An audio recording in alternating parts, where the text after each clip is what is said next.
away. Two-fisted drinking. I just saw there's a comment, a chat message rather. Jasper, nobody here but us chickens. We galliforms, we have to stick together. Galliforms, galloforms, whatever the right word is. Okay, my friends, I am trying to get situated. I've just had to, when we had the bad wind earlier, you see the tent get ripped apart in the short earlier. I took the sombrilla down, the parasol in English. Never remember the words in English. Had to take that down. Just had to put that back up at the last minute. I don't think all of the spokes have undone. Some of them have. Yeah, looks like most of them have come undone to some extent, but I'm not gonna prat about with those tonight. It's just somewhere to hang my fairy lights. I'm gonna go and get my my PayPal donate link. I've got to go and get that. Copy. And I'm gonna go into YouTube on my tablet. Bear with me, folks. Bear with me. It's a teddy bear that I've got with me. Now I have to go into me, view channel, live, this particular broadcast, random jibber jabber on a Thursday. Random jibber jabber on a Thursday. Oh, I have to knock the volume down. And then maybe I can post, and then maybe I can lock it in. Pin message, there you go.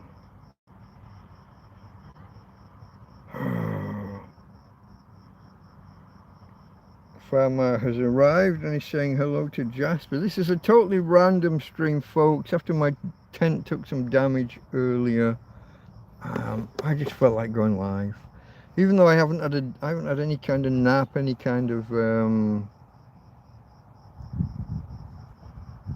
I haven't even had a rest really. Two-fisted drinking. I haven't been able to run my fridge today, and between the two EcoFlows I've got like 33% between two, 22 on one, 11 on the other. It's all very, it's been a cloudy one, muggy, cloudy, 36, 37 degrees, but with cloud. And a threat of, well, we had thunder and lightning. We thought we were going to get rain. Are you able to put up your reserve tent? I think it's time. So I have two reserve tents. I have my emergency 2-man kind of tent. It might be a 3-man tent. And I have my next tent. Look at this. Nobody reminded me to do the live chat thing. I'm missing people. There's people here that I'm not saying hello to. Jasper, yay. Jasper always likes it when I go live. I didn't see the twerk artist. Sorry, I didn't see you there. I think I saw Farmer mention twerk, but I didn't actually see your post. You were filtered out by Top Chat. Where are you, Mike? I don't remember this place. I'm in Torrevieja in Spain, opposite the Repsol on the seafront.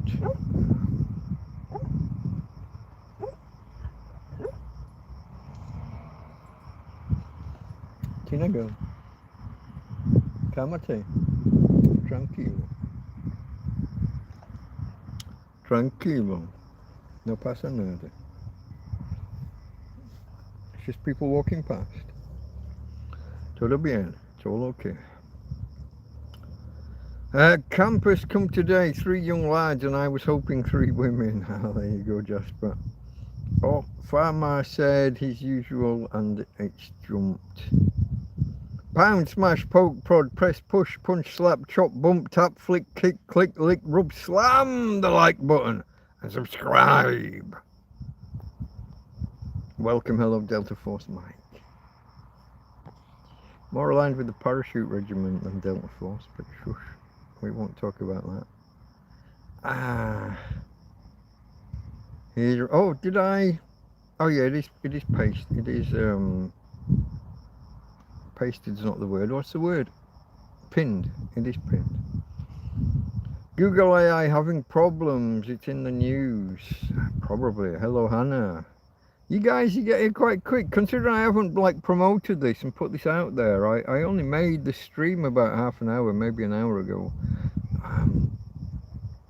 And then I tried to listen to some sci-fi tosh and just get a rest. Maybe close my eyes and nod off, but that didn't happen.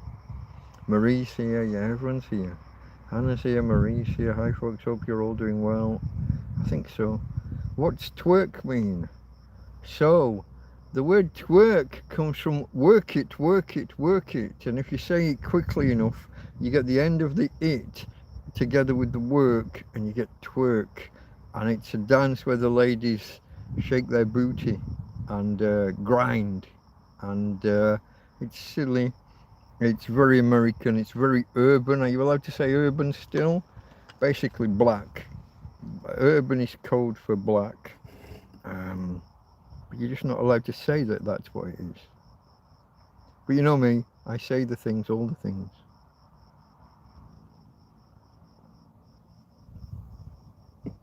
Work it, work it, work it, work it. It's... You get that, the T of the it and the work, and it becomes twerk. Work it, becomes twerk. But it's also a subscriber in chat. This is true. What's the weather like? 37 degrees and cloudy most of the day. Possibly a degree or two cooler now. Let me grab my tablet. 37 feels like 45. If that gives you any, the Americans call that the heat index, that feels like temperature. 45 today. Let me close me down so that I'm not using more bandwidth than I need to. Currently 31, feels like 37, it says. And there's a high temperature, see they keep doing this. There's been a high temperature warning for the last 4 days, but they only ever name one day. So they're like from midday Thursday until Friday night. That's what it says now. But it said the same yesterday to today. And it said the same the day before. And it's like how all day they've been saying thunderstorms. Even when we had actual sunshine for a little while. And then we got actual thunderstorms and they weren't saying thunderstorms, because why would they? Why would they want to be accurate? If you see my short where my roof is now totally ripped apart, tomorrow morning, hopefully first thing, unless I get an offer from a friend to come round and help me, I'm going to have to battle to put a new tarpaulin on all on my own. I'm going to have to take the old one away, and obviously that needs taken away. But I've got to take all the pegs off, all of the big clamps. And then I've got to find a way, single-handedly, of putting a 5 metre by 2.5 or 3 metre tarp over the roof to cover these huge holes. But those aren't the worst rips in the tent. My doors have now got rips. So even when there's a tarp on the roof and the water runs down the side of the tent, it's still going to come in. Because I've got these huge rips down the door, down the side and along the bottom. I'm going to have to try and fasten those with duct tape. But I've lost my current roll of duct tape, and scissors that are with them I've misplaced. I should have 2 pairs of scissors, and I don't know where either are. That's not good. Not when you need to make running repairs before possible storms. Also, there's a good... I shouldn't really be live tonight because I don't know that I've got enough power to get through the night, even. 22% on one EcoFlow, 11% on the other. And look, you see, I'm trying to charge this lamp and it's not even... It's not even, the little red glowy light isn't even glowy. Is this, can I turn this down one, do you think? I think I've got this on full blast because it's not fully charged. Is that good enough? The lamp will last longer on lower. Even if it means me being a little bit more subdued, I think that's better. It also means I can see whether the red light's shining on it over there. Can you speak Spanish? Yo no hablo español. Es muy difícil para mí. That's kind of about my limit. I can sort of read it. I can't hear it when other people speak it. This is my biggest drawback. I can't hear it. Some ladies have got really crystal clear voices and I can hear almost every word. I'm slow to put it together and kind of process it and work out the words. But the guys, no fucking idea. And they're not all speaking Castellano. They're not all speaking Spanish. We're in an area where there's another language, Valenciana.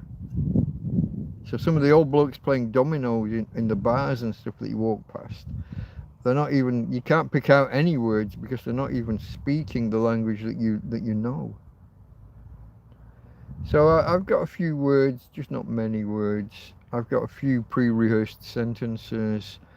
I can, if I can pick out 3 or 4 words out of a sentence when someone speaks to me, I can kind of begin to try and hold a conversation. But it mainly revolves around asking them to repeat themselves, to speak more slowly, to use smaller words, that kind of thing. Más lentamente, por favor.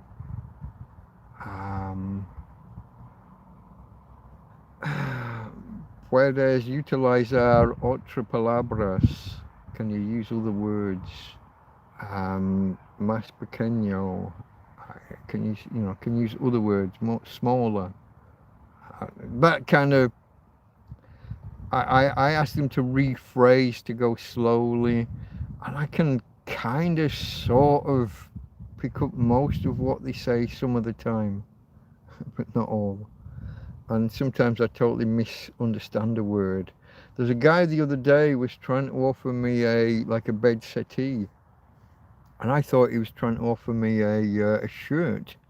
So camiseta would be like a shirt, or I think that might even be blouse. It might even be a female garment. But it was a cama settee or something. I think he was probably trying to say bed settee. But you can hear how those are not very different words. Camiseta, cama settee. Yeah, no.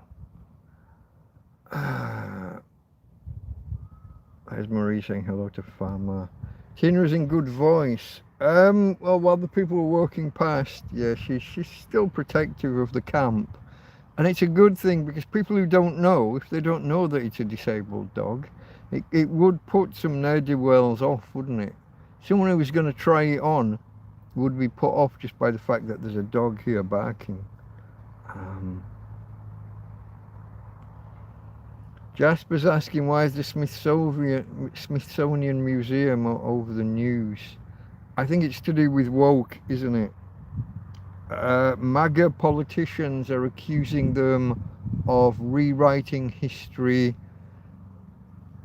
to be anti-American.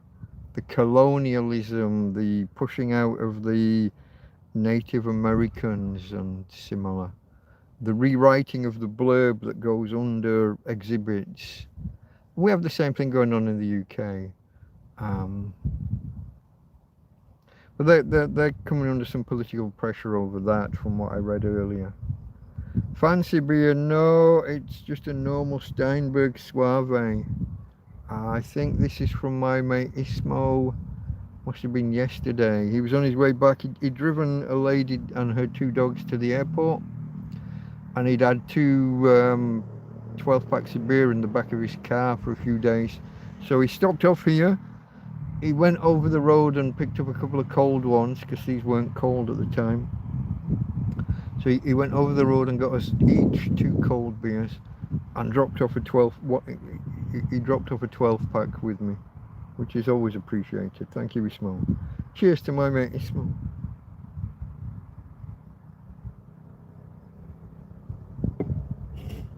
My friend Anthony, who arrived a few days ago, Monday night, it was his intention to come and talk with me because he wanted to know more about EcoFlows and similar kind of devices. His time got swallowed up. Things happened, and he didn't have time to come around. He sent me a YouTube donation this morning. I also want to thank Hannah for the donation the other night, and UK Richie, wasn't it? UK Richie and Hannah both sent donations at the exact same moment, or I got the notifications at the same moment. I saw Hannah's and it masked UK Richie's. I wasn't able to acknowledge him in a timely manner until later when he asked if it had arrived, and I said no, I know nothing about it. Oh, sorry, yeah, there it is. Like that. Oops. So thank you to Hannah and to UK Richie. Thank you to Anthony, and also to Tony Akadaka in Australia a few days ago, who sent a donation. I think that was at the weekend. Thank you everyone for the donations. It's like the money's flooding in. I'll soon be a millionaire. This time next year, I'll be a millionaire. Maybe not, but you know. Only Croc can say Seppo. Croc Turnbull. Jasper cannot get his head around Croc Turnbull. It's a perfectly normal surname, Turnbull. Imagine a bull on a lathe, spinning around. You're turning a bull. Seppo, Australian abbreviation of Cockney rhyming slang, septic tank yank. Do go watch Croc Turnbull, folks. A bloke called Steve, very nice guy. He has started turning his attention a little bit more to Brits recently, and taking the piss out of us, but that's okay, it's all done in jest. Where's your tent? It's just over there. Says asks Twerk Artist. If you find the Repsol on, well look, here's what you can do. Type Delta Mike down and out into Google Maps, and it will drop a pin. It's a little way off, it drops it on the other side of the field, but if you find the field, you'll find my tent. I don't know why you're asking. Are you intending to come and donate, or are you coming for a drink? Either would be acceptable if you're in the area. But yeah, I'm on the seafront, the main road, the promenade as we would call it in England. I'm on the Avenida Alfred Nobel. They can't make up their mind whether to leave it as Alfred or whether to Spanishicize it. They have a habit of translating names. I find it quite annoying. La Reina Isabel for Queen Elizabeth. Just, now, if you shouted Isabel at Queen Elizabeth, she would not have known who the fuck you were talking to. She was never Isabel. That's a totally different fucking name.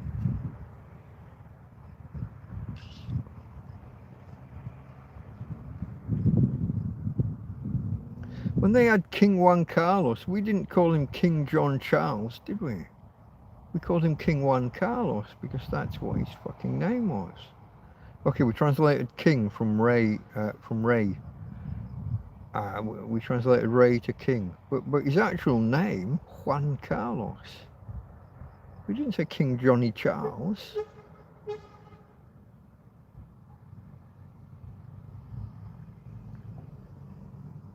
I think that bus might have been picking up me.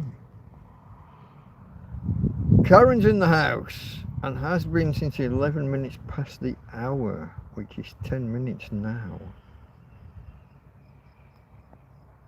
Jack Attack's in the house. It's bright enough. The dimmed light is still bright enough.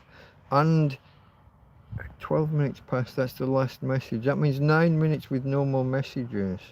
I find that unlikely. And indeed, It is unlikely, and there are,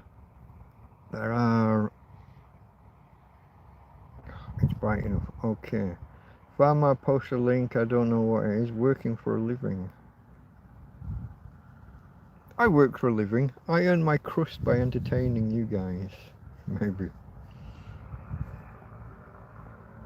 Got something on the screen there. Made Farmer's name look wrong when Jack Attack typed it. Whoa! Now it's a zoo. Don't do that. Is that's... Sorry, I was on scroll. No, look, all I'm doing. That's ridiculous. I'm trying to scroll chat. And it's just, chat won't scroll and it just enlarges me. I think it's because there's something on the screen. What?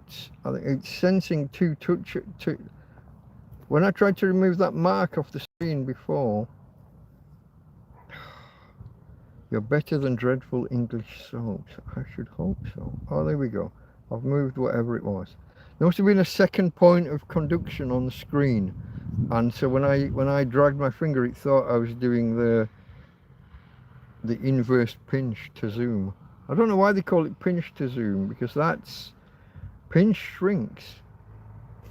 Pinch to shrink. It doesn't. I guess it doesn't have the same. Let me scroll. Working for a living. Okay, that's where I was. Farmer and Jack Attack and Karen all exchanging pleasantries. Do you watch any sports, Mike? Not particularly. I don't watch much in the way of kind of live TV or anything like live TV. I watched a few matches in the World Cup, but only a fraction of the ones, and mainly the ones England were in. But even then, only a fraction of the England matches. I've only got one TV app, and it's the Spanish national broadcaster, RTVE. Radio and Television España, I believe it probably stands for. And they only had about half of the football matches on. So no, I didn't bother with much of the World Cup. I don't bother with much sport. I don't watch TV. I watch YouTube to fill my time. And I've got a lot of time to fill. I download the odd TV if I see a recommendation of a good TV series. So for example, at the minute I'm still trying to get through La Brea, which is an American sci-fi program that I was assured didn't peter out. It didn't get cancelled before the end. They actually completed the story they wanted to tell, and it happened. So I'm halfway through season 2 still. I've downloaded a few other films and a few other things that are in the background waiting to be watched. Obviously it's all on the,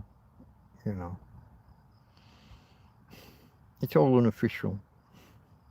I do not subscribe to anything. I don't pay anyone for anything except for my internet connection itself. Which means I have to put up with crappy YouTube ads all the time. I watch a lot of YouTube AI sci-fi stories, a category called HFY, which stands for humanity. Fuck yeah! We always kick the aliens' ass. Thumbs up, folks, if you haven't already. Come on. What are we waiting for? Well done, everyone, for the donations. Indeed, thank you to everybody for the donations. Non habla.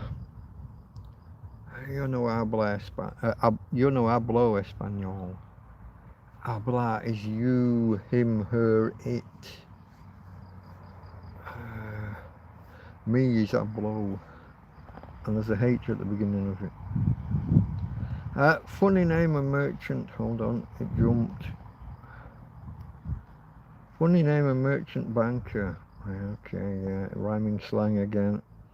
You're better than dreadful English soaps. I did see Huey Lewis and the new song, Mike, for Karen, because it was a long day. Song is working for a living. I've got to go back to get the context, mate. Oh, the link, is that the link? I don't know. Working, oh, maybe it's the working for a living. Oh, because Karen, yeah, okay, Karen works for a living still. Recommend a TV series or show. I recommend La Brea.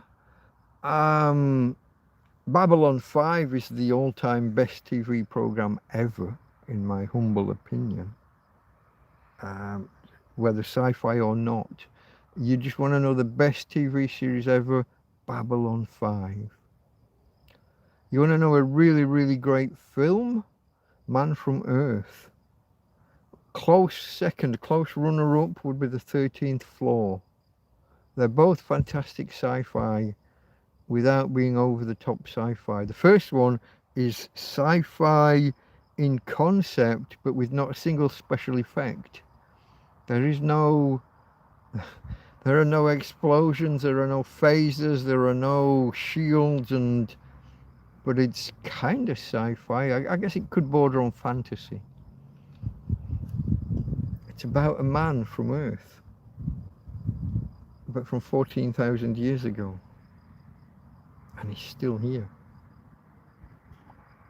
And that's probably as much as I can say without doing spoilers. I've done spoilers in the past, and some people didn't like that I did the spoilers. But he does get asked, did you ever meet anyone from the Bible?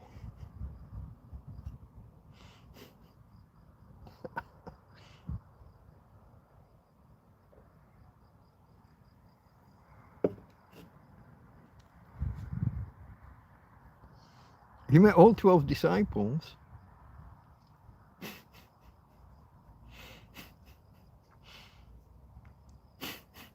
Put it that way. I said too much already. Fantastic. Man from Earth. But Babylon 5 for a TV series. The Turnbull surname originated in the 14th century Scottish borders. You're going to give me any kind of derivation? Why? Back then, a name would come from your job. So was he like a rodeo guy or something? He turned bulls.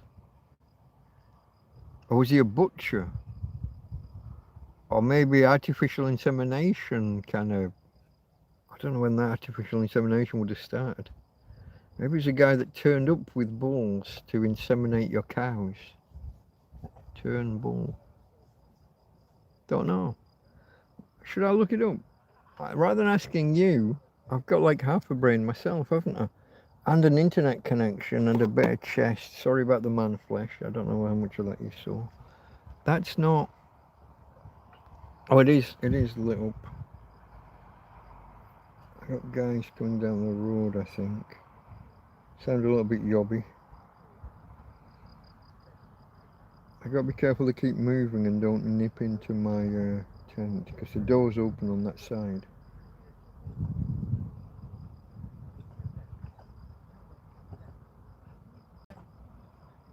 Now they keep moving. There's 4 or 5 of them.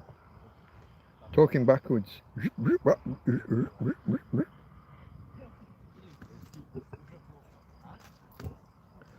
In other words, either Russian or Ukrainian.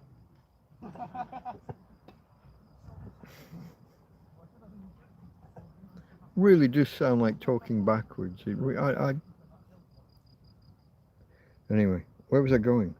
I was doing a search for name. No, let's go surname. Surname. Turnbull. Derivation, meaning, origin. Let's go with origin. The surname term, primarily Scottish and Northern English origin, functioning as a descriptive name for a person who herded bulls or was strong enough to turn a charging bull. Okay. So it's kind of written on the tin, isn't it? It's what it says on the tin, to turn a bull. I don't know about herding bulls. They don't get on well if you have multiple of them together, do they? Don't they gouge each other? It's that male competition thing. You don't want multiple of them. But turn a stampede, I guess, or stop a stampede.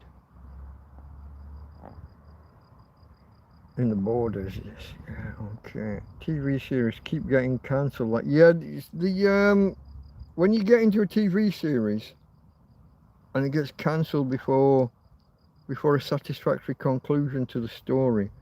It goes right back to like the 50s and 60s, like The Invaders with Roy Thines as architect David Vincent. Never got a satisfactory ending.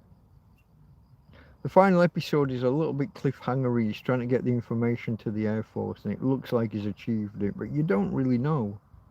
It's left open-ended and then it got cancelled. The other one, the more modern one, is your Dragons thing. What was that called? The Tits and Dragons program. Thrones. Game of Thrones. Because the guy still hasn't written the final book. So the TV producers were left to make up their own fucking ending. George R.R. Martin. He's never going to write that final book. He's never going to write it.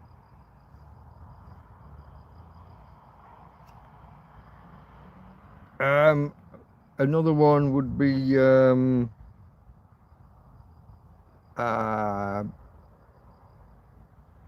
film was called Serenity. What was the TV show called? Firefly. There's another classic one. Absolutely savaged by the TV company, by the network. Brilliant program. Episodes played out of order, so they made no sense. The pilot episode was shown third. Get that? Third. The pilot episode. When it was first shown. And it was put against, it was shown, some weeks it was on and other weeks they'd have basketball or baseball or something else on instead. So now you see me, now you don't, now you see me, now you don't, episodes out of order. And then they wondered why they got poor ratings. Then they moved it from a prime time slot to a late night slot, got poor ratings and cancelled it. Absolutely savaged by US network TV. And it was a fantastic premise for a show. As anyone who ever watched it will tell you. So then they did a film called Serenity, and which was the name of the ship. They did a film called Serenity. The Firefly was the class of ship, and Serenity was its name. Did a film and killed off half the characters. It went down really well, and they wanted to do more, but they've killed off half the cast. What can you do? So everyone's moved on to other projects. Nurple. TV series keep getting cancelled like Glen A. Larson. NBC has cancelled quite a few shows and programs. Who's saying that, Mike? You did, you cunt. Tina okay. Yeah, she's just down here being quiet. Having a little lay down. Let me check my power levels first. I'm on 66 on the phone. I'm not plugged in. Do remind me that before long I'll have to plug in. Flash. She's over here, look. Hello, babe. Hannah says hi. Hannah's asking after Tina. Yeah. I know, babe. I know. Can I tickle your chin? That's a nice cuddle. No, you're not interested tonight. Your water's over there and looking a little bit muddy because you keep putting your paws in it. Let me pass her water. I might even rinse that out and get some clean stuff. Give me a minute. Give me a second, folks. I need to look after my doggy darling. Oh. Ouch. Where's the water, Tina? We must have... Oh, it's over there. It had been supporting the... most of that water inside or out? I think most of that's on the underside. Oh, I'm not so sure. No, I think it is on the inside. Wait. Let me get this water. Oh.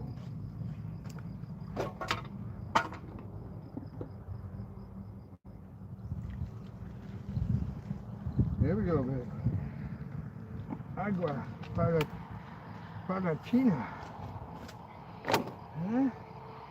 Agua para mi amiga. Here we go. There we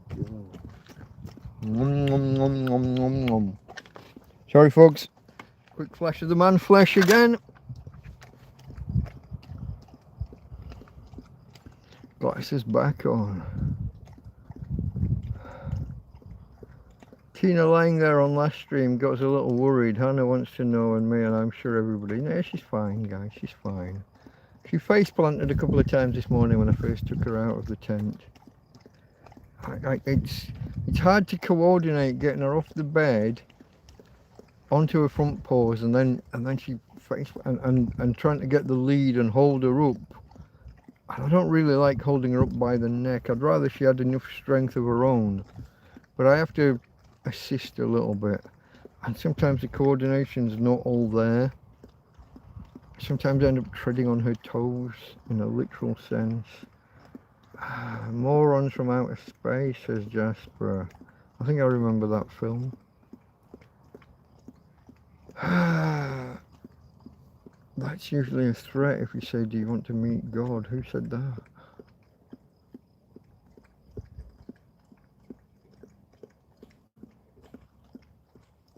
According to legend, it was bestowed upon a brave warrior named William Rule.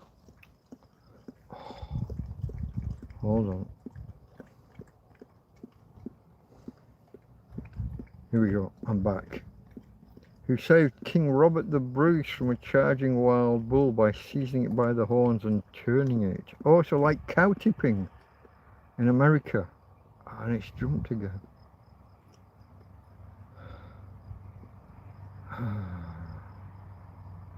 Okay. Oh, no. Oh, fucking hell. As soon as I lift my finger. Okay, that's that. Here's Jasper, the Frozen Dead. Film scared me as a child. Dana Andrews. Dana Andrews.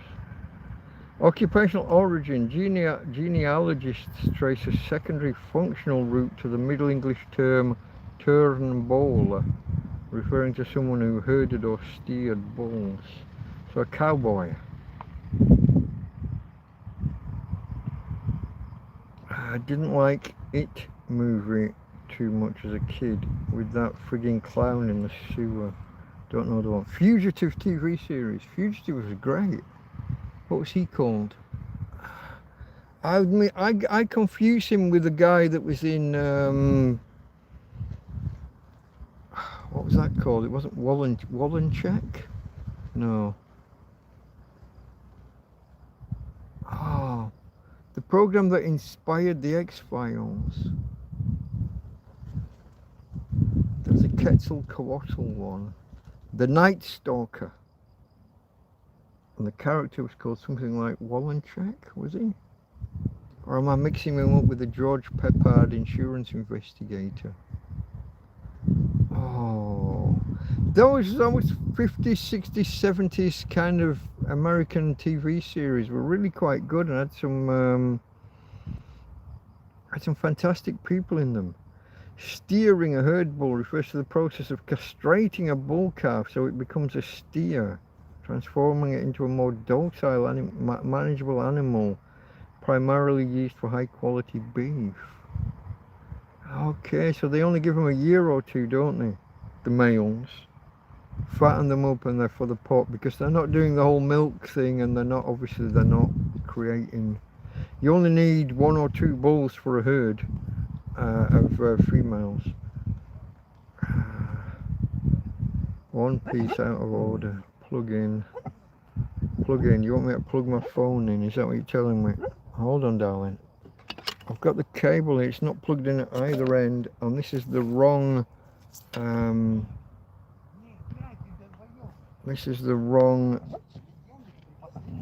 what's the word? The wrong EcoFlow even for that. They're coming back, still speaking backwards. You'd think that when they were coming back, suddenly they'd be speaking forwards, but apparently not. Alright, that's probably borderline racist or some such. I don't mind, I've been called racist often enough to not bother. That is charging.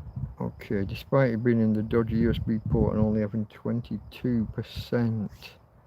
What's 22% of 250? 10% will be 25. There's 50 watt hours in there. 50 watt hours is enough to charge my phone probably 5 times over. Probably. Although I do have it set to turn off at 10% and not give any more out. Scrolling. Hablo. Okay. Hablo. Okay. Hablo, I believe. Hablo Español. Woe to the horse. Don't knock the lights. Okay. Gotta be careful with the lights. Oh, and it's not. The other one's it's not charging again. Every movement, it seems to kind of fucking dislodge it and make it just not charge. There it is. Now I've got a red light. No, the red charging light. It's so finicky. That's your backup light, folks. When this one that's been charging in the sun gives out, when the solar powered one gives out, you'll be on the other one.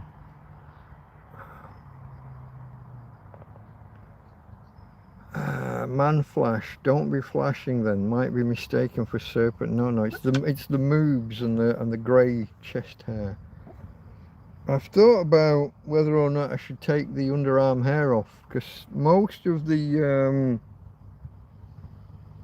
when you get BO, most of that comes from the germs that are hooked onto on the hairs. If you get rid of all the hairs, you're much less likely to do the body odor thing.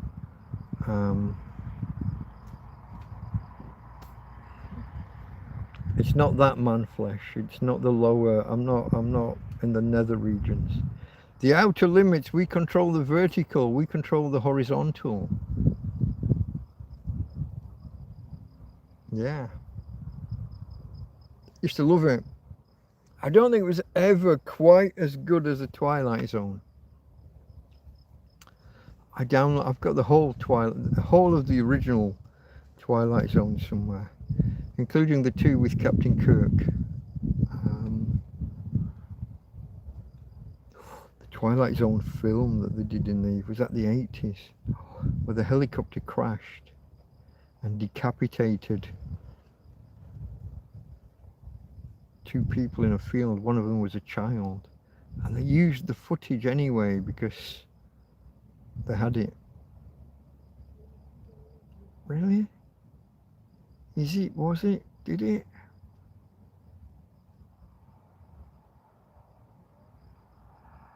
That's controversial. That's controversial. You literally, if you slow a guy called Cecil, which is Cecil in English, but he's American, so Cecil. He slowed it down one time, and you can watch the blade cut through the child's neck and the head come off.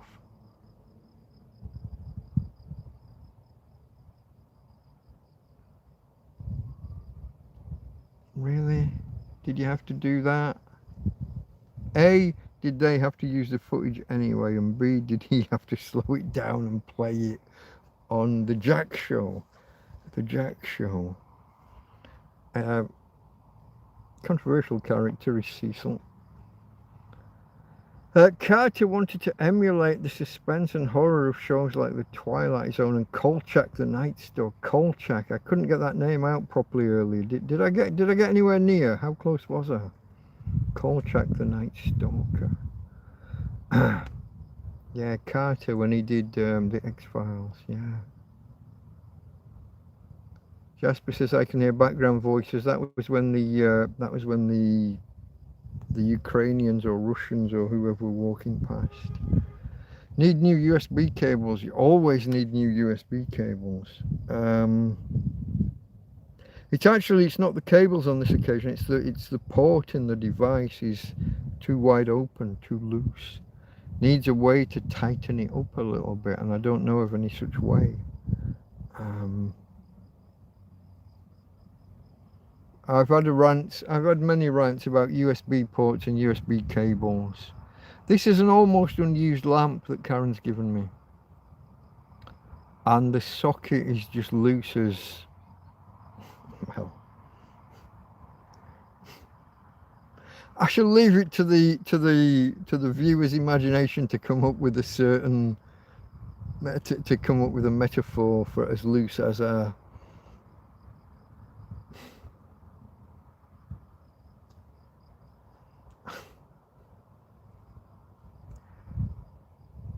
You're thinking of Kojak? No, I wasn't. It was the one that that was mentioned back there, Kolchak. Kolchak. I don't know what I said. I'll have to watch this back tomorrow and see how close I got. There is another one with a Polish name that was George Peppard as an insurance investigator. Somebody find me the name of that. I'll find me the name of that. What am I fucking asking you for? Whoa, there goes a lamp. I think it became unplugged. It is unplugged.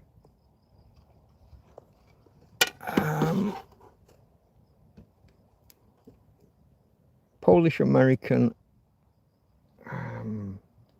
See whether you get there before me, Jack. Probably Jack. Peppard. Polish American insurance do I need to go investigator? Investigator.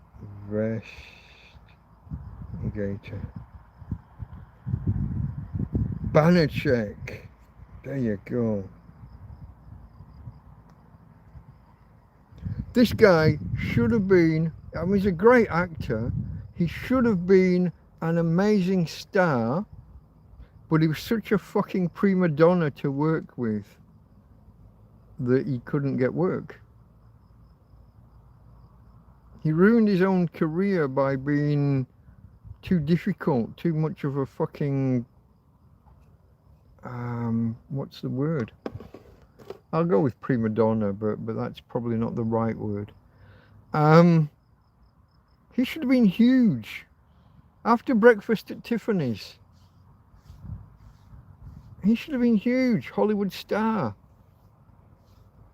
No one wanted to work with him. Word got around. And so basically from what, mid-60s until early 80s, he did nothing, or very little. And then the A-Team, obviously. But for someone who should have been a Hollywood superstar to be doing a silly kids TV program, beloved of my, what, 7 or 8 year old brother, who was watching it mainly for B.A. Baracus, because all boys did. It was mainly B.A. Baracus. The others were fucking side characters. 8 and 10-year-old boys weren't watching it because Hannibal was cool. They were watching for B.A. Baracus beating shit up. At that and the we're going to lock you in a barn with some welding equipment and some sheet metal and a bulldozer. Go build yourself a killdozer. Oh, all right. That, but yeah. So Kolchak and Banachek, those were the names that I was falling over, tripping over. Do you like 4 Flies on Grey Velvet? What? 4 Flies on Grey Velvet? I've got no idea what that even is, and the name tells me nothing about what it might even be. 4 Flies on Grey Velvet. What would Grey Velvet even be? Sounds like the lining of a coffin. 4 Flies. No entiendo. No understanding. No knowledge. Pound, smash, poke, prod, press, push, punch, slap, chop, bump, tap, flick, kick, click, lick, rub, slam the like button. And subscribe, you bastards. Get on with it. All you people here, and there's more than 3 regulars here, and I've still only got 3 thumbs ups. think somebody's taken their foot off the pedal. Okay, folks, I think we're over 50 minutes in, and I haven't done my intro yet. Do you think we should correct that? In the first hour, we typically get over 100 viewers coming in and out, and they'd never get to see the intro. You are watching Delta Mike down and out in Torrevieja. Delta Mike, that would be me, your eponymous hero, your host. This is my domain, and I protect those that come here. Bonus points if you can remember where that comes from. Delta Mike, down and out in Torrevieja. Well, down and out. Homeless. A tramp, a hobo, a vagrant, an indigent person, a person of no fixed abode. Some might say a bum. Someone who lives rough. Perhaps sleeping on the streets. Or in my case, in a fucking magnificent field. I don't know about the magnificent, but I'm certainly in a field. That's the Delta Mike and the down and out in Torrevieja, a city on the southeast coast of Spain. Population approximately 150,000, depending where you draw the boundaries. Kind of 50 minutes south of Alicante, 50 minutes north of Murcia city. Murcia being the capital of, well, Murcia is the next region down, and Murcia city is the capital of that next region. Here we are, folks. I used to do a program called TrampCast, where I detailed, on a Sunday, I would detail the last 7 days in the life of a tramp. In glorious detail, and bore the arse off you all. This isn't that. This is just us hanging out and chatting. Much more informal, much more unstructured, as you might be able to tell. Many more sweary words. All the words. Yes, even those words. Sometimes. I know. The ones that you're not allowed to say.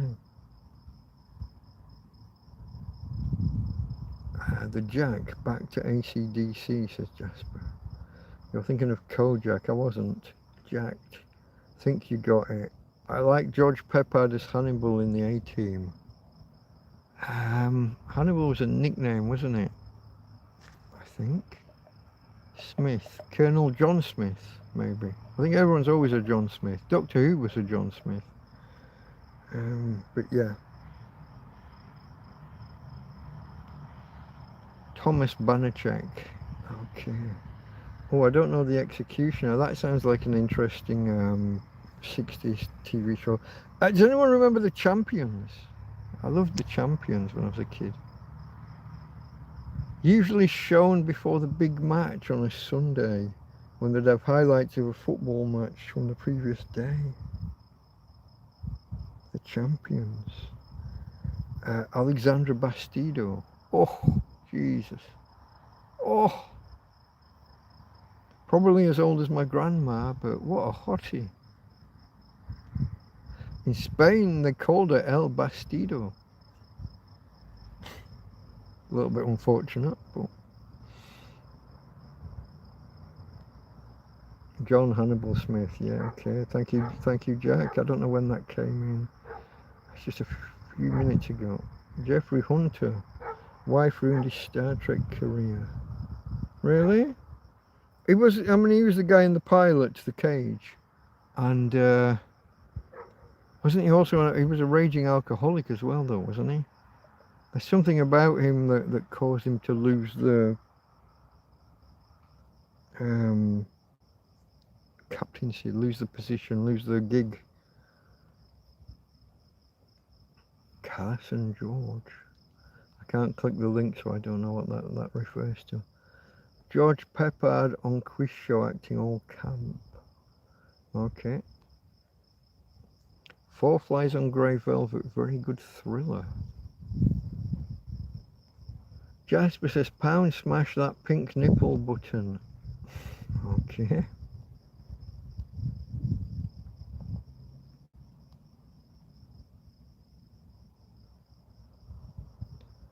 Farmer says, laugh my ass off, Jack. Yeah, they say it enough in that AC/DC song. Jasper keeps asking for AC/DC, so I put it on.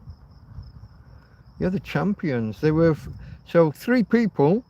They're from a United Nations International Crime Task Force or something. I don't remember the details. It's a bit like the man from Uncle. And their plane crashes in the Himalayas, and they should have died. But they're taken in by a bunch of monks in the Himalayas in a hidden passage, a hidden valley that no one can ever find. But these guys can tell that they're good guys, and so they give them supernatural powers while they're there. The powers to communicate with each other at a distance, and super strength, and they can play golf and just hit holes in one like forever. They have kind of fine motor control and super strength and super hearing and telepathy, maybe even telekinesis, I don't quite remember. And Alexandra Bastido. William Gaunt, the guy went on to do a comedy that was big in the 80s called No Place Like Home. He was one of them. William Gaunt, Stuart Damon, he was like the American interest. He was a good-looking American dude. If you were making a TV program back then, you had to include Americans, like the Thunderbirds did with the Tracy family. Yeah, you had to try and include the Americans because that was how you could make real money. But William Gaunt, Stuart Damon, D-A-M-O-N, and Alexandra Bastido. Oh man, if you see her, oh, what a hottie. She died a few years back. What a babe. Hannibal, Roman, elephants. Yeah, he's from just down the road. Literally, he's from down the road. Carthage in Tunisia and Cartagena in Spain. I don't know whether he ever went to Carthage in Tunisia. I think he was born here in Spain. Somebody look it up. Maybe I'll look it up. I've looked it up in the past. It's that whole metropolis with the mother city and then the daughter city.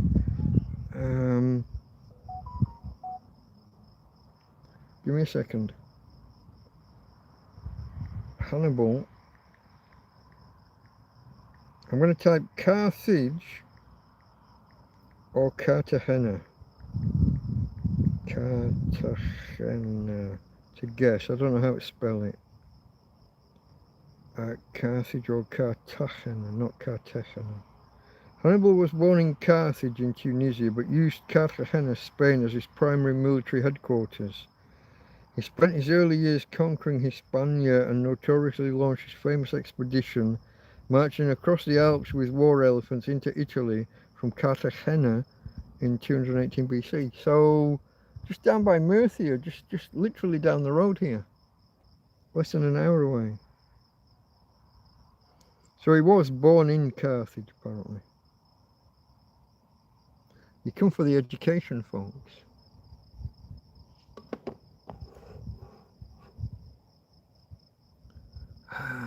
Two retracted messages from Fama. I'm not sure why. I'm scrolling back. Robert, hello. Evening, Mike. Are we heading for an AMOC collapse? I would have to know what AMOC stood for. AMOC. It doesn't compute initially. It doesn't mean anything to me as a term. AMOC. Collapse. Atlantic Meridian overturning circulations. This is a weather thing. A catastrophic tipping point in the global ocean conveyor belt driven by warming and melting ice. We're talking about the end of the Gulf Stream. Is that what we're talking about? The AMOC operates like a planetary conveyor belt. This is where we get the the trade winds as well, isn't it? The water and the winds do that. You want to go up to come west to east, and go south you want to go east to west. I don't know. We've got a thing at the minute where we've got both. Have you heard this? I think I mentioned it, so maybe you have heard it. We've got an El Nino and a La Nina at the same time, which I think is unprecedented. Did I ask this the other day? I don't know if I did. Hold on. Let's do this question. El Nino with the Nino and La Nina with a tilde, Nina, at the same time.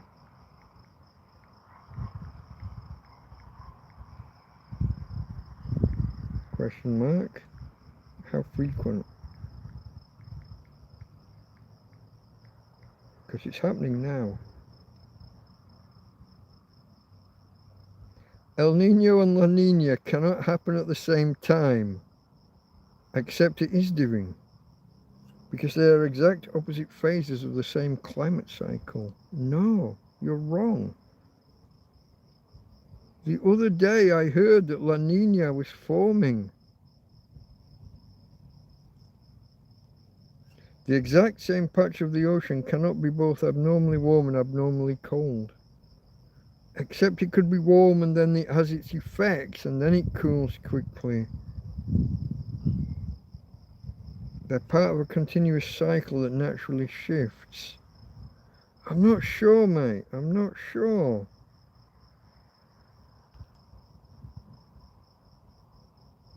Am I hallucinating, or is the AI?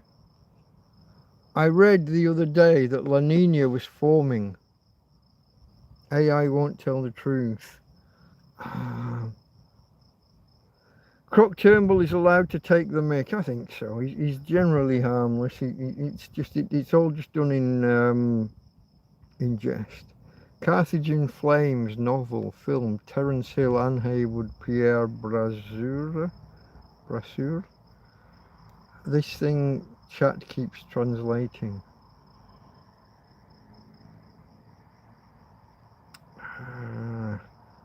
Farmer typed Mia, and I don't know why, after 2 messages that he retracted.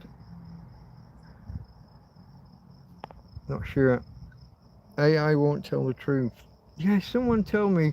I read the other day that so my understanding is that, okay, El Nino starts in an area and then its effects spread. The warm water warms the air, warms the currents, go in different directions. It's entirely possible that it could be followed straight away by a cooling in that area, and while those effects are still traversing the world and will have an effect for 18 months, that the cool thing could happen at the same time. That seems entirely possible to me. But I'm a tramp in a field, what do I know? Google says not. Come on, Eileen. Is that where we're going? IMOC Australia current. It is a Pacific thing.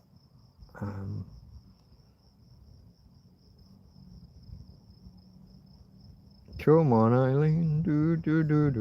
Dex's Midnight Runners, 1981, if I remember correctly. Possibly 80, but I think 81. It was the summer. I was around at my friend Dean Hayes' house.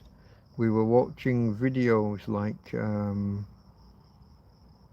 Conan, the 2 Conan films, Barbarian and possibly Destroyer. I don't quite remember the timings. VHS was new, and he had one before we did. Video home system.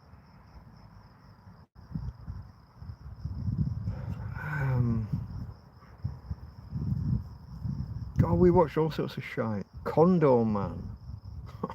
Kondo, man. What else? Some Rutger Hauer films. I don't remember what. He usually plays like a psychopath, doesn't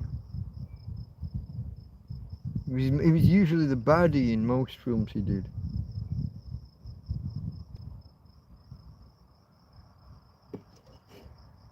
Oh, my beer's getting warm.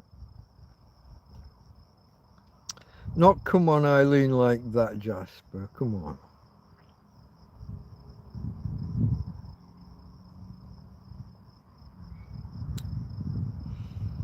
Okay, folks. We're still right. We're an hour in. An hour and 7 minutes in. I gotta have a drink of this to take the taste of the other one out of my mouth.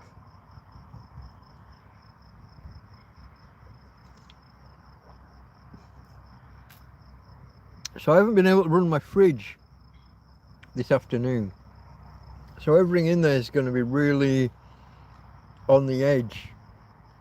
My beers aren't cold, but there's other things in there that should be cooler and aren't. They're going to need throwing away. There's also, because this week I've had some ice in there and it didn't stay frozen and then it leaks out of the bag. Why do they put ice in bags with holes in? Why is the bag not fucking watertight for when they defrost? The bottom of my fridge is like an inch deep in water. Or bottom of my freezer. I'm gonna have to pick the whole rack up, the whole basket out, soak up all the crap and have a wipe around, have a tidy round. It's not great.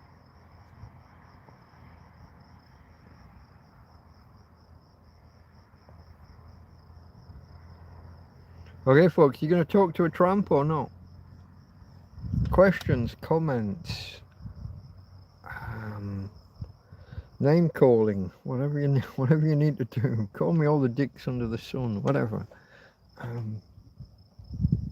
Ask to see Tina. Hey, babe. Can I show you off without impinging on your privacy? Oh, okay. Clean up on aisle 2, folks. Just give me a second. Give me a second. I gotta go do the doing. The daddy's job is never done. It's okay, babe. I see it. I see it. Let me get that before you start rolling in it and moving in it. It's okay. It's okay. It's okay. I'll get it. It's okay. That's why you have a daddy. That's why you have a daddy. It's okay. Here we go. I got it. All clean. All clean. Job's a good one. All done. Hey babe. Now I can show you off to the world, yeah? Oops, I tripped. Have a drink. Have some waters. Hey babe. We're getting some more, that's nearly empty. You nearly drank it all. It's okay. Hey. Hey. Here we go. Daddy looks after his girl. Look. Here we go. Here we go. More waters. When you're ready. There you go. Baby girl. Oh, I can't bend over like that anymore. Oh God. I get lightheaded when I stand back up.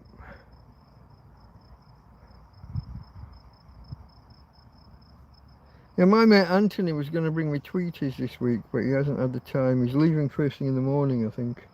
He hasn't. Other things. So when he arrived Monday night. Tuesday morning, there's a wasp nest in his air conditioning. So he had to stay in and wait for the guy to come around and do the, do the pest control thing. And then other family stuff and whatever else gets in the way. He was only over for 2 or 3 days, and it's mainly to buy raw materials. He does leather work and has a stall and sells. He made Tina's dog collar that says Tina. Anthony made that. Tina's uncle Anthony. But he didn't have time to come and see us this week. So his flying visit didn't work out the way he intended. But I'm sure we'll chat online. He wanted some advice on eco-flows and similar. When he's away doing the market stall thing, he wants an internet connection, so he's gone out and bought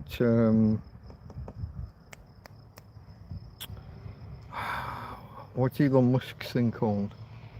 He got the light version of that Starlink Mini.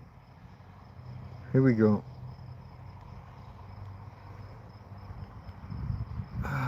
Look at this. Condo Man was a great film. Seen it in the cinema, says Zami. Yeah, I mean, Michael Crawford's a genius. I mean, he should have become a much bigger star. Well, I guess he did, because he did all the Broadway and whatever, didn't he? What's that one called?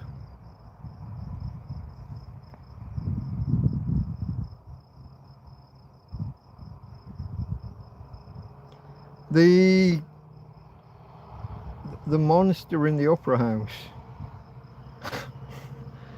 Opera. Phantom of the Opera. The Phantom of the Opera. He was the original singer, I believe. When Lloyd Webber, Tim Rice and Andrew Lloyd Webber, when they did that, I think he was the original singer, and nobody could believe their choice, because whoops Betty,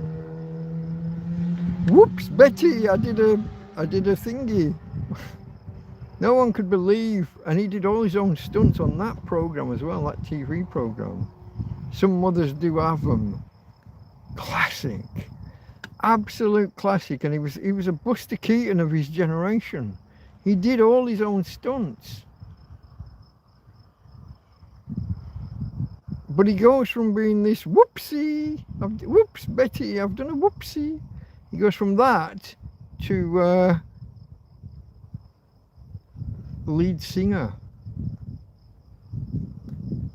on a London stage with Tim Rice and Andrew Lloyd Webber. Probably the next big thing they did after the whole Don't Cry For Me Argentina thing. The Evita. Little Eva. I think it would have been the next thing, because it was that early in the 80s. That would have been late 70s, I think, the Evita. And it's got to have been early 80s. So yeah, no. Look at this, there's loads of, come on Island, okay, I'm back where we were, 45 years, top load of VHS, yeah they were to begin with, and then they just became a slot in the front that you pushed in. But initially they were in a cartridge that you put in, and there was a whole thing. Yeah. Condo Man, great film, seen it in there. That was Zami. Hello Zami. Come on Jasper. Welcome Zami. My school friend's father, please, we watch his blue film. Babyface. Blue movies back then, I mean, blue movies on VHS, they were a thing. You had to ask nicely, what have you got under the counter?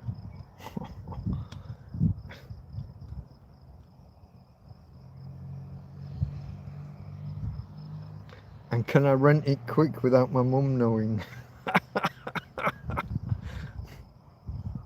Shh.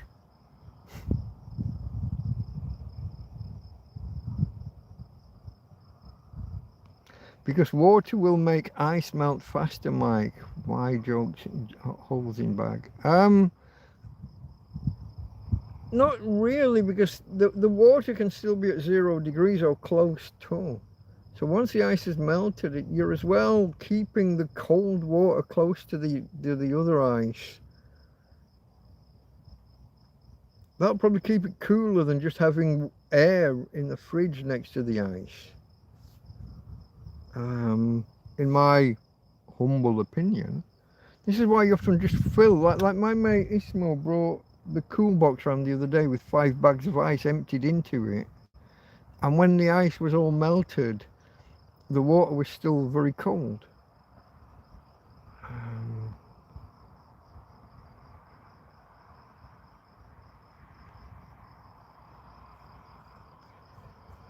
You get lightheaded, might be time for some blood pressure medication, Mike. Should get check-up if possible. Not possible. It could be blood sugar, it could be blood pressure. It could just be dehydration in the heat. It could just be lack of eating, which would be the blood sugar, I guess. Although I've eaten more recently. I've had tins and jars that I could just peel the lid off or open. Today I had a big jar of white beans, just spooned them.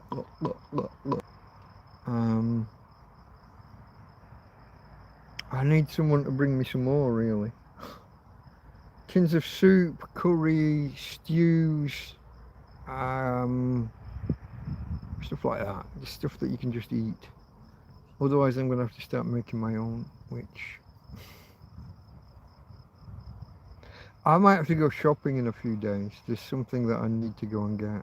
I can't remember what now. But there are a few things I could do with. I've had a few things go off, like a packet of potatoes. But I don't know that I would cook potatoes now anyway. If I had full power, I'd do jacket potatoes, baked potatoes in the slow cooker. I just don't have enough power. So I won't be doing that anyway, even if I had the potatoes. I could do with some bread. I could do with 5 kilogram bag of flour. Possibly some new yeast, because my yeast is so old it takes it a day and a half to activate.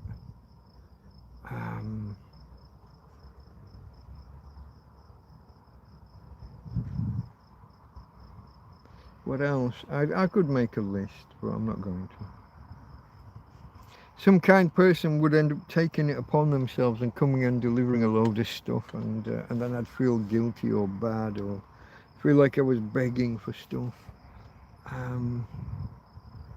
Scratch up my ankle. Hold on.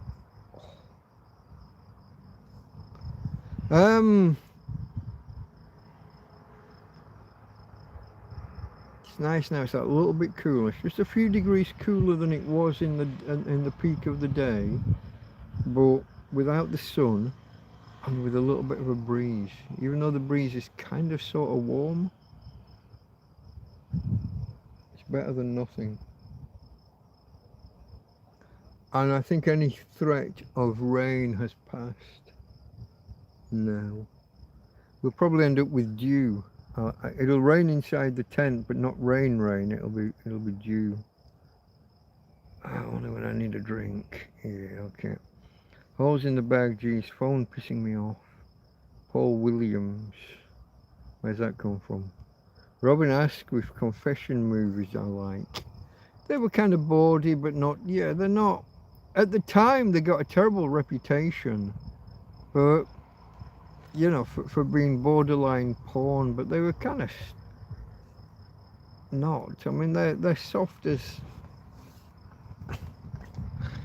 Mr. Whoopi ice cream. They just had a bad reputation at the time. Eminem, Brooks and Dunn, haricot beans. I had no idea. They're just. Alubia Blanca is all they're labelled as in Spain. I've got no idea what they actually are.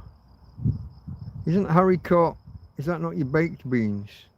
These aren't in like a tomato sauce or anything, they're just in the aquafaba. They're just in the cooking juice. Beans means farts. Maybe. I've asked for non-perishable, you just can't keep fresh there, Mike, especially in Spain. In a field it won't last. So anyone bringing anything canned or dry, things so like canned soups and beans, things that are canned where I can just open the lid and just put a spoon in and eat. Stews, soups, tins of curry. I've got powdered soups and I've got powdered mashed potato, but it means boiling water and standing over a hot stove and mixing hot things and well, I'm waiting 20 hours for it to cool down afterwards. That police car went past particularly slowly as he carried on past. He has not. No, another car went past first. Does that mean I've got a police car turning down the road here now? He definitely didn't go past.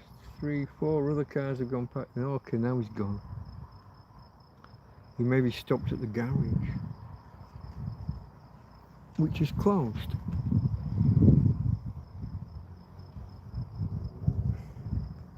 Okay. Come on, donate to Mike, Evil Homebrew. Dried pasta and bottled sauces. I've got 100 weight of dried pasta already. I've got tins of tomatoes. I've got some actual bolognese, jars of bolognese sauce. But I don't want hot food. Now I could cook them and leave them to go cold and hope the ants don't get into them before I come back to eat them cold. I could make a pasta salad. I've got lots of mayonnaises and mustards and tins of sweet corn and tins of tuna or other fish. I got lots of stuff like that.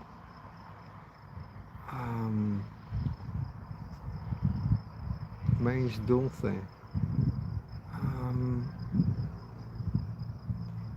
It's the cooking process that I don't fancy. And now I don't have enough power to keep the fridge running, so it's not like I can just put them in Tupperware and put them in the fridge and keep them cool. You know, if I do like a meal prep, if I did a big batch, if you're going to cook something, you might as well do a big batch, but then you want somewhere to store it. And my fridge is currently unreliable because I just don't have the power. Don't know. I sound like I'm whining. Mountain Dew. We don't have Mountain Dew over here. I don't even know what that is. I know it's a drink, but I don't know what it tastes like. I did have. I think I've got a separate tin actually labelled as cannellini beans or cannelloni beans maybe. Might be the Spanish spelling.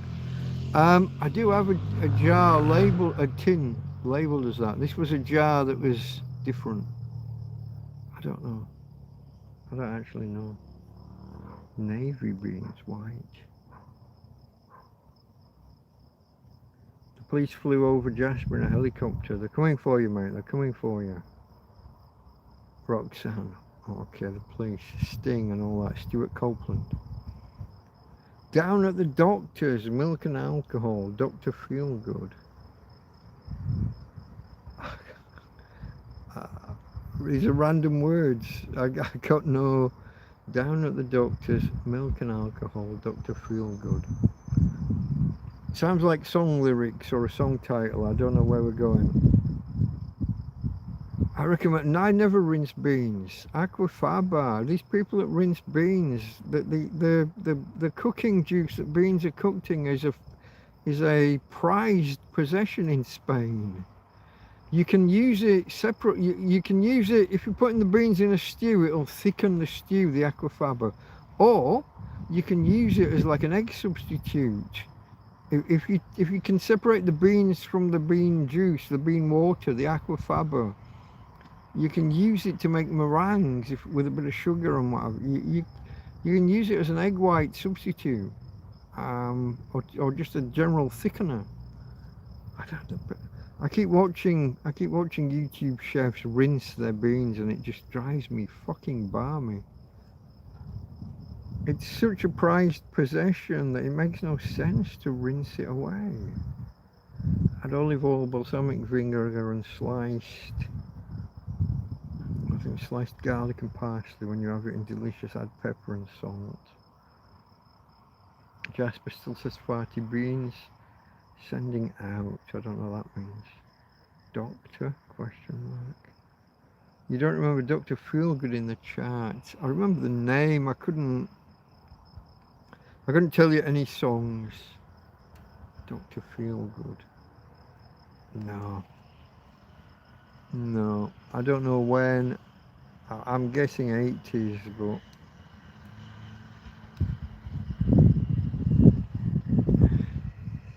the liquid is not great. It's sitting in a plastic lined can, better to rinse. Mine are mainly in jars. Glass. Glass is unreactive. My beans typically are in glass jars. I'm not like paranoid about plastics either. I know microplastics are supposedly everywhere and it's supposedly a big deal, but I haven't seen the harm yet, so just because something's everywhere, if there's no harm, no foul.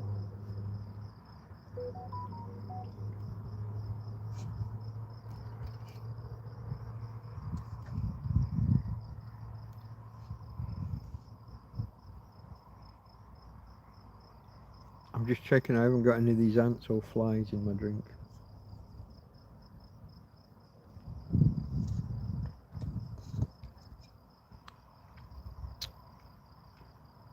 I don't have baked beans at the minute, no, not your beans in tomato sauce, no. These are just big white beans in the aquafaba, in the juices that they're cooked in. I had spaghetti with it wasn't meatballs, spaghetti and mini sausages a few days ago. Thanks to Karen. A lot of this is from Karen. The other stuff is from George the other week. But I've more or less eaten all of the different jars of things, jars and tins that they sent. So I'm low on easily grabbable food, the stuff where I can just pull the lid off and just eat. I might go shopping either tomorrow. Tomorrow's Friday, yeah? I might go shopping tomorrow or Saturday. It means leaving Tina alone for half an hour. I'll have to go there as quick as I can. Again, it means timing what time of day. I either go early before it gets hot, or I go late after it starts to cool down. I don't even know how much I'll have to ask Karen how much I've got left on my card. I think I've only got 20 or so euros on the card. And that's if I've kept anything close to keeping track of using it. I might have to ask Karen to move some more across. I might have to send her some of my PayPal funny money for her to put on the card. Last time I went to the supermarket as well, they weren't accepting cards. That's a fucker. When you've gone around the shop and picked out your items and then you get to the till and cash only, the internet's down.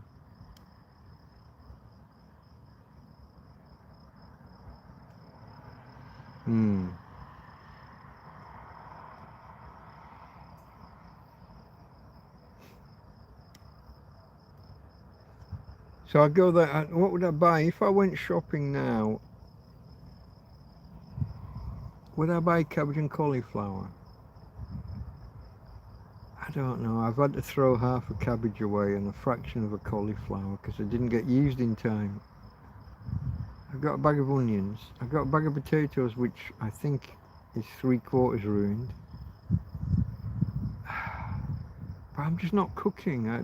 Is there any point buying the... So, it's today the 23rd. I haven't got a...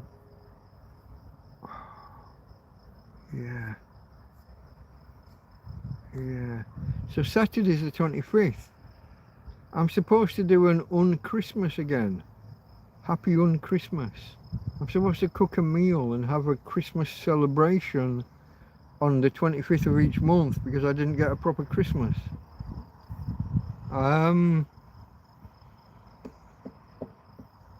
What would I be in the mood for?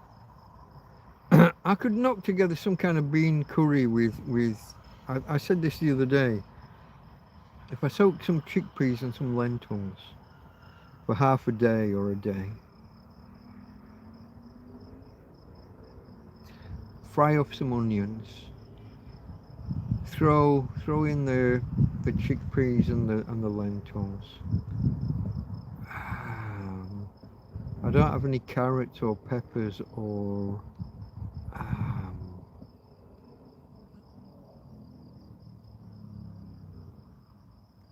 like celery or leeks or anything. I don't have anything like that. Maybe I should buy those. Carrots, leeks, celery for the sofrito, or whatever the Spanish. That's the Italian word. The French say mirepoix. The Spanish have a word that's a lot like sofrito, but it's got that in it somewhere.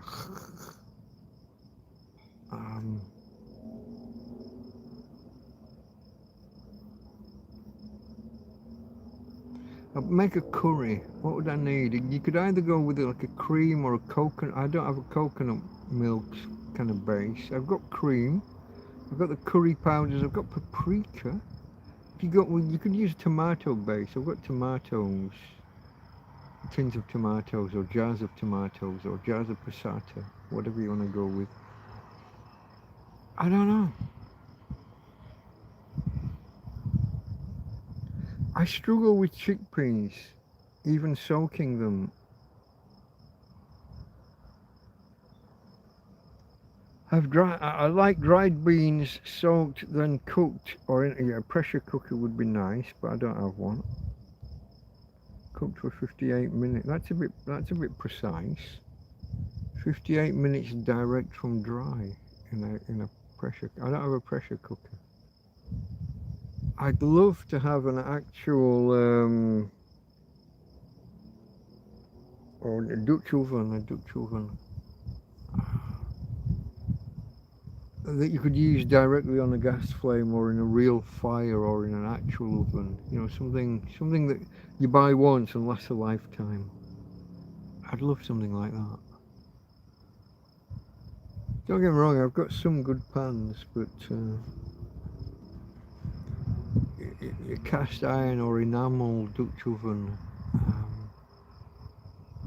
yeah. Well, you see, the sofrito varies by country. In Spain, it's onions, peppers, grated tomatoes. In Italy and France, it's celery, carrots, and onion. Onion first, always onion number first, according to Chef Jean-Pierre, who is back. God love him, Chef Jean-Pierre. Onions, carrots, celery are your base aromatics for your sofrito. In Spain, they tend to grate tomatoes, so you end up with everything in there except for the skin. And they go with peppers rather than celery. It's all up in the air. It's cookery. It's not rocket science. Baking is rocket science. Baking is proper real science. Baking requires, this is why you have to use a weight scale and measure things to the exact fucking gram. With baking. Cooking, Chef Jean-Pierre, measure accurately. It needs half a glass of wine, and the whole bottle goes in. Oh, or maybe a little bit more. It's just like, whatever you do, reduce it by half. Okay, it's just how half a glass of wine becomes like 3/4 of a bottle or an entire bottle. And it doesn't, and it's like, it doesn't matter. And when we finish, stick it in the freezer, it'll last, maybe 17 years. Normal cooking's not rocket science. Baking's a lot more precise.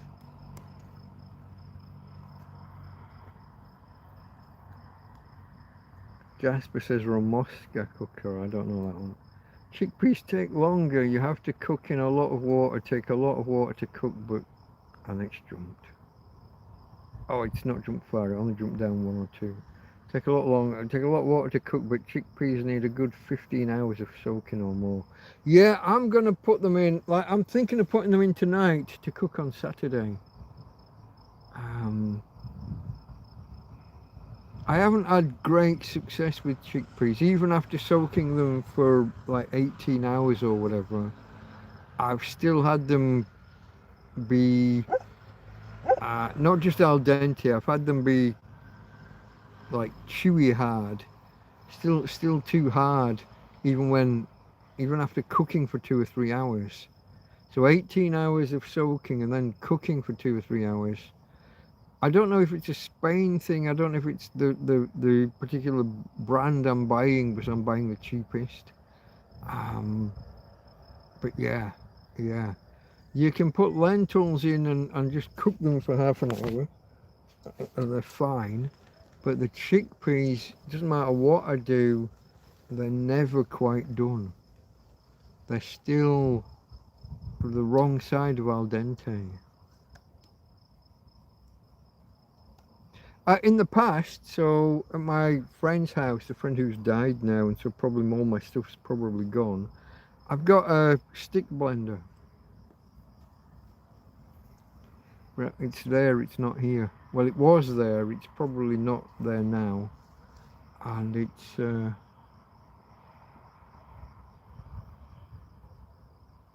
yeah, what do? You imagine knocking on someone's door and saying, hey, I'm sorry to hear that your mum died, but have you got all my stuff? They probably haven't, after 4 years.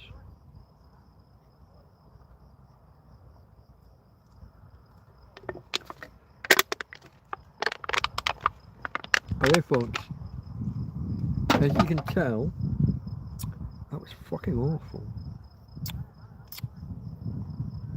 I'm gonna go and get a beer. It's gonna be just as awful because the fridge hasn't been on this afternoon.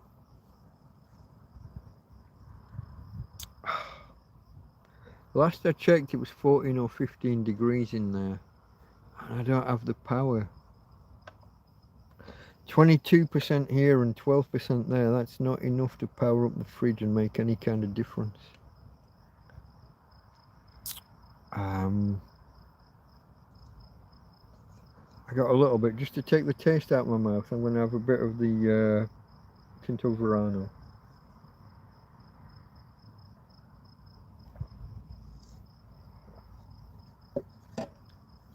By the way, the other day I suggested that Tinto Verano was red wine and lemonade, and the ingredients on the bottle suggested just red wine and fizzy water, but no, it is lemon. They typically use a thing called gaseosa, which is it's like cheap supermarket lemonade in the UK. You've got your proper real lemonade, like your Fanta Limon. You've got proper lemonade, but you've got the cheap supermarket one that's just like fizzy water with a hint of, and that's what gaseosa is in Spain. If you come to Spain, don't ask for lemonade. They've got no idea what you're talking about. Ask for gaseosa. Unless you want specifically to pay 10 times more and buy the Fanta Limon. With that, folks, give me 1 minute. I check. Tina is not directly behind my chair, so I can move backwards. Just gonna grab a beer. Oh, stretch my legs. Oh, scratch my balls. Oh. See where we go.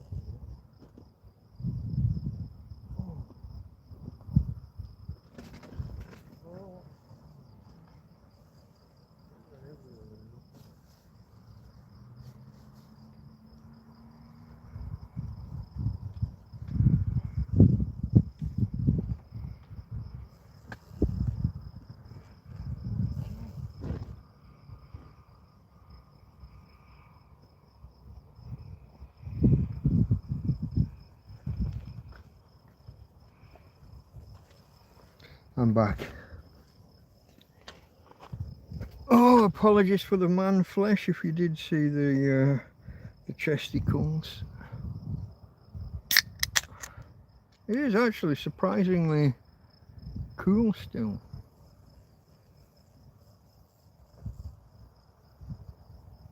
I guess thermal mass has its advantages.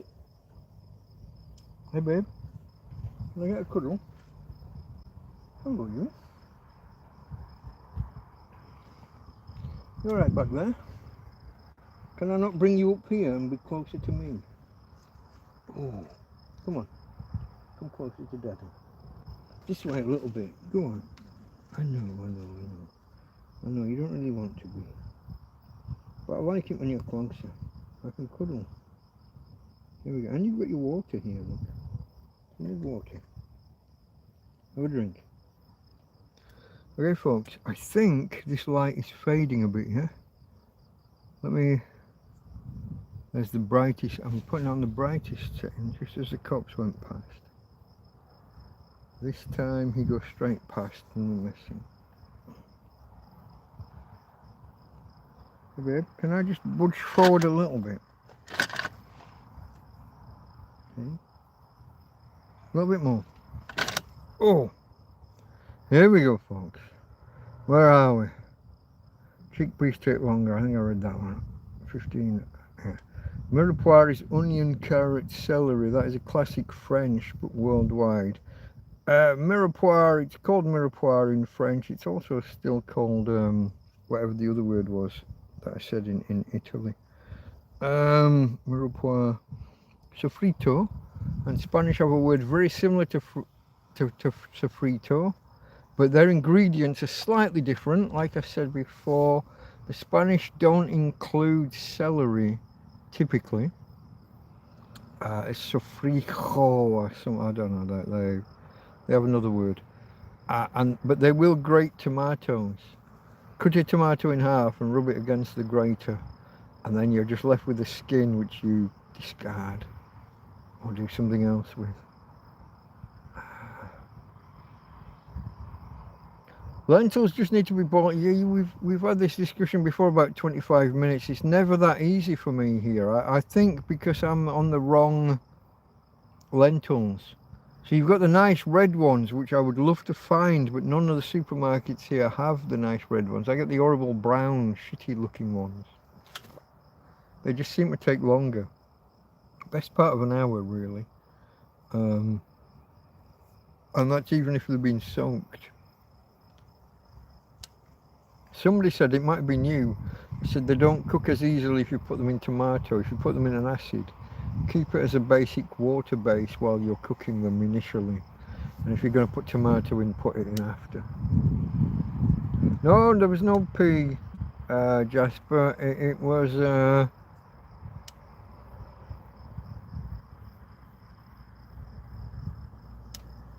I'm guessing that's soups rather than soaps. Easy to 25 minutes directly from dry, easy to add to soups. I'm going to go with rather than soaps after you made and fried the base. It wasn't a pea, it wasn't cloudy. Easy way is to fry onion, tomato, celery and carrot. Hold on, onion, tomato, celery, carrot in olive oil for several minutes. Then add water up to level for soup. Lentils, cook for 25 minutes. But rinse lentils well first before. I had spaghetti hoops as Jasper. You see, that's me. If I can just open the tin and just fucking eat with a spoon out of the tin in summer for the next month and a half. Wait till we get to the end of August or halfway through September. Whenever the weather breaks, sometimes the weather breaks early in September, sometimes it's later. My guess is that this year it'll be later. But whenever the weather breaks, soup's not soap, so auto-incorrect strikes again. Yeah, I got you. No stretching the leg and scratching the balls at the same time. That leads to injuries. It can do. We talked the other day about if you twist the two testes, because they have a wire, not a wire, a pipe coming in from the top and going out the bottom. Both of them. And if you get them, there's a word. I'm going to look up the word. There's a name for it. torsion, not contortion, torsion. Hold on.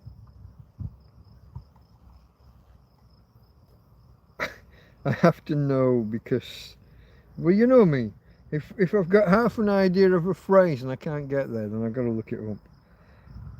Here's the God. If the police ever look at my Google history, name for condition.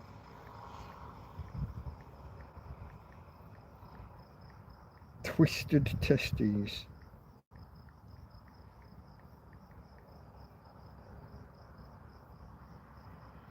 Surely it's double ES, no?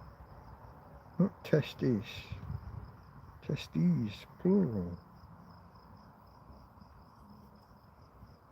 Testicular torsion, isn't that what I said? I think I actually said the word torsion. I thought it was part of a word like contortion or distortion or torsion. Testicular torsion, Torsion. Yeah, don't get your nuts in a twist. It's really, really bad. They can go gangrenous and require removing. You can have one swell. You hear jokes about needing a wheelbarrow for your. No, it can get that way. There's a serious medical emergency that requires immediate medical attention to prevent permanent damage or loss of the testicle. The twisting cuts off the testicle's blood supply, causing intense pain, swelling, and nausea or vomiting. So you wouldn't have thought your balls were linked to your stomach, nausea or vomiting. There we go. Hold on. Bell clapper deformity. I've got to know more. When I hear a phrase like bell clapper, well, read a phrase like bell clapper deformity. Most cases happen in individuals with a genetic trait known as the bell clapper deformity, where the testicles are not securely attached and can swing freely inside the scrotum. So they're acting like the clapper within a bell, the ding dong bit. Am I invisible? I'll put another light on in a minute, folks. Give me a second. I just want to keep reading about the bell clapper deformity. Time is critical. The testicle can only survive without blood flow for about 4 to 6 hours. Seek emergency medical care immediately. Wow. So now you know about the bell clapper deformity. And I shouldn't be laughing. It's not a funny thing. I'm guessing it could happen to anybody. I'm going to move that over there. I'm going to bring this over. I don't know if I can do it. No. Okay. Stay charging, you fucker. Now light. Charge and light at the same time. Is that too? I think that's too bright. Full, medium. Medium? You're happy with medium? Brown lentils are good, very good. Probably been drier for much longer. And then it says September. Yeah, we got to get through August. August is the hottest month of the year in Spain, and it's also the month that the whole country takes off. The only people working in Spain in August are working in bars, restaurants, and supermarkets.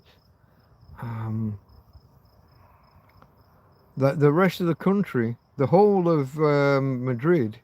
So Torrevieja is known in Spain as kind of Madrid by the sea.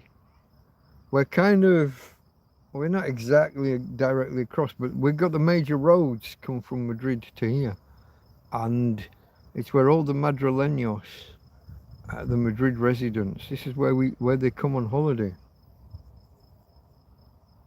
This place will literally, I promise you, the first weekend either just before or just after the 1st of August. The police have a name for it. It's like Operation something or other. And it's on the news, and they keep track of how many deaths occur on the roads while people are leaving Madrid to come to the seaside. The flood of people leaving Madrid has its own like news shows. They keep a score like it's a fucking sporting event. And the same August the 31st. Is there a 31st? I think there's a 31st. 30 days of September. Oh, hold on, how does that go? 30 days of September. April, June and November? Something like that. So there's a 31st of August. August the 31st, they do like the return trip, and they keep track again of how many die on the roads. And it's always double figures. There's always deaths. It's a big thing. It's broadcast like it's a sporting event. They keep score.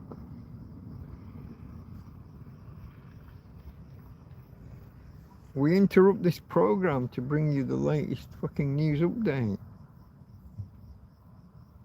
So you have to wait to September, halfway through September, at some point in September, between the first week and the third week, the weather breaks and you get a torrential storm called a gota fria, which translates as a cold drop. They don't like that term anymore, and now they've tried to call them a dana. It's like a depression of this and that. I don't remember in Spanish what the D, the A, and A stand for. But they call it a dana. They've tried to get away from calling it a gota fria, but everyone still calls it a gota fria. But when that happens, you'll get 2 or 3 days of just torrential fucking downpour. And that's the end of summer. Before that, the temperatures are up here. After that, they're down here. And there's this like 10-degree drop between the one and the other over the 2 or 3 days while the storm happens. Towns flood. Valencia, hundreds of people died a couple of years ago. They diverted a river, and then they built whole housing estates on the riverbed. And then it rained a lot. And the old riverbed became active again and flooded, and hundreds of people died. I say hundreds, at least 800, 150 or so, I think. People died. They diverted a river and then built where the river used to be without thinking, do you know what? The river used to be here for a reason, because this is the lower land where the water's all going to go. What could possibly go wrong? Let me have a look. I'm going to look it up. Just to make sure that I'm not bullshitting you. I could be wrong on the numbers, okay? Valencia flood deaths a few years ago. Let me, just to make sure that I'm not talking shit. Valencia flood deaths. 2024, that must be the one, yeah? 2 years ago. 238 people. Cause cold drop deaths, yes, I got a free, a cold drop, that's what I said. They call it a dana nowadays. They're trying to rebrand. Have you noticed everything to do with weather and everything has to be rebranded? Every full moon is now, it's a harvest moon, it's a red moon, it's a this moon, it's a that moon, it's a fucking extreme ultra moon.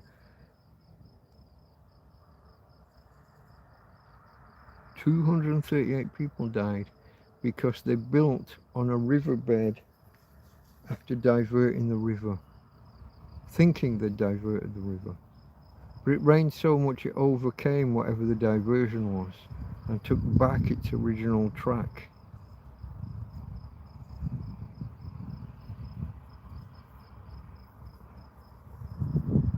Yeah. So I wasn't chatting shit. Surprisingly. Who knew? Contortionist, yes, that's who usually gets it. Karen. Okay. I was just about to read a Karen comment and I got cut off. I'm back now and I'm down to six. Why? Hold on. Oi! Oi! You lot. My regulars. Why the fuck have I only got 6 thumbs up? I've been talking with about 15 regulars over the course of the evening and I've only got 6 thumbs up. Check your fucking bad selves. What are you doing? You gotta do this shit for fun. I do, but that's not. Contortionist, yes, as you usually gets it. You've probably talked about it already, but is your tent totally ripped? It is. There are 2 huge new rips in the main compartment, the living room of the tent. 2 what were suggested rips, 2 light kind of like stretch marks are now fuck off wide open. That when I did the short earlier. Yeah. I'm going to put the new tarp over the top tomorrow. I'll do it on my own if I have to. I have the technology. I can fasten this side and then I can tie what should be the other side to a stone or 2 and throw the stone and the string over the tent and haul it up. That's how I did it the last time when I did it on my own. I don't have to have someone help me. It's just easier if I do. But you know me. What's the word? It turns out I'm quite practical. Adaptable. I can adapt and overcome. Ultrink paratus, as somebody once said. Ready for anything. I never know whether I've got that pronunciation right. Utrink or ultrink paratus. Where's Keith? He'd better correct me on my Latin.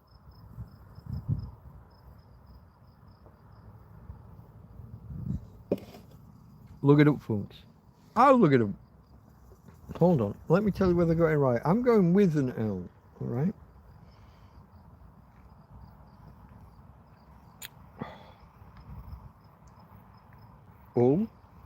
Trink with a Q-U-E, maybe. Paratus. Utrink. There is no L. It is Utrink. All right. Oh, hold on, because that's brought up a Spanish thing, and that's not where I was going. But because it's based on. Okay, yeah. Popularized como el lema oficial del Regimiento de Paracaidistas del Ejército Británico. Allow me to translate for you. Popularized like the official, not logo, the official saying, the official theme, the official, what's the word I'm looking for? Of the parachute regiment of the British Army. Them guys, the guys that wear maroon. Utrink.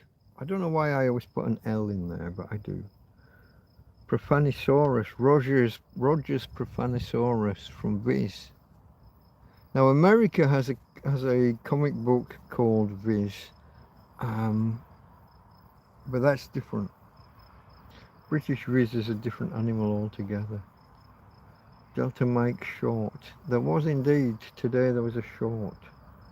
And then it says Alexander Keith. I don't know what that means. I read about America want to give Sioux Indians 1.8 billion for Black Hills. They'd rather have their land back. The money's peanuts. Black Hills. Dakota. Maybe?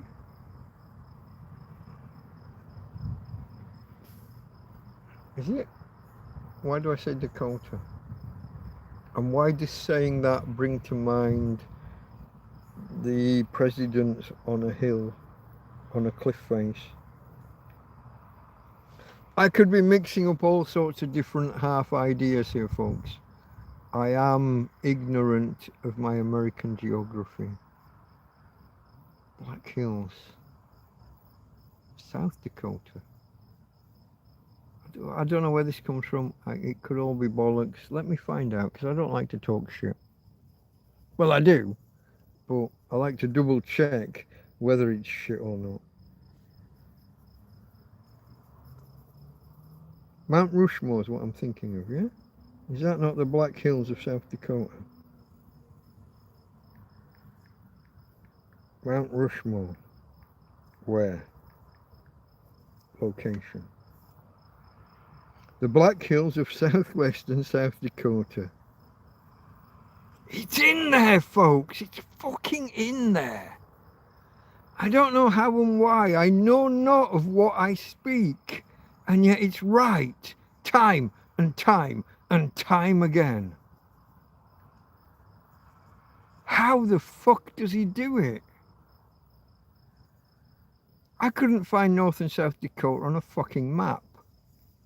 Maybe. They're at the top end of America and there's a straight line between the two. Maybe. Thunder. Did you hear it? Can you hear the thunder? You better run, you better take cover. I can see stars and the moon, so rain seems unlikely even with thunder.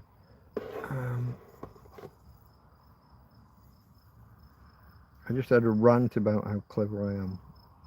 It's not even clever, just remembering shit isn't intelligence. Intelligence is being able to apply knowledge to a situation.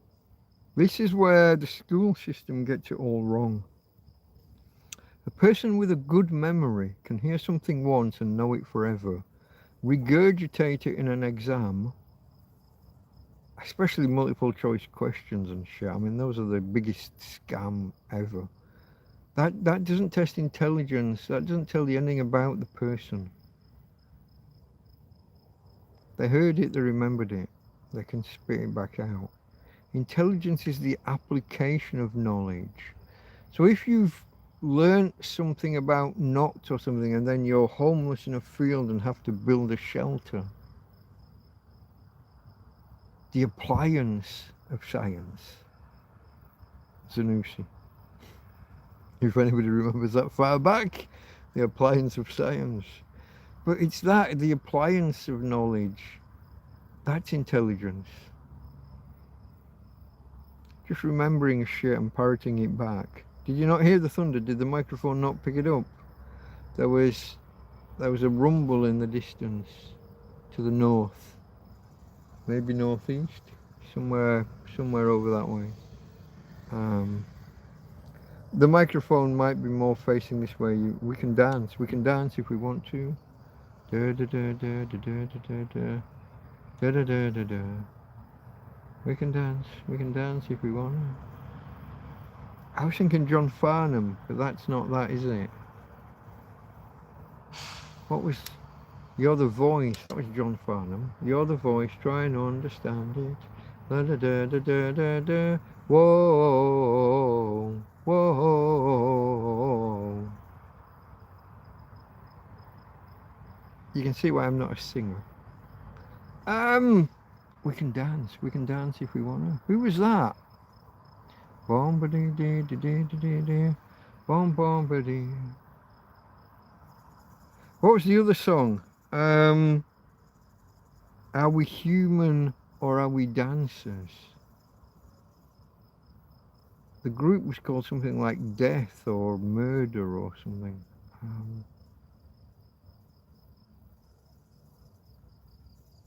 Are we human or are we dancers? False dichotomy. I almost got thrown out of a pub. Fuck. They thought I was being pretentious for saying false dichotomy.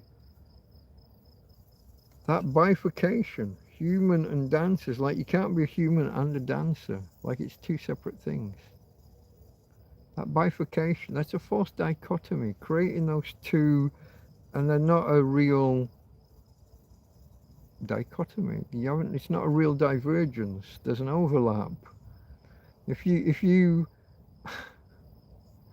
drew a Venn diagram of humans and dancers, the dancers would be entirely within the fucking human. They're not separate. They're a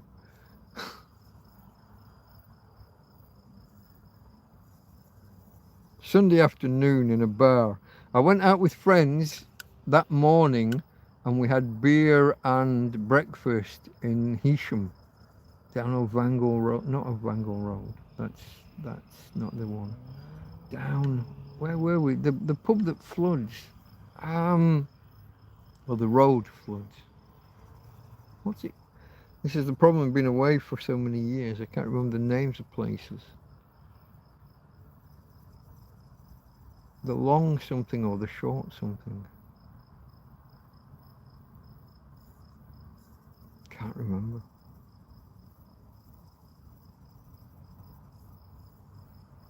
Been out for breakfast anyway. Eaten breakfast, had a coffee, sat and read the newspapers, had a beer, and then Bugsy, my mate, drove us back to Bear Lane, and then I'm sat in the pub, and 2 or 3 hours later, a few beers later, a little bit merry, and then the song comes on, Are We Human or Are We Dancers?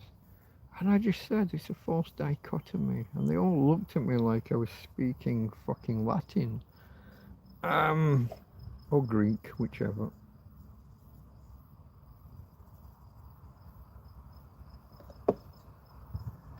Scrolling. We can dance if we want to. Thunder and lightning. With thunder and lightning, you know, baby, it's frightening. I'm gonna knock, knock on wood.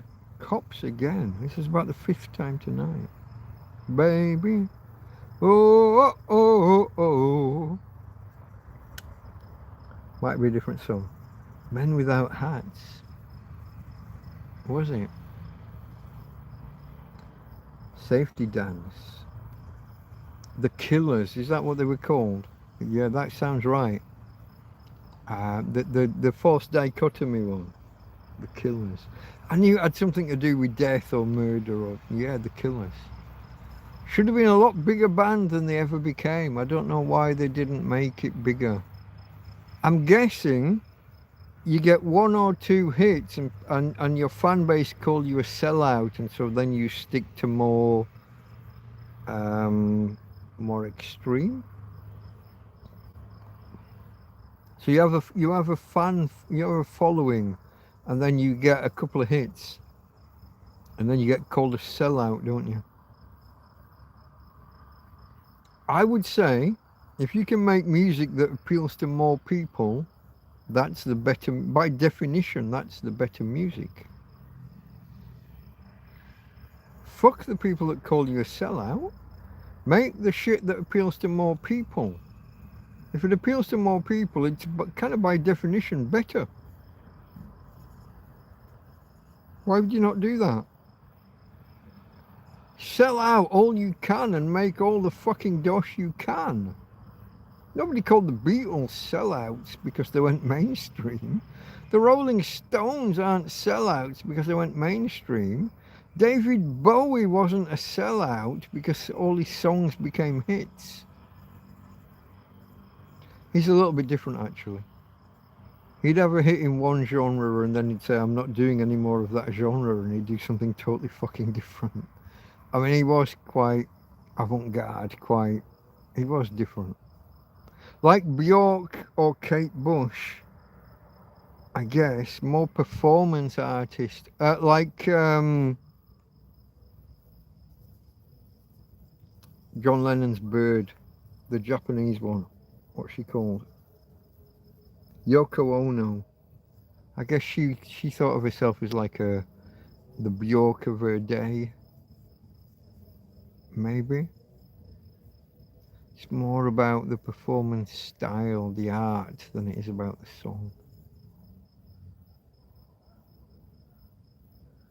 But that bitch broke up the Beatles, so fuck that bitch. They had 7 years at the top. They could have been the... Imagine if they'd been the Rolling Stones and had 60 years at the top.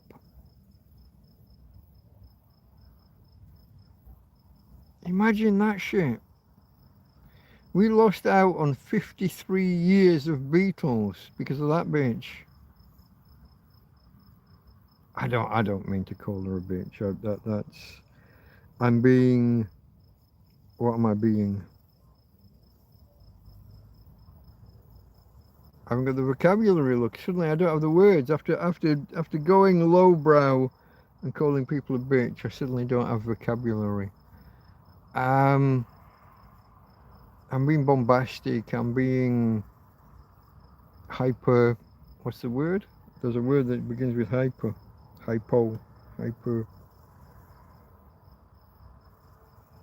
I wouldn't say hypertronic now or something. This beat is hypertronic. No, that's not where I was going. You know what I mean? I was being over the top. I don't mean to denigrate ladies like that. No, I have nothing against Yoko Ono personally. Obviously. Life is life. Da, da, da, da, da. Life is life. Opus. Opus means works. And opus is your ALR, mate. Amber Woolner. Am I pronouncing that right? Amber. Hold on. I need to. Oh, I can't get a zoom in. I can't see the picture up close. I'm assuming Amber female, but I apologise. I can't tell. All right, mate. I think is what that means. I'm all right. Are you all right? We're all right. I'm sat here topless because it's still, what is it still? 36 degrees? Feels like 40, whatever the fuck it was before. Give me a second. I'll give a weather report. It's 29, no, oh yeah, 29 feels like 35. I believe in America that's called the heat index. We don't have that terminology over here. Our weather forecast just says it's 29. It's been as high as 37 and 37 felt like 45. This is 29 feels like 35. And it's, what is it? midnight. And it's not going to get below 27 degrees tonight. I'm alright if you're alright. Raid, okay. Yeah, are you from the raid the other week? Maybe. The Killers isn't from Iron Maiden, totally different band. Google Killers. I did. Opus, Australian rock band, Live is Life. I remember Live is Life. Live is Life, na na na na na. Brandon Flowers. It's a little bit of a gay sounding name, isn't it? If I'm honest.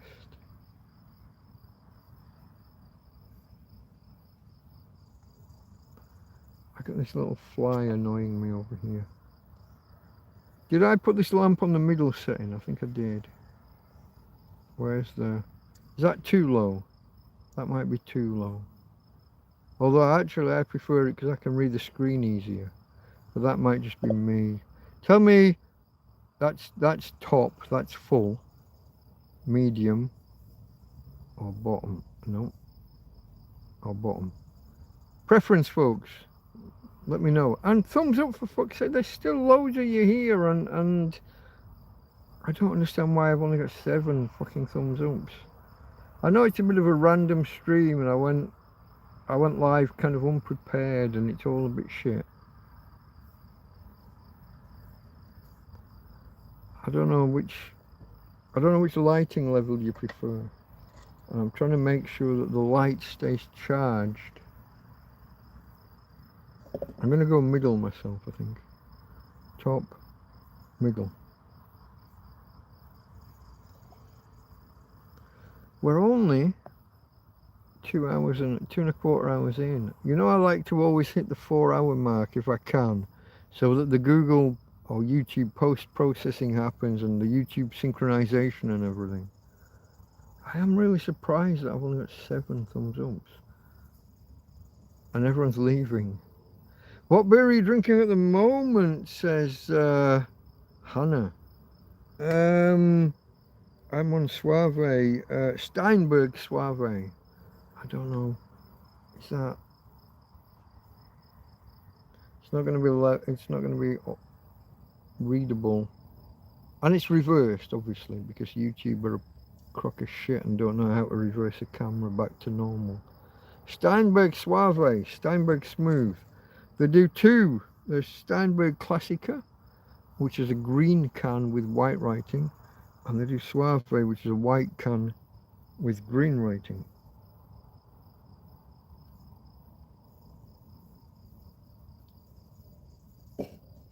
This is the beer that my mate Ismo brought yesterday on the way home from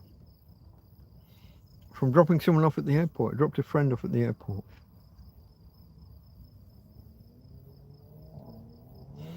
Like Tricks banned from Cornwall, then American band stole the name Tricks. Do you know the same happened with Boyzone? Do you remember, what was he called?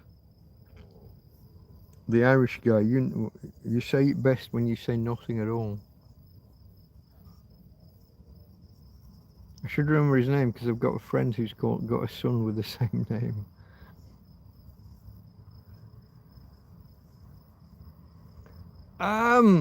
But there had been a band in the 80s, 1989. There had been a band called Boys Own, like 2 separate words, I think. Rather than Zone, but it had been Boys Own. So when you say it, it sounds the same. So the Irish guys, I almost had it. I almost had his name. I'm going to look it up because I can't. I'm not going to get it. It's going to annoy me. You know how I am. I'm a little bit... I think I'm on the spectrum. But spectrum is green. 10 points to the first person to get the reference. Spectrum is green. Am I going to get there before Google does? Ronan Keating. Fuck. There you go. Look at that. Ronan Keating and Boyzone. They had to pay another band for the name. Boyzone. Boys Zone with a Z. Because the other guys had a similar name. I didn't even have to Google it. Like, I didn't even type it in. I just got it because it's always in there, folks. If I think I know some shit, I generally know some shit. Like the South Dakota. Like the South Dakota. Black Hills and Mount Rushmore. That I didn't know that I knew. But I was right. I've got 1 viewer. You've all left me. Really? Have you all left me? Jasper's here. Where's Farmer? Let's have a roll call.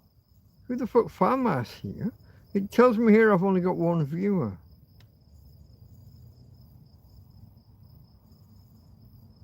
I've got Farmer and Jasper. It now says 2 viewers. That's the 2 of you.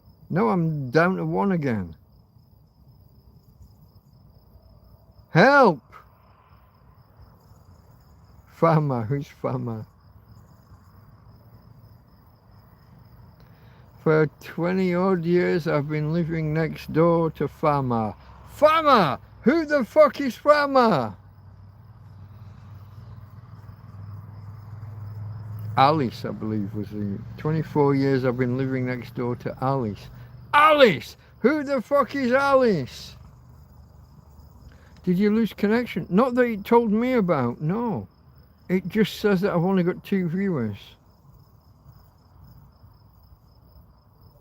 Folks, if you're out there, just roll call. Let's just a thumbs up or a I don't know, just identify yourself. Just let YouTube know that you're here. So far, it's all Fama and Jasper, and YouTube tells me I've only got 2 viewers, which, if that carries on, I'm out of here. Chubby Brown, I think it was, wasn't it? What was it? Smoky. For 24 years, I've been living next door to Alice. Alice! Who the fuck is Alice? I'm down to 1 now. I'm down to 1 viewer. According to the counter here in the app. There's 2 of you talking, but there's only 1 of you here. One of you's a ghost.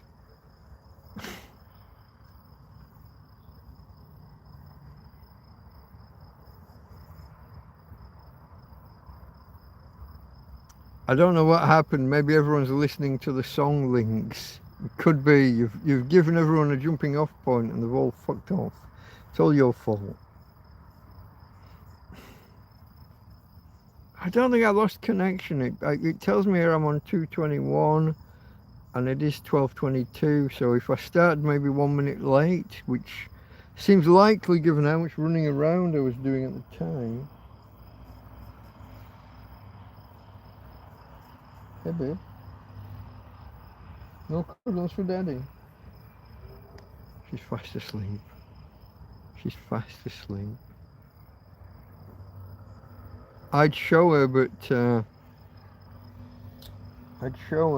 I think the light would wake her up. Irish player boy. Ryan, are you still in Valencia, mate? Just popped in to say hi. So I think viewer count is off. Okay, now we're up to 6. We went to 4 and 6. Okay, mate. Thank you. Just nice that people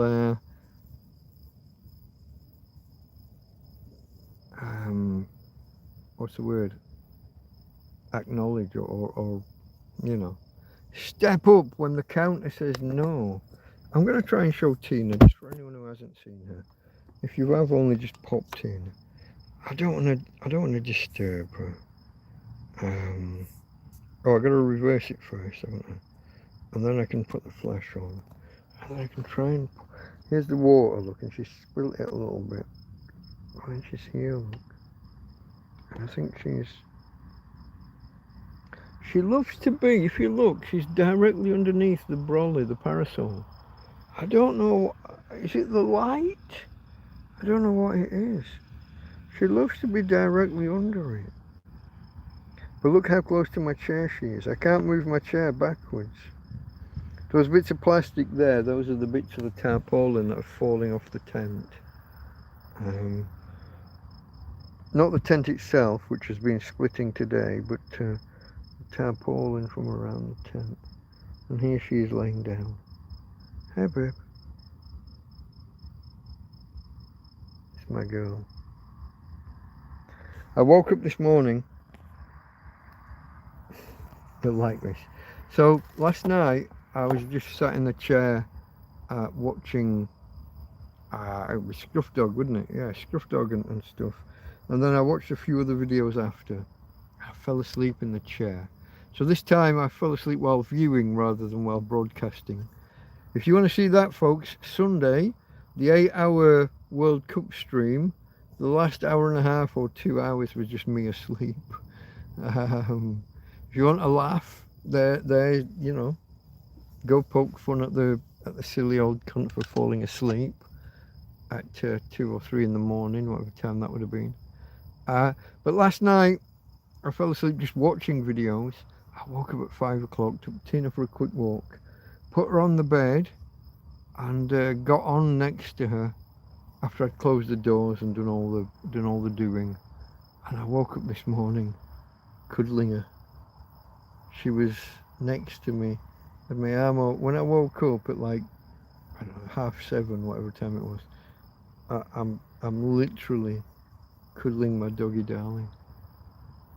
It's lovely. I'll remember that forever. If you've been here a while, you'll know that we haven't got too much longer left with Tina. But memories like that will live forever. It's my girl. She was asleep. She was laying on top of one arm, and I've got the other arm over her, and we're kind of breathing in each other's face, and that's how I woke up this morning. I love that. I love that. Dogs are people too. Don't let anyone tell you otherwise.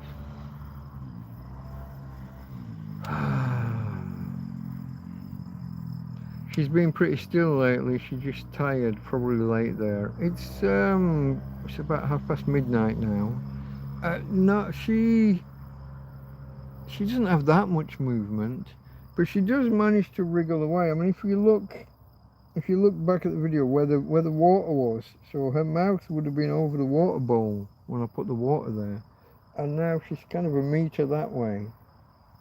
For a disabled dog that can't move, she manages to wriggle about quite a bit to wherever she wants to go. She hasn't got too much movement, but she's got some. And I have to try and interpret it at times. Does she need to go out for a pee or a poo? Does she just want water? Is it time for food? Is it too hot? Do I need to turn the fan on? First thing in the morning, it gets crazy hot before I open the 2 doors. Do I just need to open the doors? There's like a guessing game trying to intuit what her needs are. Because obviously she can't tell me outright. She hasn't got long left, folks. I'm trying to warn people and get people ready for the realities. I know I said 3 or 4 weeks ago that she only had 3 weeks left, but she didn't deteriorate at the same rate she had been. So that's kind of suspended for a little while, but it won't be for long. Pretty soon now she will be gone. What I don't like is that it's for me to decide when that is.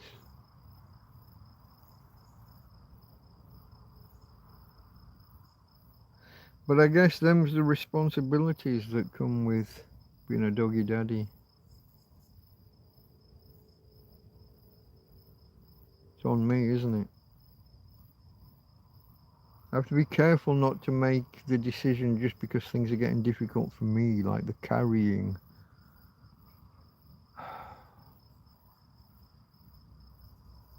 I've promised her I will carry her as far as she needs to go for as long as she needs to go, for as long as she's here. I just have to try and live up to that promise. I don't know.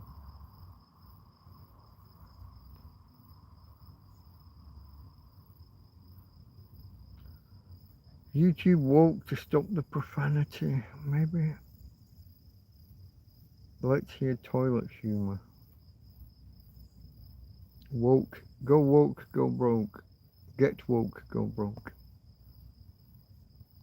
12:30. That is indeed the time here, yeah. Wake up. Hello, New York Groove. Don't know that one. China Grove or Groove? Grove? I have no idea.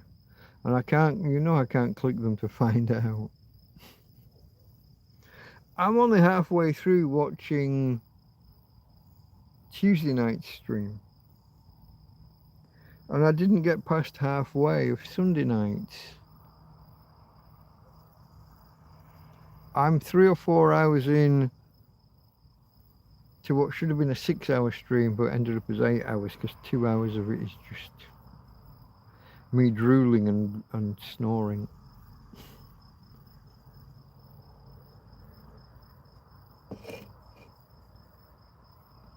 Okay, folks, let me do my intro. We're on 2.5 hours, more or less. The channel is Delta Mike, down and out in Torrevieja. Delta Mike. That would be me, your eponymous hero. I am Delta Mike. Well, I'm not really. It's not my real name. Nobody's called Delta. It's my initials, DM. Radio Alphabet. NATO radio communications alphabet. DM Delta Mike. We're going to run through the whole thing. I'm not going to do it now, but Alpha Bravo Charlie Delta Echo Foxtrot etc. DM Delta Mike. Down and out in Torrevieja. Down and out. A tramp, a hobo, a homeless guy, a vagrant, an indigent person of no fixed abode. Some might say a bum.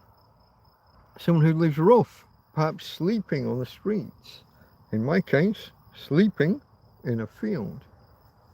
In a tent that today just had the roof blown off. So that's fun. Tomorrow I'll replace the roof. Maybe. In Torrevieja. Torrevieja is a city on the southeast coast of Spain. 50 minutes south of Alicante Airport, 50 minutes north of Murcia City. About the same north of Cartagena we were talking about earlier when we were talking about Hannibal, when he did his elephant thing. He came from there. That was his launching point to storm the Roman Empire with his elephants. Just down the road, literally. This road. You can just follow this road 50 minutes that way.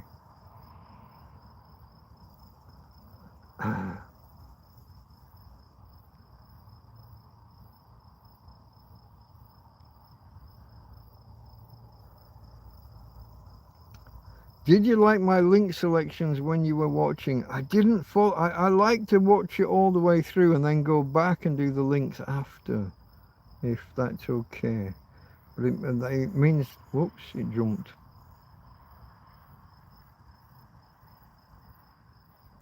So Farmer says, pound, smash, poke, prod, push.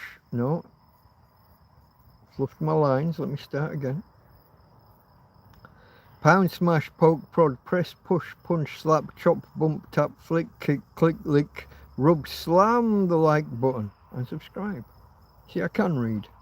Sometimes in a straight line. Who knew? Been able to do that since I was about 3.5. The whole reading thing. I was very good at reading. Because reading just needs learning. You just have to remember. I've said this before about whether or not I'm intelligent. I have a memory. So my mum did the flashcard thing, what nowadays would be called phonics. The different letters of the alphabet. So we learnt, so if you've ever tried to teach anybody the English language, there are 2 alphabets, basically. Every letter has 2 sounds. A, B, K, D, F, G, H, and on you go with that particular brand of the alphabet. I'll do the whole thing. A, B, K, D, F, G, H, I, J, K, L, M, N, O, P, Q, R, S, T, O, V, W, X, Y, Z. That's what I was taught as like the baby alphabet or the child alphabet. So A for apple, B for banana. But then you've got A and B and C and D. So each letter has 2 sounds, or most letters have 2 sounds. And you learn those sounds. And sometimes you just have to read a word as it's written, and sometimes you have to choose between those 2 sounds. You try it one way, you go with the more obvious, apple, apple. And it becomes obvious that apple. It took my mum less than 2 weeks to teach me to read. We went from the abacadus to the ABCDs, and then we went to the 2-letter combinations. 2 O's together is more of an oo. Sometimes just an O, like book. But hook, look. PH is a F. Telephone. Phonetic. You learn that CH is a ch for cheese. You learn a couple of little, I think they're called diphthongs, but that might not be the correct That might only be, there might only be diphthongs in certain circumstances. When it's two vowels maybe, or two non-vowels, I'm not sure. Th, th, they, them, the. So she taught me the individual letters, and that each letter has two potential sounds. And then there's some little rules about certain letters. Ch, f. And then you read a word you've never seen before, but you can get there just by mixing and matching those rules. You'll get 90% of the way there 90% of the time. And when you're 3.5, that's quite a fucking achievement. And that was me. I started school after already being able to read. And having been able to read for over a year. Is it intelligence though? Or is it just memory? They're kind of inextricably linked. But usually intelligence is defined as the application of knowledge. One of the definitions of teaching is like changing behavior. But that's a little bit different.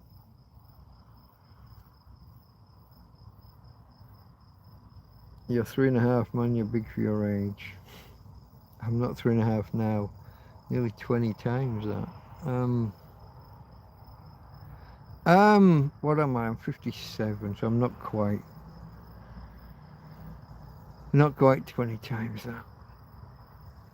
Just 18. Almost 19, but not quite. But I was 3.5 when I could fully read.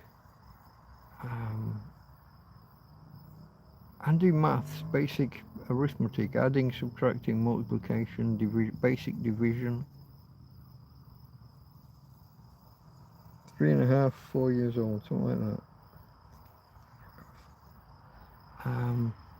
I went to school already knowing it all. They called me the professor. I had my little fucking John Lennon reading, my little John Lennon NHS specs to begin with. I'm scrolling back through all of this Dennis, Dwight, Dwayne stuff. I don't know what that's about. The Hills Are Alive.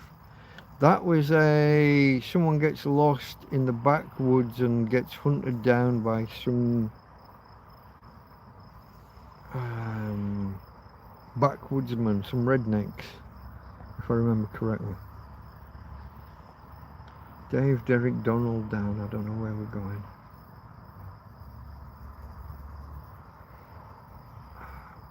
Okay, I think I got everything. Alright folks. There's only 7 people out there according to the counter. I don't know whether we're going to carry on. I don't normally carry on with this lower viewership.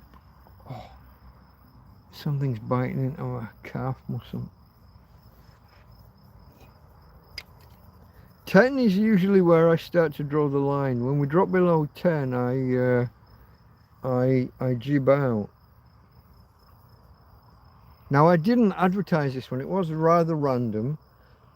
Friday, Sunday and Tuesday are my more regular days, so this is an unusual day for me. So I think the combination of it being an irregular day and no promotion by me might be harming the viewership. Oh. But maybe I'm just not entertaining enough. Who knew? Tramp in a field, not entertaining enough.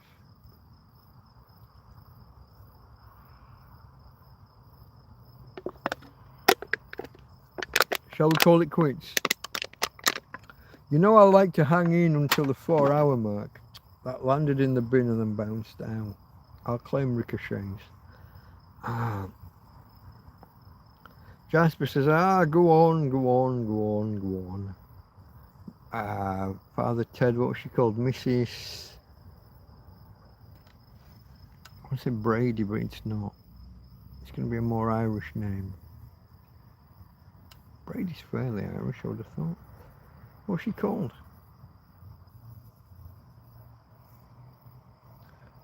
I'm going to write. I can't not know, can I? You know how I am, folks. I can't ask myself a question and not get myself the answer. Father Ted, tea lady. Tea lady. Mrs. Doyle. I told you it was an Irish name. Ah, go on, go on, go on. Mrs. Doyle.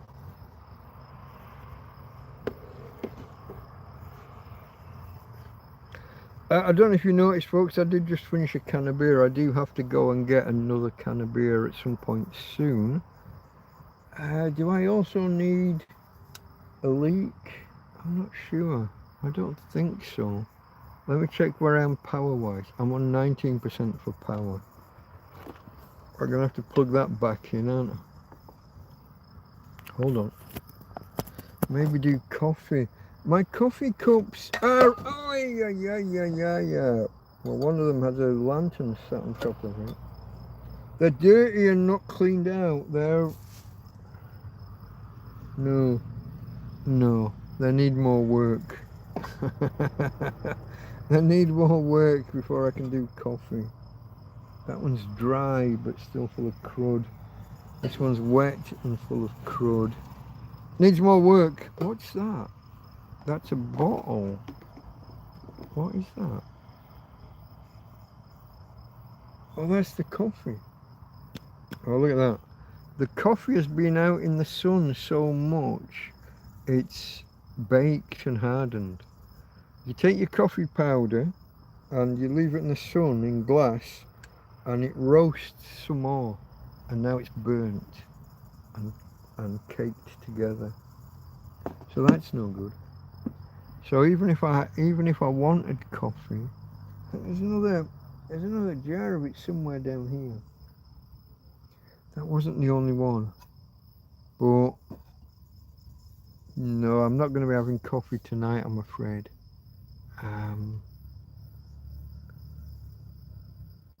Come on, viewers, stop watching other channels. I have the power. I don't. My EcoFlow is on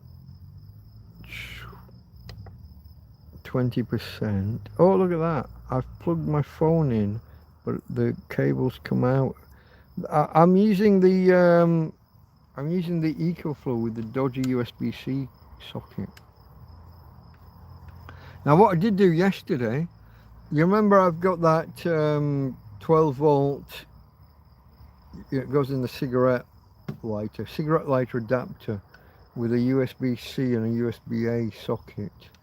But the positive and negative, the port, they were rusted. They're not stainless steel, they were rusted. I took a knife to them. I've been scraping the rust off to try and make those work. I don't think I've got that. I don't think that's in my pocket. No, it's not. That's still in the tent. But with this particular EcoFlow, with the people who had this before me abused it, and they've caught at some point. They've caught the cable while the connector's in. They've caught it and kind of knackered the USB-C port. Not totally knackered. It still works. You just it doesn't hold on to it very well.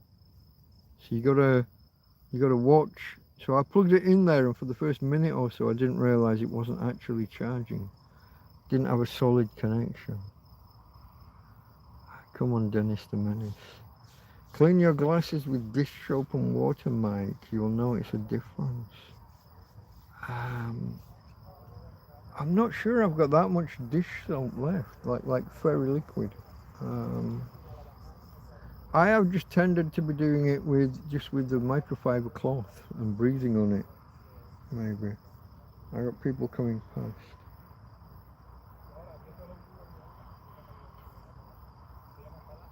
Okay, as long as the voices keep moving. There's someone in the morning insists on coughing his guts up right outside the tent, like mate, don't cough your fucking growlies up here every day. Like if it was once, you'd be like, all right, every day. Why? Do you live here and you just don't like the fact I'm here? Is there something, is there a hidden fucking meaning? You're not actually fucking needing to, you're not having a run and you just need to clear your throat or your tubes. I don't know. Hey babe, okay. You're well back now, aren't you? A little while ago you were right behind my chair, now you're about 18 inches away. Okay folks, I'm gonna go get a beer. I think I might need a wee-wee as well, I'm not sure. Until I stand up and assess the pressure on the bladder, I won't fully know. I think they're gay passers-by. Do you know what? You might not be wrong. A couple of guys. Yeah, I don't know. I'm going to mute the microphone, just in case I do. I won't know until I stand up.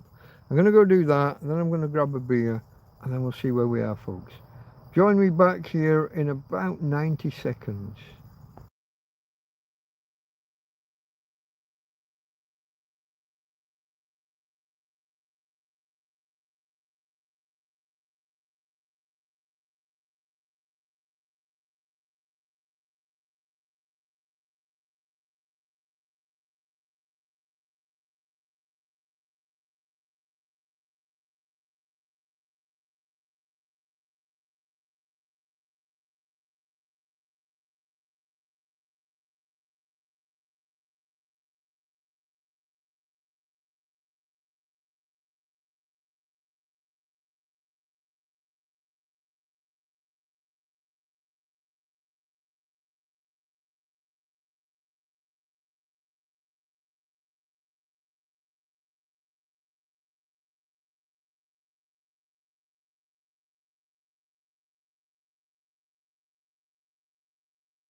I'm back!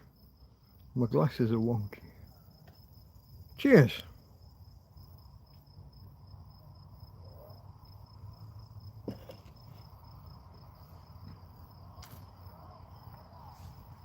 It says there are 9 people watching, but for the last hour it's only been Jasper and Fama.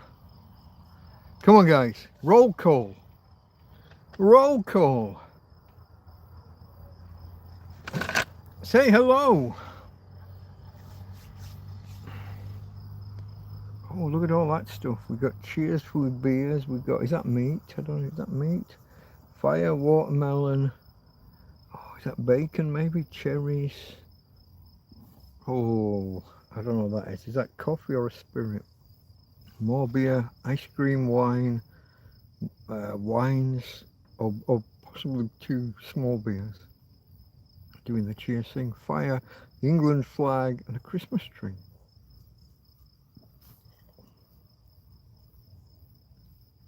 Jack Attack is not in, this is a recording. Cheers, mate. Back into lurker mode. Come on, folks, who else is here? I know you're there, really. It says here that there are 10 of you.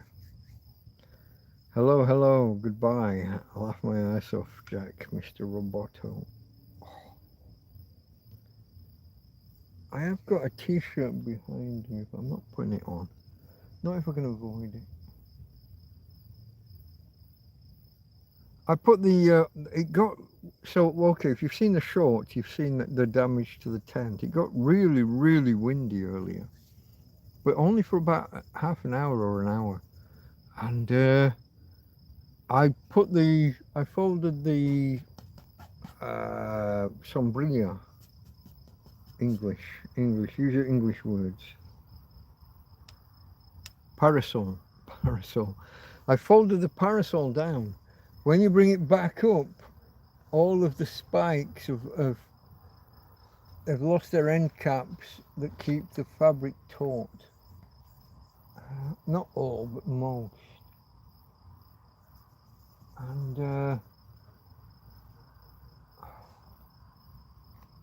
hold on.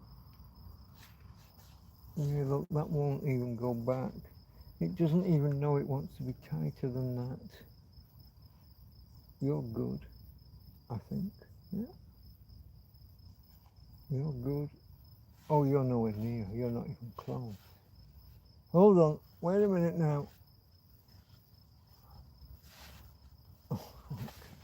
That is just not even on this fucking planet. Like, you're in a different universe. And this is what happens, folks. This is why I try and leave this one up. Once I've put it up, there's like 5 minutes work to get all of these end caps on the prongs, on the spokes of the brolly. No. Wait. No. Ouch. Ouch. Yeah. Are we done? I think we're all the way around, maybe, yeah? I think so.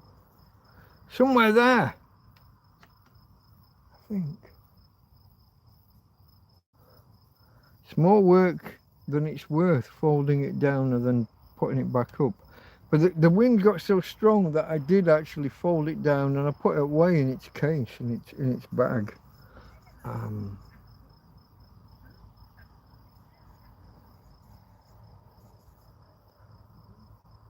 Why the fuck is chat translating my posts? I don't know. Origoto house. Japanese, right? Origoto. Origato. Hold on. Dozo. Domo. Domo arigato. Here. Thanks.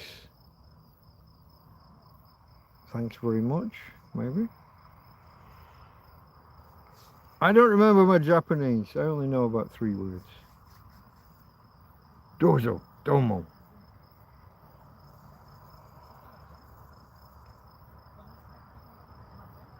Why are you bothered who's here? Keep ranting on people joining after they've been to Lavi. I only bother because, like, if the numbers get to, if I find that I'm actually talking to like 2 or 3 people, there's no point. It means that I'm not interesting anybody. I'm not doing my job.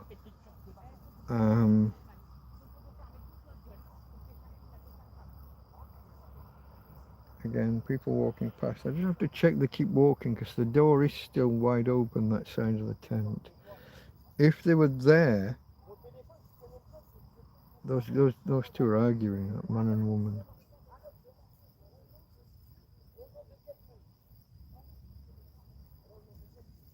There's the other thing you have to watch for. Maybe a man finds a woman and brings her down here and they don't know each other that well. And it could be, it could be an unsavory situation. I always like to watch out for other people. I think you might have gathered this by now. I do step in from time to time in situations where other people might not. And it can have good effects, it can have bad effects, but yeah. Don't break the light, phone playing up. I'm trying to say domo, arigato. Dozo, domo arigato. Domo, nice cake, I don't know that one. Fucking roboto, jeez. Keep trying. No, any good toilet humour jokes, Mike? No, I don't really. I've got so for a guy who's got a good memory in general for like facts and obscure. You saw that earlier. What was it I pulled out of nowhere? South Dakota, Black Hills, and Mount Rushmore. Who knows where I must have remembered that from like being 7 and reading like an encyclopedia. That's where that came from. I promise you, it's from that long ago. 50 plus years ago. New Junior Encyclopedia. If you look it up, it was a purple cover. There was a set of, I think it was a set of 18 books, 2 of which were the indices, the indexes, if you must. People don't really understand indices, but in the index, there was 2 index books, 17 and 18, I think.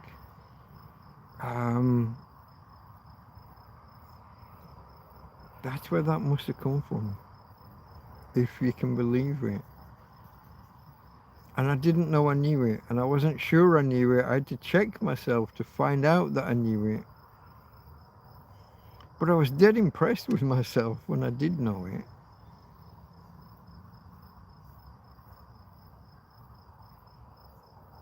Isn't that weird? So now I've got a good memory for facts and figures and for random shit like that. Jokes, I can watch a TV program. I used to I used to go into work and people would be quoting like the Fast Show. They'd been on the night before and they'd be quoting line after line after line. And when they say it, I knew I'd heard it. But I couldn't have told you the joke or the gag or the tagline or the catchphrase or whatever you want to call it. I couldn't have done it. Absolutely useless at that shit. Facts, figures, knowledge. Don't remember jokes well enough to tell them. Why was Spock looking in the toilet? Looking for the captain's log.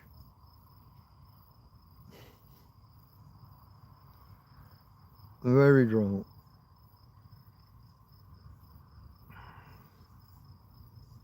You're all off now just Googling toilet humour jokes, aren't you?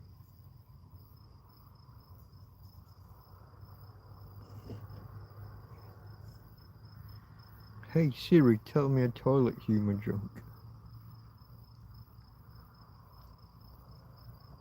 Never had Siri, but I had an Alexa, the little puck. It was in my bag that got stolen. I probably would never have used it again. It's a fun experiment. It's fun to have for a while. Useful when you're waiting on an Amazon delivery and it tells you where they are and how close they are and what have you. I'm guessing the Amazon app can do the same now anyway. Yawning, folks, I'm yawning. We're on 3 hours almost, yeah? I've had a couple of outages, so I'm on 2 hours 58 and 37, but it's 3 hours-esque-ish. I guess as is the tradition, I will try and make it to the 4-hour mark. I try to make it to 4 hours, because then all the post-processing gets done that much quicker. Anyone coming in late can get the stream 15 minutes later with chat replay and all of the different resolutions and things. If I don't get there, if I don't get to 4 hours, people have to wait until about 3, 4, 5 tomorrow afternoon, about 15, 16 hours from now, for things to be post-processed. So I like to try and get to the 4 hours. Also, folks, it's a month ago that we had the raid. It was the 21st. What's today? 23rd. So that's just dropped off the Okay, yeah, now I'm into the 24th, but only by an hour or whatever. That's just dropped off my graph. So when it tells me how many hours of viewership and how many people have watched, those numbers have now gone. I'm now back to normal, struggling to maintain 1,000 watch hours for the month.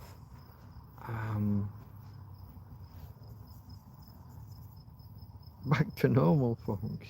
The raid happened, it's been, it's gone, it did, it went, and it will probably never happen again. And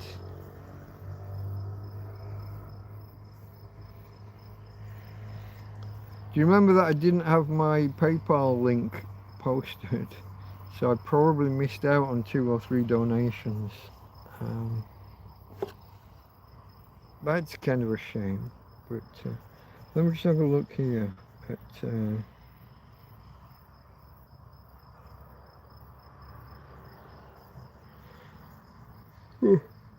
give me a second. Where do I need to go? That's not here. You're not here, that's not there. What's going on? No. There, okay, now I've got the toolbar at the top. Okay.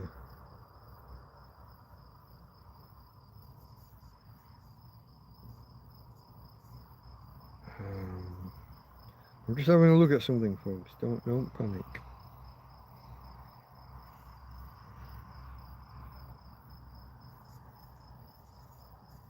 Those are not.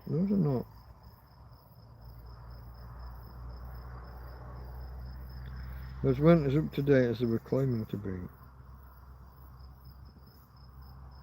I'm just scrolling through some YouTubery just to see.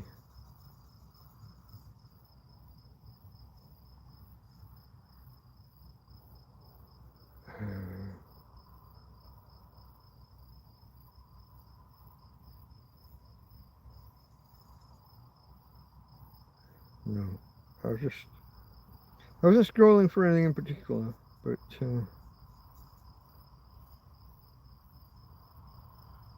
all right, I'm back to where Jasper said something to me a little while ago. So no, that whatever I was looking for wasn't there. Don't worry. Don't worry, I'm still here with you. Toilet humour, lyrics or rhymes, not with me. Hi Billy Joe, hello again. Do you want to build shelter for the winter? No, I think if I started to build any kind of permanent structure, or even semi-permanent, I think I would bring down the authorities again. I've got my next tent already. I have an emergency tent beyond that if anything goes really wrong. I think I'm happy with that. It's Spain, it doesn't get that cold. It's not that big a deal. Yeah, the rain can be a little bit fierce. I've got a couple of pallets and I've got a big pallet and I've got some other wood. So when I put my next tent up, all of my storage items are going to go 4 or 5 inches off the ground. In readiness for when that tent breaks. What I might also do, I thought about doing it this one when I first put it up. Before I put the bedrooms up and everything, I'm thinking of crisscrossing the roof with duct tape. So that in 9 months' time, 9 months after I put the tent up, when it starts to get a bit frangible, when it starts to get a bit brittle and break and rip, any rip can only run a little bit. Instead of allowing a rip to go all the way across the roof, if you've got 3 lines of duct tape, you limit how far a run can, how far a rip can run. I'm thinking of doing that right from the start. While the tent's kind of newish, it's second-hand, but while the tent's new and duct tape will stick easily, why not just do a lattice work over the roof? just to stop any rip running to silly extents. Just had it today. 2 minor rips became huge rips because it was windy. Couldn't have happened if there'd been duct tape on the roof already. That. Just that. So I don't think I need a separate shelter. I think I'd probably get in trouble if I started to build anything that was... Also, I'm just not that practical. What would I build a shelter out of? Let's assume that Tina dies in the next month or 2. I can get out and about. I can bring back planks and pallets and things.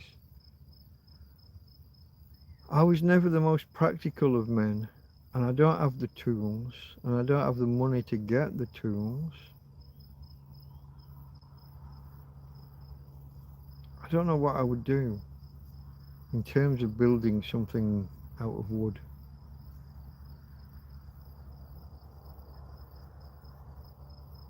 I don't know how the neighbours or the police or whoever would react if I did. I don't know how I would do, what I would do. Maybe I'd learn. I mean, my first ever shelter was 6 broom handles and an old tarpaulin that a builder had thrown away. And I'd already built a bed. The bed broke and fell down, but that's another story. I could learn. I'm becoming far more practical than I used to be. But I don't think I'm practical enough to be building like a shanty town or, you know, like a shanty hut.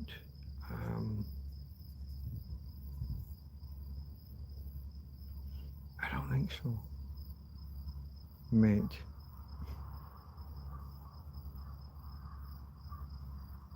I've got a couple of saws.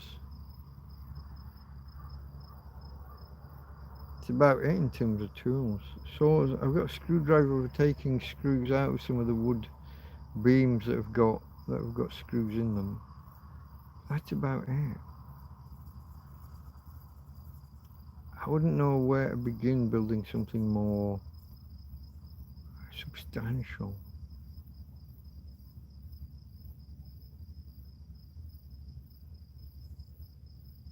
Will I need somewhere as big when I don't have the dog? And I hate talking about that in front of her.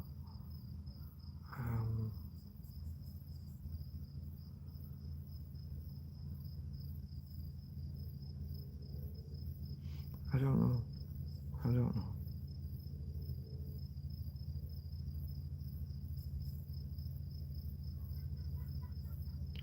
Mike, you've gone woke. You don't like toilet humor. I like toilet humor. I just don't recall it and remember it. I can't remember it.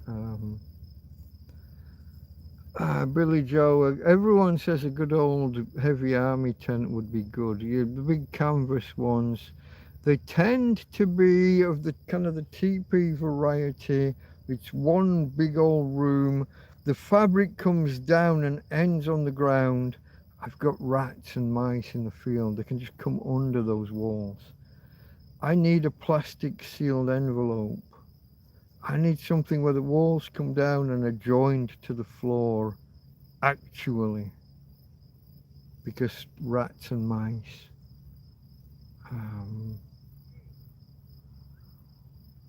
Also, canvas needs a lot of maintenance. When they're wet, every time an area that's wet gets touched, you got to reseal or you got to spray the waterproofing shit. There's a lot of maintenance. They're very, very heavy. So my tents I've got a friend, my friend Karen, tends to buy them for me in the UK and bring them out here. So there's an issue, because it's luggage, it's carry-on luggage, or not carry-on, the other gets stored in the hold. You got weight limits, size limits.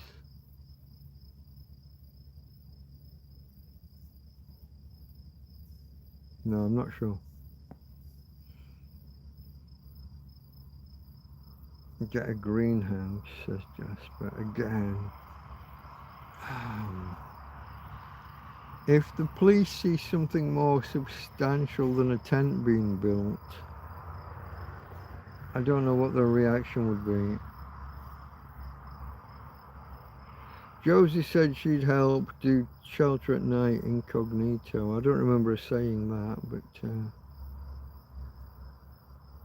you got time, Google shelter ideas. Don't be negative. I have to be a little bit negative because police. You got to remember, I now have a criminal record because of these bastards.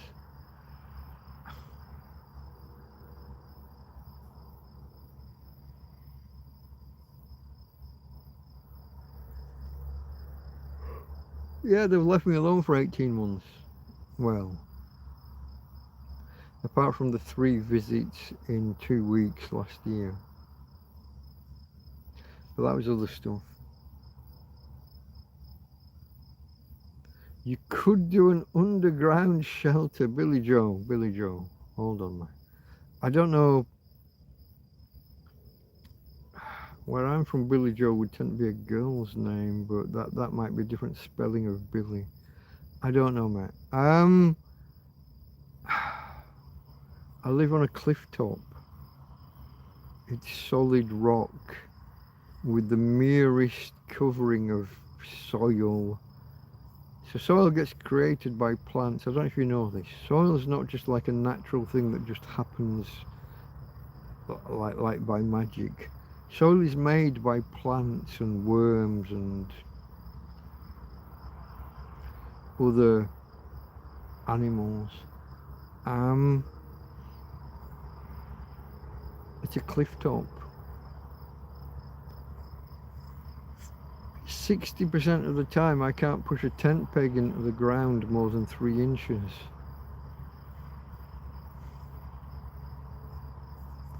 My tent peg's mainly bent in half. There's no digging down. It's a cliff top. It's solid rock with 3 to 6 inches of soil above it. The trees behind me have all fallen over because there's not enough soil. The roots went wide, but even that wasn't enough, and the winds came and the trees fell over. I know people think I sound like I'm just being negative and giving reasons why it won't work. This road here is a classic example. It's getting weathered by actual weather, by actual running water, but also by cars running over it. And it's breaking off little rocks, little chunks of rock that are eventually washing away. And we're getting ruts in the road. But you're talking about a process that's happening to pretty much, if you go more than 3 inches, that is solid rock. Solid rock. I'm on a cliff top. 100 meters that way is a cliff top, maybe 150. I haven't got the tape measure out. 150 meters that way is an actual cliff top, and then the cliffs and the Mediterranean Sea. It's just there behind these trees. Dig a hole was a joke me and Jasper had way back. Probably 2 years ago now. Maybe more. Dig a hole. Tell Karen to buy a greenhouse. I don't get to tell. I'm the beggar. Beggars can't be choosers. I don't get to tell people what to buy me. There you go, being negative. I said greenhouse and camouflage tent over it. The cheap polytunnel greenhouse, the disguised tent over it, camouflage greenhouse, thick plastic. I've found that everything that's like any kind of camouflage is like double the price of anything that's not camouflage. They charge extra for anything that's camouflage. It's not being me, it's not being me. It's not me being negative. It's the realities. Fuck off bright blue tends to be a lot cheaper than camouflage or dark green, olive green. Here's Karen. Hello, Karen. It would work with a JCB. Yeah. With a pile driver, kind of with that nozzle on the front. Yeah. Living in vans seems to be popular now. I'm not a driver, so vans is difficult legally. Also, I'm in a field and there's a step down from the road into the field. Getting a van in here would be difficult. Also, the police would be all over it. They just would. They're all over anyone who parks on the cliff tops over there. A guy parked a van a couple of weeks ago. He parked a van at the top of the road here, just off the main road on the beginning of this road. He got moved on at 2 or 3 in the morning. They don't like camper vans in Europe anymore. They're very, very, very against camper vans. Their view is that the camper vans don't actually aid the economy. The people in camper vans don't spend any money locally. They tend not to go to pubs and clubs and restaurants. They maybe buy at the supermarket, but that's like anybody does. That's not really bringing much money into the economy. And then they just sit in their deck chair alongside their camper van all day, and then they pull off and just leave a pile of rubbish where they were parked. That's the overwhelming view of RV campers, and I can see why. Look in the UK for a greenhouse for Mike, then tent camouflage. People used hammer and chisels in the past. Hard work though. I could get a mattock or a pickaxe and dig out like Snow White and the Seven Dwarfs. I could go mining.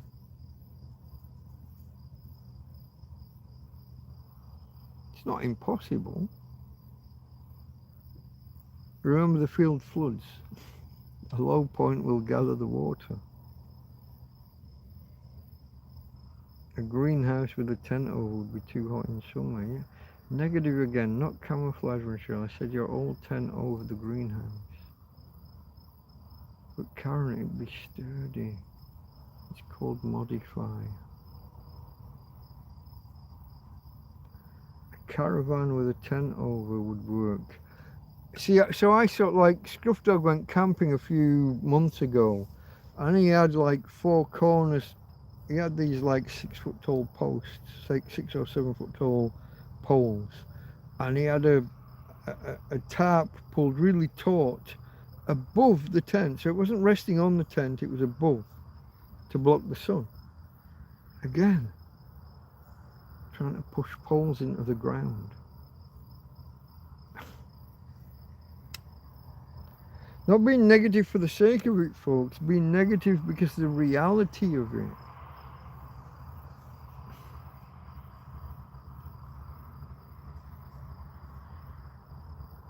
It is what it is.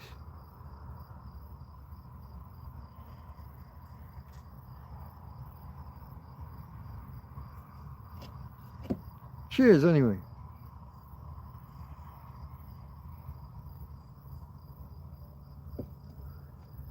Kind of a realist, yeah? Yeah, I did have like a pickaxe. I had my mate Damien a couple of years ago. God, it's 3.5 years ago. Gave me it's like a pick on one side, single big blade, and it had a double blade, 2 on the other side. I mean, I could have dug a hole. But to what end, and how deep would you get, and how rocky are the rocks? The stuff on top tends to break up because of water seepage. You might better dig off some broken bits at the top, but once you get down, it's going to be solid because it's a fucking cliff top. Jackhammer from Jack Attack. We'll have to get Jack to attack the rock. Yeah, Jack Attack.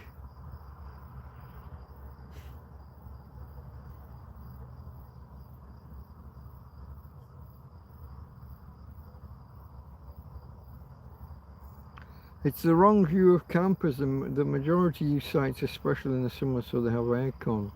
Yeah, I agree, but the whole of Europe is turning against RVs and campers, and the UK are bringing new legislation against them to try and force them onto actual proper sites, because too many are deemed to just be parking on streets and in car parks and stuff. There's a big thing in America, isn't there, where the DIY stores, and also like your Walmarts and stuff, you'll end up with like 20 camper vans just there permanently.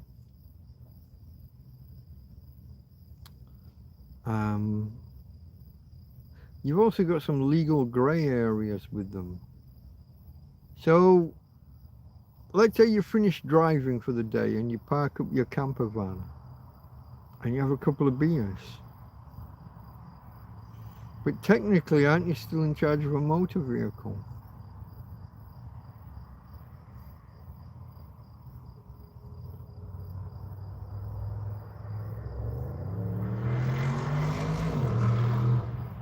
So in British law, you don't have to actually drive while drunk to be guilty. I don't know about other countries, but that just the fact that you've got the keys in your pocket and you're in charge of that vehicle, and then you've had 2 or 3 beers, it only needs 2 or 3 to take you over the limit.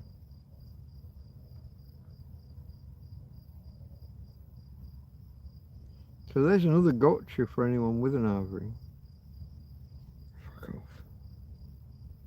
For me, it's the fact that you'd have to get off the road and down into the field to be here, and it's like a step. I mean, it is. It's not just a slope. It's a step. And I don't drive, and owning a vehicle, if you're not like being the registered keeper or however it goes, if you're not the actual driver,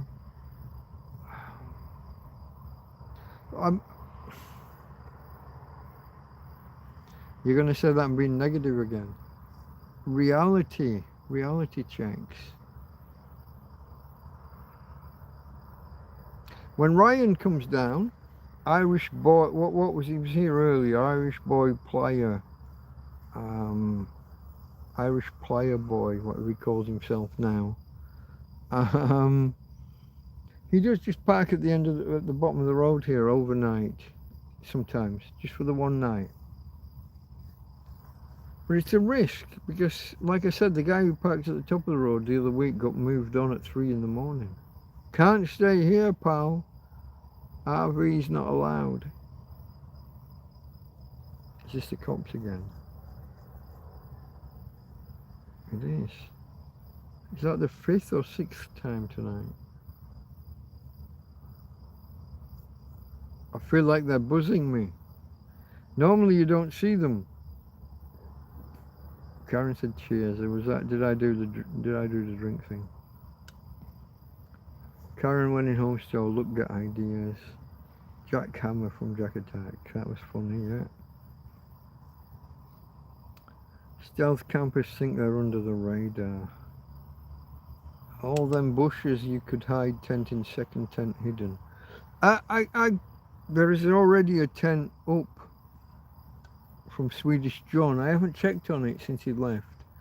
But as far as I know, there is a tent already up over there that I could revert to if I needed to hide. I don't feel the need to hide. I want to be out in the open. I want to be visible. I want all these people who drive by and walk by, I want to wave and say hello. 1 in 50 will stop and talk. 1 in 100 will give me something. Some money or some food, or like the guy the other day that offered me a bed settee that I could have taken. I already have a bed, so I wasn't that bothered. I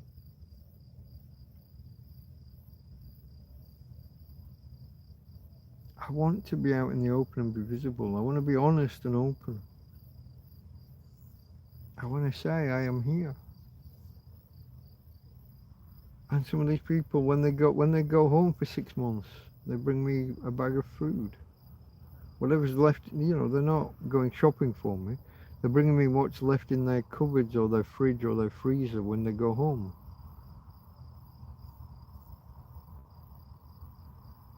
If I was hidden in a tent under a tree somewhere, I'd get nothing from no one. I'd starve to death, really rather quickly.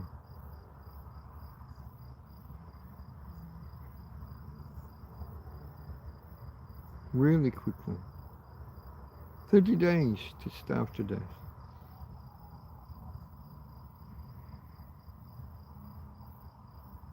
That's all it takes. Some say 3 weeks. There's this rule of threes in prepping. 3 minutes without air. 3 days without water. 3 weeks without food. It's a guideline. It's not really real, but it's your guideline. It's your ballpark. If you're packed with a little bit of extra, here's the thing. So on Sunday, I showed you that I was washing some shorts, yeah, and you saw the state of the water. I had to rinse them and wash them another 4 times to get them somewhere close to clean. And then after I'd done those ones, I had to do these ones. The ones that are the canvas ones. The swimming trunk ones that I wanted to wash and wear because lightweight, like swimming trunks. Man, I must have been a fat cunt last year. I had to fold them over twice so that the waistband had a chance of gripping my body. And even then they were full. I was wondering whether I could wear them and go across to the shop. No. If I walked 20 meters in them, they were down around my knees. I got nothing under them. So that was no good. They were okay to wear for an hour or two while I waited for these ones to kind of wash and dry off a little bit. I still put them on wet because wet's good. Cooling. Not evapotranspiration, that's a plant thing. Evaporative cooling. Wet clothes that you wear while they're drying cool you off. What was that loud car before? Could be for that, Mike. No idea. You've been negative if you get idea. You say you can't and won't keep old tent. Second tent is back up. You being negative. If you get idea, you say no. So someone gives me an idea. I'm not being negative like deliberately. I'm evaluating in light of reality. I think. That would be my argument. You suggest dig a hole. It's a cliff top. It's solid fucking rock. You suggest driving a camper van into the field, but there's no way down into the field because from the road into the field is a step change and the camper van wouldn't work. You suggest me having a camper van, I don't have the money to buy a camper van. I'm not being negative, I'm evaluating ideas in light of reality.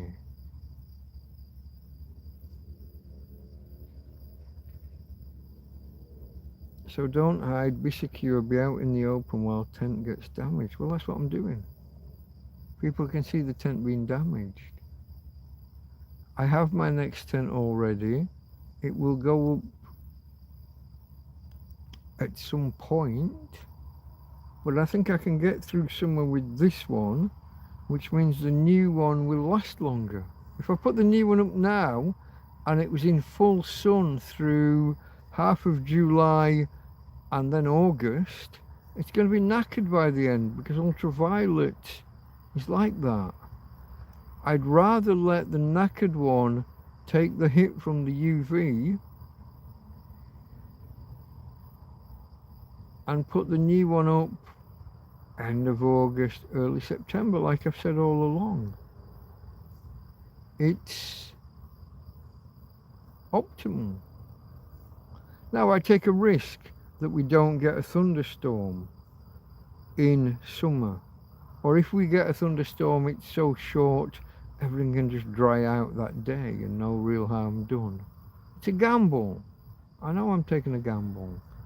I do have one more tarp and tomorrow morning I'm going to put it over.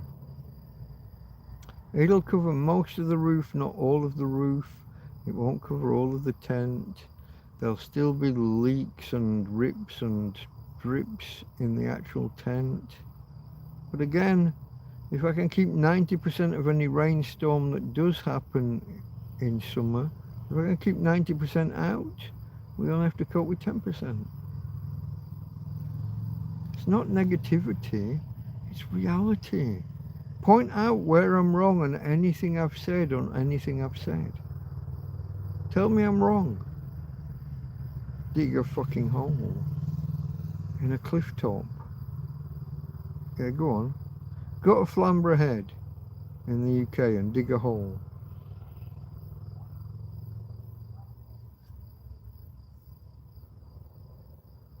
White Cliffs of Dover. Go dig a hole. Tell me how that works out for you. That's where I am. I'm on top of a cliff top.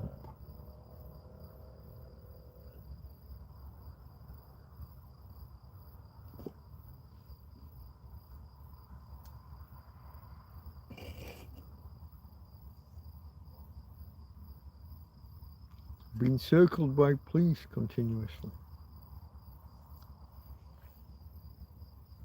Yeah, they've left me alone for a while. It don't mean they'll leave me alone forever.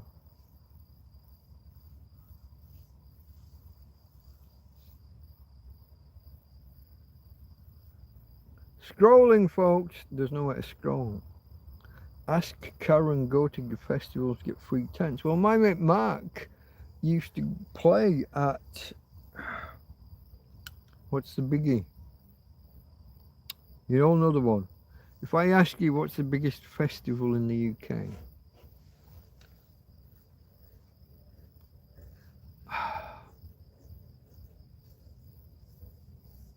I got Glyndebourne in my head, but that's bullshit. That's not the one. The biggie. It's in a farmer's field down south. Excuse me.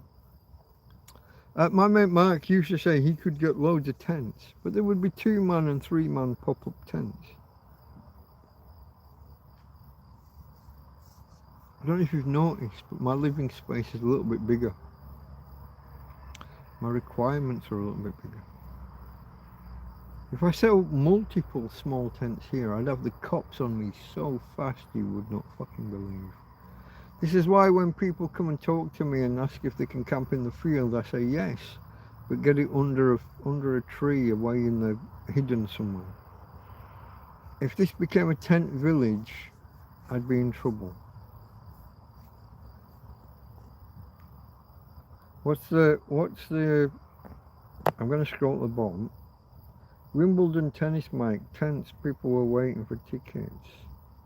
Probably. Read the paper, says Jack Attack. Oh, those papers. I don't think they're there anymore. My sheep house has carpet outside, plastic inside. I've got carpet inside my tent. My invention sound quiet and protection. Hold on. My sheep house has carpet outside, plastic inside. My invention sound quiet and protection. I don't know what that means. Has Karen go to festivals? What's the one big festival? Come on, it's the one where the pop stars play. If the Beatles were still alive, they'd be playing there.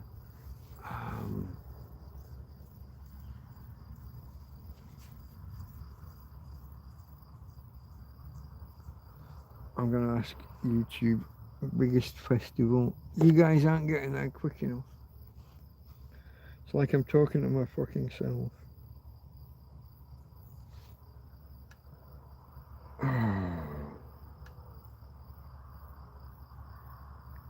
UK biggest music festivals.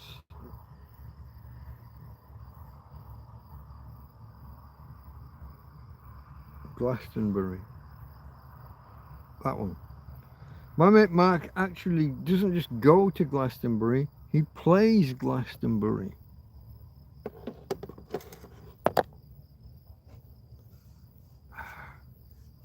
On the drums. This is the guy that was the UK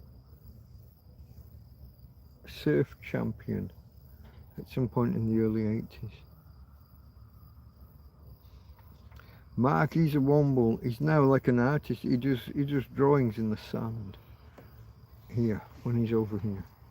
Mark, he's a womble. Remember, you're a womble.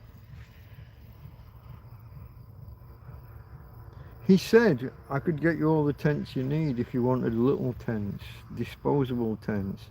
20 quid tents that people have bought from Temu or from, you know, similar.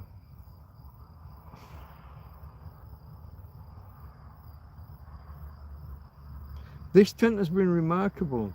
I should make more of a big deal about Van Gogh. I should advertise Van Gogh. This would not be a good advert if I showed the tent as it is now. But it's literally 18 months in. I think. If not literally, then it's very, very close. 18 months before it's fallen apart. And I just have to stick a tarp over the roof and it's still golden.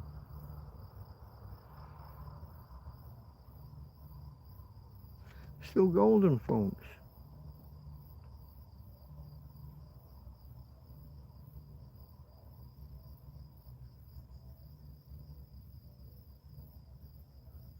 Wimbledon tennis, Mike. People were waiting for tickets.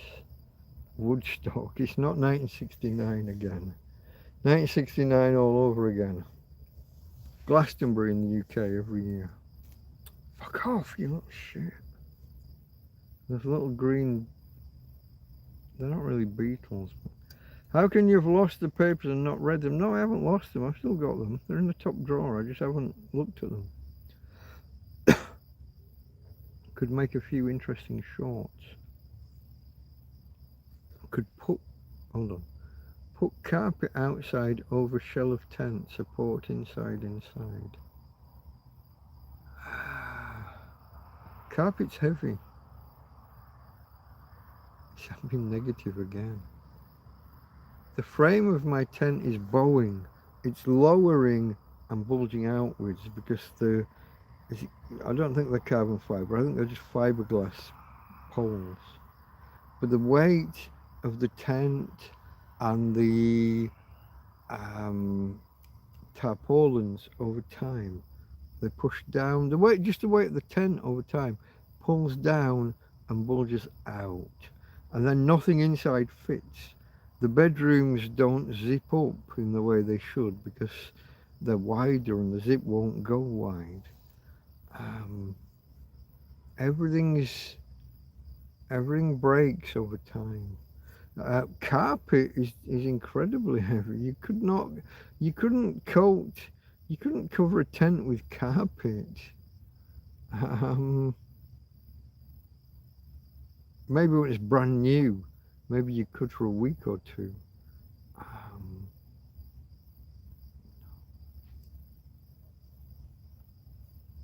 Rod Stewart and Ron Wood played there recently. Were they both in the New Faces together back in the day? Rod Stewart. They were in that scene. They were friends from way back then. I think they might have both been in the New Faces. Rod Stewart's autobiography, that's one of my favourite reads ever. It really is. You really get a sense of the bloke. He knows what a fuck up he is.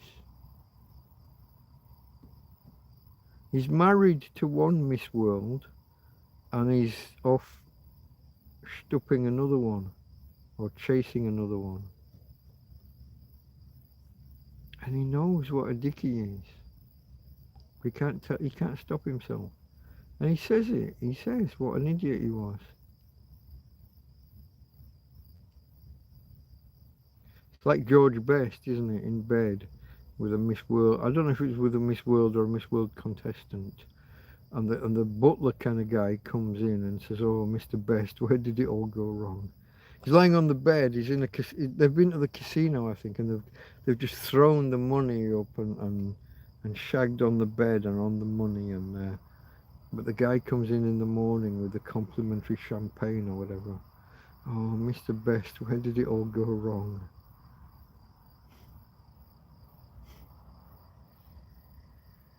It's a great tale. I don't know whether it's apocryphal or not. He said it was real. He said it on Parkinson, I believe. They sung a Rod Stewart song together. Yeah. I would imagine they would. They've been friends for like yeah, we're talking 60 years. I'm talking about like the 60s, I think.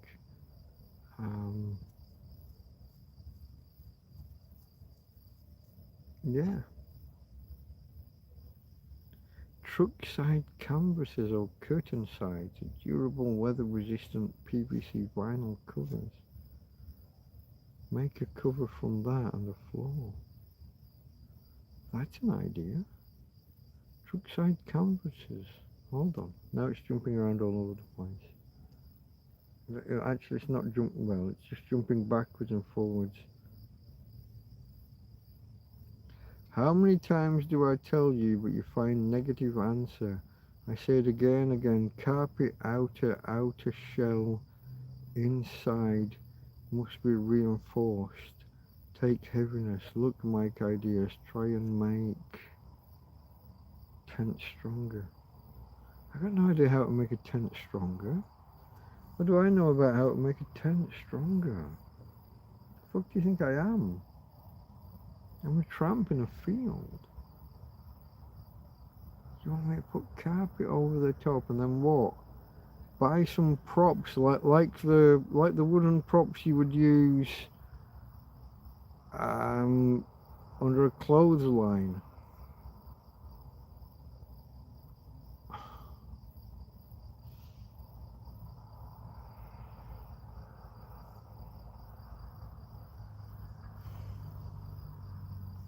I'd be between me and the dog. We'd be if we put a prop under the tent poles to prop them up so you could put something heavier over. We'd be knocking those props over like 8 times a day, every day. Every time we moved in or out. I know you think I'm being negative. I think I'm just being a realist.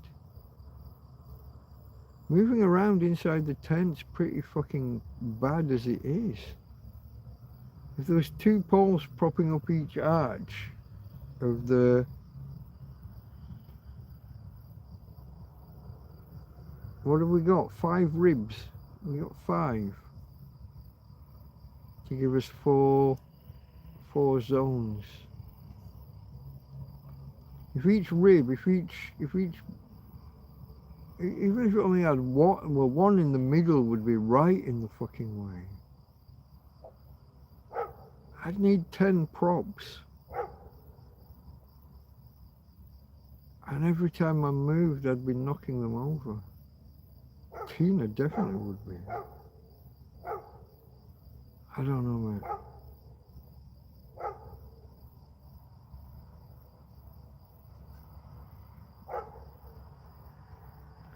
I like the truck side canvases, curtain sides and durable, weather resistant PVC vinyl covers.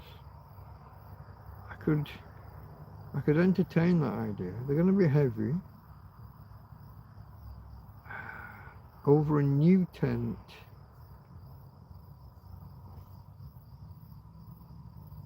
Maybe.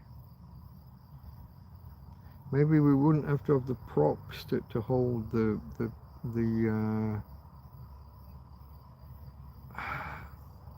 to hold the ribs, the bones, the poles. We wouldn't need to have them straight away. We'd have to get some eventually though.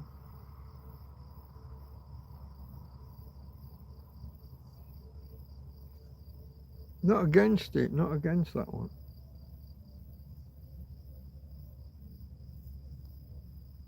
Oh. Improvise. I do a lot of improvising, Jasper. More than you'd know. Carpet soaks too much water. I think jacket tack, better idea. A truck tarp. Much more sturdy and lasts years on the truck slider. The slider tarps on big rigs. Just Google ideas before saying I can't do it, I can't do it. Nomadic bender, but look, ideas, Mike. I'm not just dismissing out of hand, I'm evaluating ideas. I'm looking for the the realistic downsides.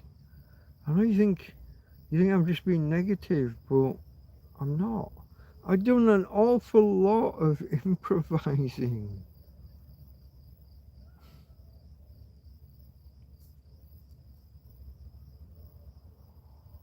Just not every idea will work out.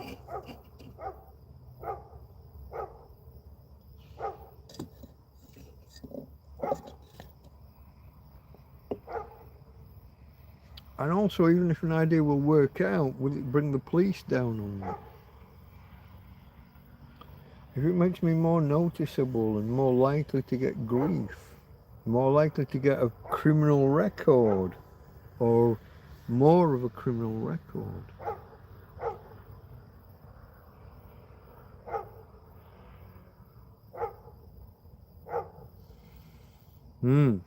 Okay, folks, where are we? We're on, it says here 3:47. We're on 1:49 at the minute. So I need another quarter of an hour just over. PVC is heavy. Can be, maybe. But it's not absorbent like a carpet.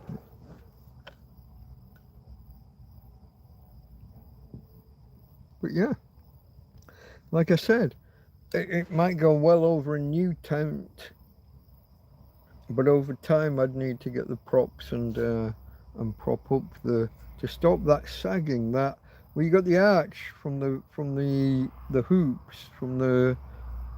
Oh, what are you? Fuck off! Stop that arch sagging downwards and outwards. I'd have to prop it. Like your mum used to do with a washing line in the 60s and 70s. If you're that old, if you're old enough to remember that. Just a pole, but with a V cutting a notch cutting the top. We stop giving you ideas, you won't be listening, just getting tense and storm damaged.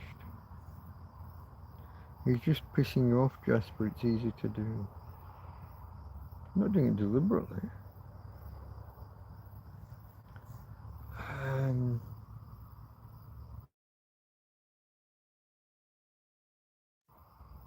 Disconnected. 3, 2, 1. Reconnected. Joking, Mike. Yeah, I know. We stop giving you ideas.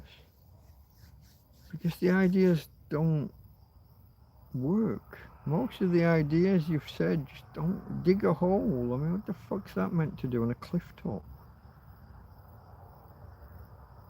Farmer says, didn't lose you, Mike. Okay, well, it told me I was disconnected and it waited about 5 seconds before saying reconnecting and then live or whatever it was it said. whatever the wording is. I don't know. Thumbs up, folks, if you haven't already. I'm going to call it quits in about 10 minutes, 15, somewhere between 10 and 15 minutes.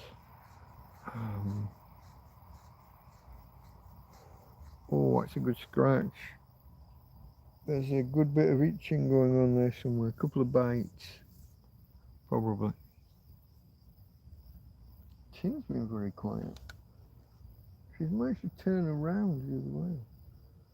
Oh, she's awake. Hey, babe. How are you pointing the other way? For a disabled doggy that can't move, you sure do move around a lot.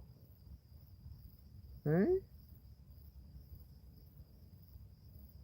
I don't know how she does it, folks.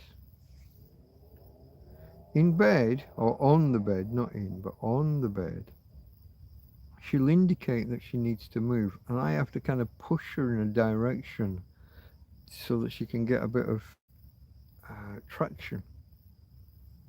And I don't know whether she's wanting to go for the water, whether she wants to get off the bed and go outside. I don't know if it's a sign she wants a pee or a poo. But I have to intuit and try and interpret and try and help her along. Out here, I put her down here, like next. She's like 1.5 meters. She's nearly 2 fucking meters away. I don't know. For a dog that can't move, she sure does move.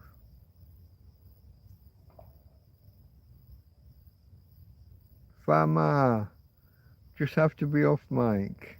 Okay, mate. Catch you later, Fabrizio. Good night, mate. I will be gone in about 10, maybe 15 minutes. Good night, everyone, everybody, everywhere. Jack Attack says good night with some BS. Cheers, Jack. Yeah, okay. All right, folks. I do have an itch on my forearm. Yeah, it's only little. It's not a big one. It's a tiny one. Oh, you won't be able to see. Yeah, just above my finger there, look. It's only a little one. Itching a lot though. I don't know. And I got something on my calf as well. Doesn't half feel good to scratch, but you shouldn't really. Gonna have a reading. I'm gonna take a reading from the EcoFloat. Down to 17%. I think the phone's on 33. What's the tablet on? Oh fuck. 21. I've only got 2 hours of tablet time. A couple of hours of phone time. And whatever the EcoFlow can provide. And there's no way that I'm charging like the freezer or anything tonight. I'm out of power, folks. I'm out of power.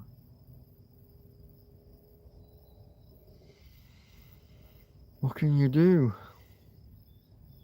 It's just been cloudy all week.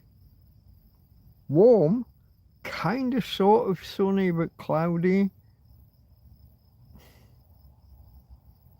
And dying solar panels. I'm still thinking about sending them back. I don't think 4 months is adequate. Even if I did something wrong or mistreated them in some way, I just don't think 4 months is.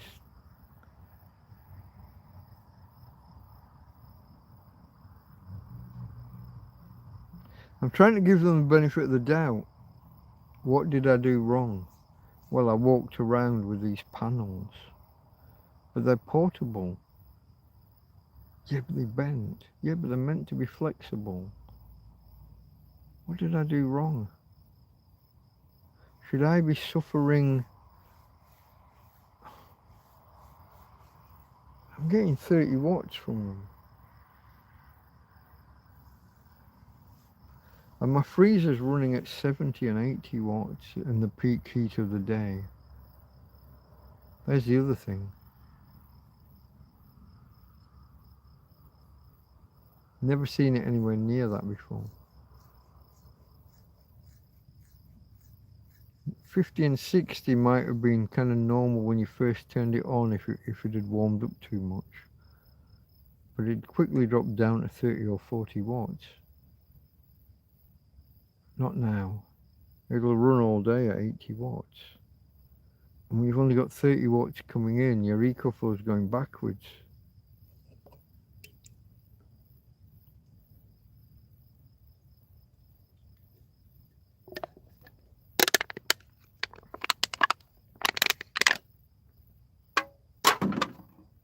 In and out. Bounced out again.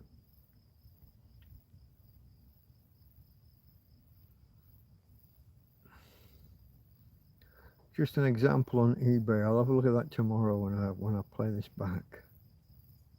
Good night to all, and to all a good night. Good night, Fabrizio. Catch you later, mate. I'll have a look at your link, your eBay link, Jack. Tomorrow. Lorry trailer curtain side, tap on. Even if I end up going and like when Tina's no longer here, maybe I go and I start circling the bins again, and I get like, instead of 6 broom handles, maybe I get 10 broom handles. Build a new shelter out of broom handles or mop handles and a big plastic Dismatron. Whoa. Maybe see what's about your area. Yeah, I'd have to customize the search. Excuse me. Okay, folks, we're going to call it quits in about 5 minutes. I am desperate for a pee, though. And I have just run out of beer. I wonder if I can just go and do those things.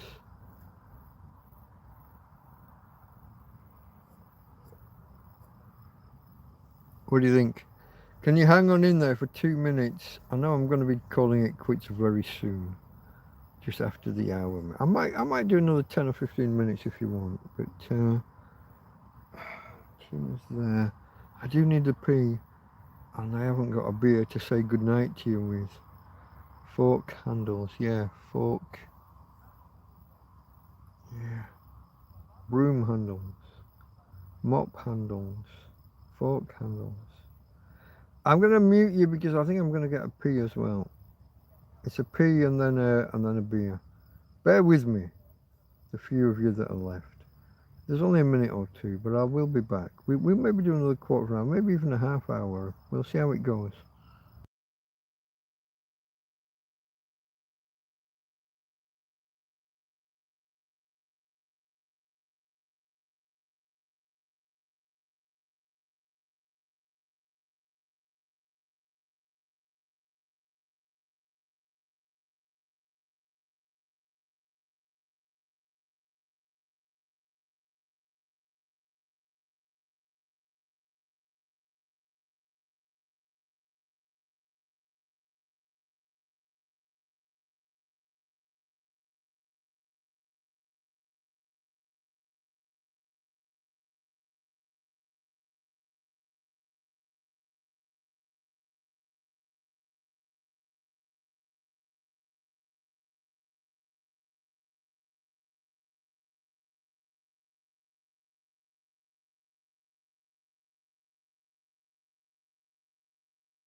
I do apologise for all of that nasty man flesh again, folks. Sorry. Here we go. We are on the 4-hour mark. I was a minute or so late, and then we've had a few interruptions, a few disconnections. The timer here is showing 4 hours and 25 to me. As you know, I like to go at least a few minutes over. Make sure that on YouTube's end it still registers as 4 hours. And then all the post-processing that they do with different resolutions and aspect ratios and live chat synchronization after the event. We'll make sure all that goes through. Cheers, guys. Sorry if I missed the top of the hour, but cheers.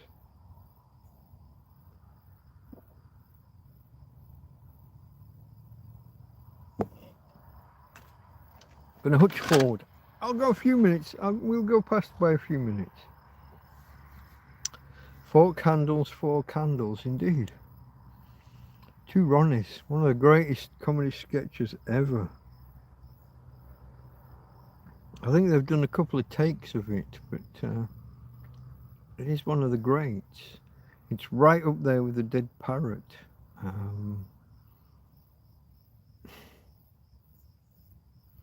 There's Jack with his cheers. Cheers, mate. Thank you for everyone for joining me this evening.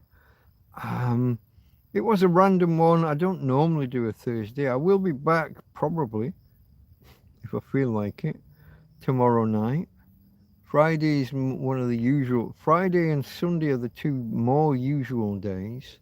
Tuesday is my occasional extra. Thursday, not so much. I think this is my first Thursday, maybe. I wouldn't normally do like consecutive nights. This is why Friday and Sunday, not Saturday, Sunday and Tuesday, but not Monday. It's to not do consecutive. I avoid Wednesday.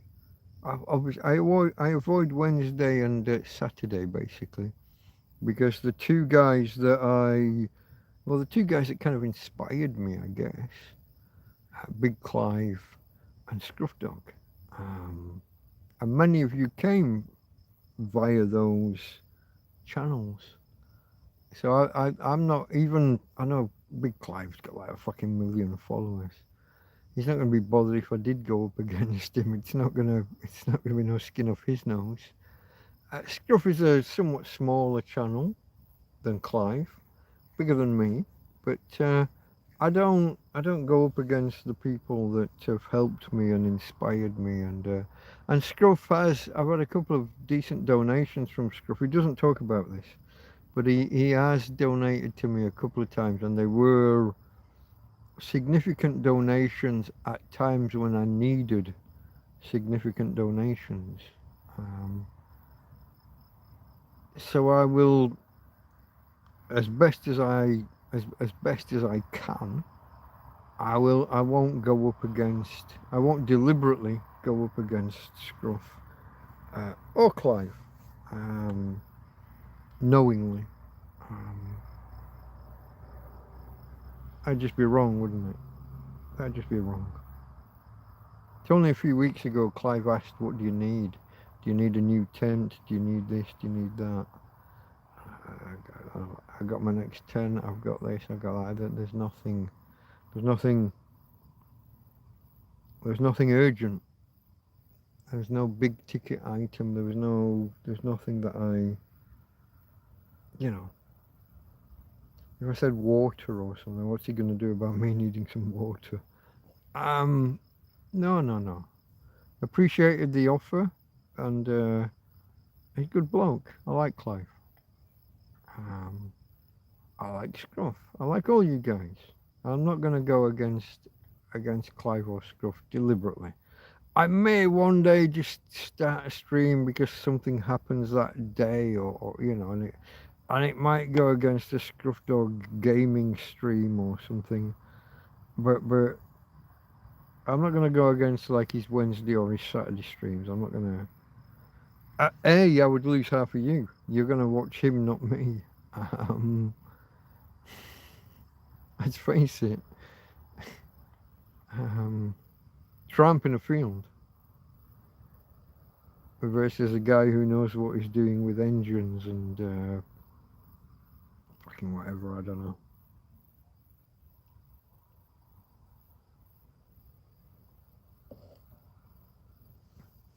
Tramp in a field, folks. Know your place. If you haven't watched my earlier videos, I would recommend my first 7 days. If you go and watch the first 6 or 7 videos, I think if I was to download them and just stick them together, no further editing other than just sticking them together, make like a 2 or 3 hour video, I think it would probably get more viewing hours than those videos have had in all the time they've been sat there, because I had no subscribers when those first went out. So even though I've directed people back to the early days, I think if I was to just download them and glue them together and re-upload them, I think it would get more viewerage. Is that a word? That doesn't sound like a word. More watch hours. Probably, because now there's 1,800 of you. Back then there was 18 of you. You know? It's a thing.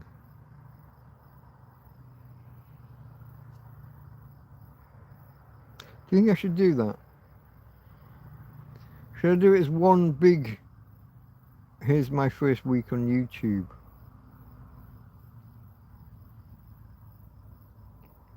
Mr. S, hello, hello. Karen's off to bed. She says good night, everyone. Good night, Karen. I didn't even know you were still there, lass. Sorry. Maybe you just had me on in the background, or maybe you've just nipped in to say good night. I don't know. Field containing a tramp. Night night, Karen. Yeah. Should I just... I could just download each video and re-release it and just give it a week 1 video 1, week 1 video 2, week 1. I could do them separate. Or I could glue them together as one video. What do you think would work best? Obviously, I've got no idea.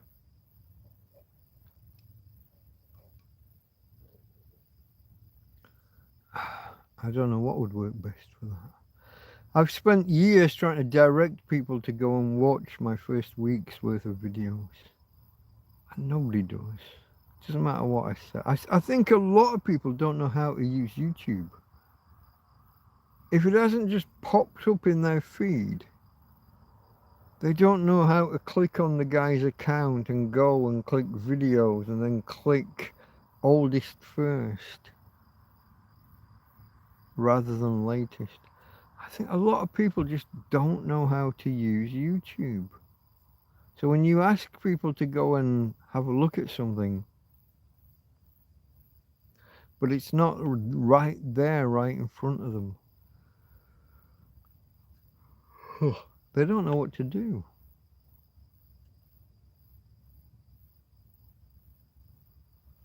Mrs. I think that's Mr. S. There should have been a capital S, but I think I know what you mean.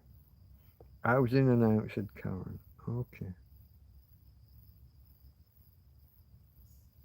So was I. Fuck, let's face it. Fuck.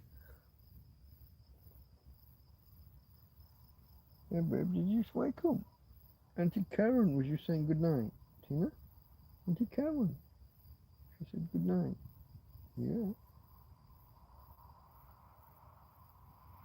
Another 5 weeks and she'll be back. Talking to my girl. She's kind of, how do you put it? So our Uncle Ismo was around the other day. Was that yesterday or the day before? Whenever that was. Uncle Ismo was here. Uncle Anthony didn't make it. Anthony was over here, but only for 3 or 4 days. And other events caught up with him. He didn't get to come and see us. He sent me a PayPal donation. So thank you, Anthony. I don't know if I mentioned. I hope I mentioned that at the opening of the show. I hope I did. I meant to. Yeah, Anthony had said he was going to come round and he was going to bring me Tweeties and bring me some fish and chips and it was all going to be great. But events can overtake people. I don't know the full details. I know he had the wasp's nest in the AC when he came over. But I think there's other stuff going on as well. I don't know. I don't want to hypothesize. I don't want to speculate. He's been busy. He was only here for 3 days. He was here to collect some raw materials for his leather stalls at country fairs. And like I said, this is the guy that did Tina's collar. The leather collar that says Tina. It's got Tina embossed. Or is it embossed? What's the other word? When you take a hot metal thing and you push it on, branded. I don't think it's branded. I think it is embossed into the back. What do I know? Just an idiot in a field.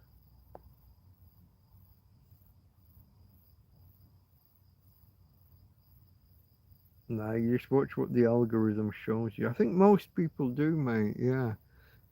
I think so many people do not know how to navigate YouTube. If I told someone to go to my channel, would they know?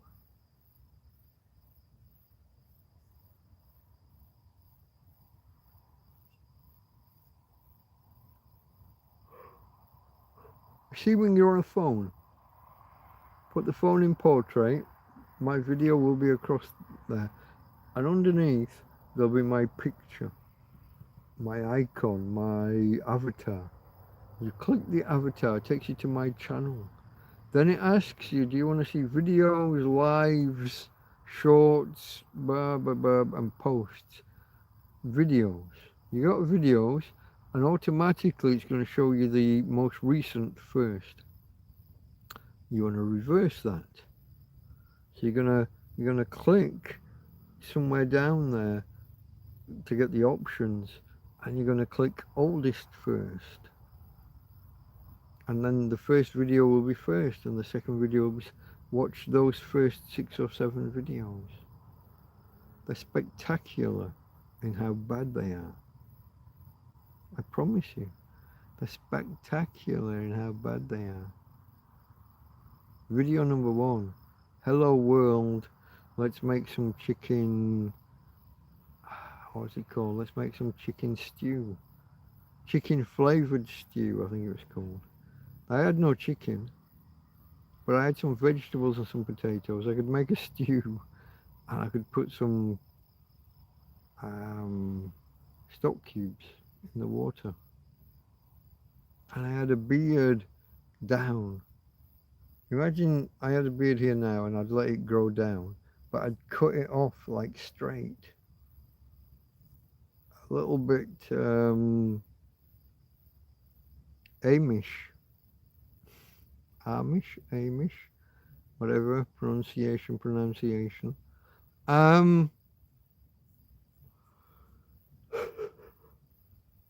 It's funny. It was a hello world, it was a cookery video, and it was look at the hovel I'm living in. 6 broom handles, and a tarpaulin, a broken tarpaulin. And every time the wind blew, I got 6 more holes in the roof.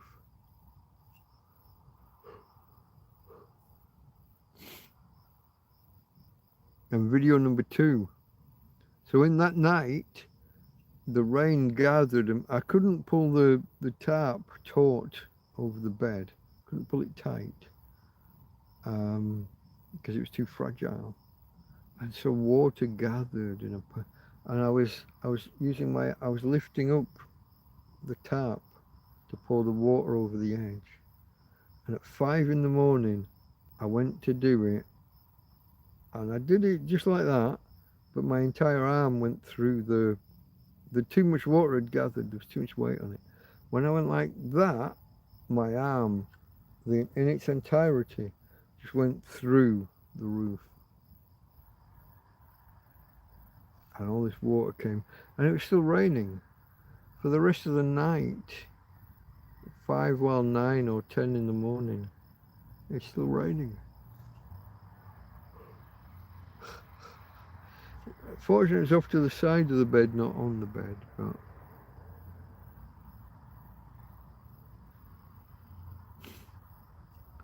yeah. Cooking up a storm, link posted. There you go. Thank you, my friend. I should take like the first week though and do something with the first week. Or right up until I got the new tent. Well, the first tent. Cooking up a storm. I later re-edited it because that video was trying to do too much. It was trying to introduce me, it was trying to be a cookery video, and it was trying to show the hovel I was living in, show the tent I was living in. I later edited it into a here's me and how I'm living, as one video, and here's the cookery, the cooking up a chicken flavoured stew. Second one, hole in the roof. Yeah, it happened that night. So I did my first video, and then that night, I think it went through. So I think I'd recorded it the one day, and then I'm pushing up the water, and my arm goes through. And I think it was the next morning that I published the first day's video. So when I published the first one, the roof had already gone through. I think that's right. I think so. It's all a little bit confused in the head, like you might expect from me. Everything's a little bit blurry. I'm not, you got to remember, folks, I'd gone months without drinking at this point. Months. Damien arrived, I'm not sure. Actually, I'd met Damien maybe a week before. Maybe there'd been some drinking in the run up to this. Possibly. Because I think he got me some.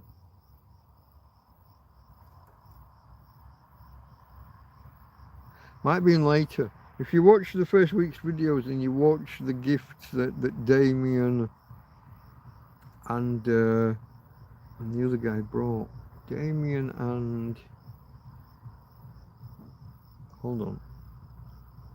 Oh, brain fart. Apologies to my other friend.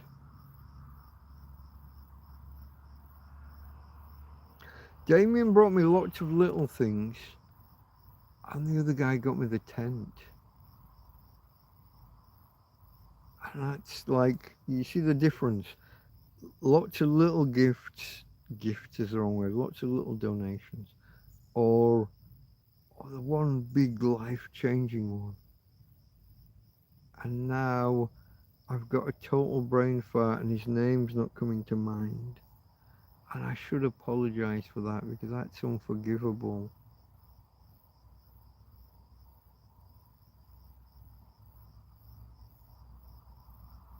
I've got Brookside in my mind with Damien and Debbie, and I can't get past the Debbie.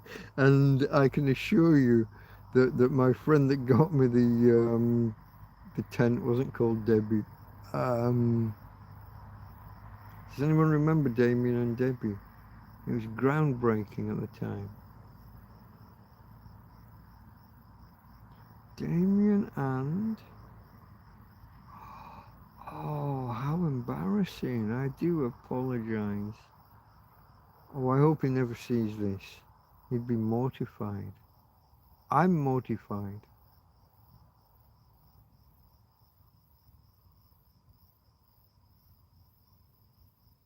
I've got absolutely no idea the guy's name.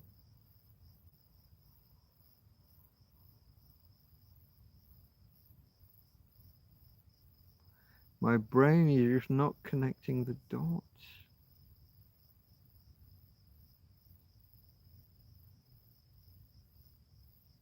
Fuck.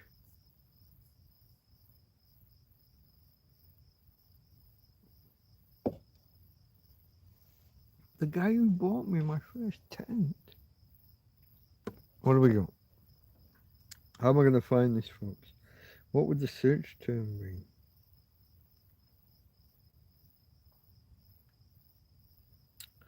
I'm going to go just YouTube. My account. You. Your channel. View channel. First videos. Videos. No, not latest. Oldest. Cooking of a storm. This tramp. Nice day of flood. Curiosity. Did Christmas arrive early? That was when Damien arrived. I had those shoes for 2 years. Those boots. Another day. Doggy. Simon. I didn't even see it here. I just remembered it. Honestly. Nothing here says... Nothing on that screen says Simon. I just remembered it. I'm sorry, Simon. I apologize, mate, because I'm obviously a dick. There's no serious apologizing for that, is there? Total brain fart. It's not nothing malicious, nothing malignant, nothing apart from the brain tumor or whatever it is that's going on in here that makes me not remember. Damien and Simon. Damien was Irish, Simon was English. They were both going through divorces and they were both leaving Spain to go back home. One, like I said, one to the Republic, one to the UK.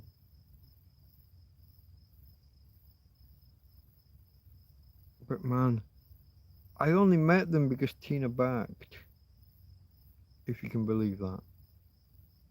They walked past together, Tina backed. I said, Tina, be quiet, shut the fuck up. Oh, you speak English? Yeah, I'm English, yeah. Oh, and that's how we got talking. And this was when I was in my hovel, 6 broom handles and a tarp that was falling apart. It had been up for 3 or 4 months and was falling apart.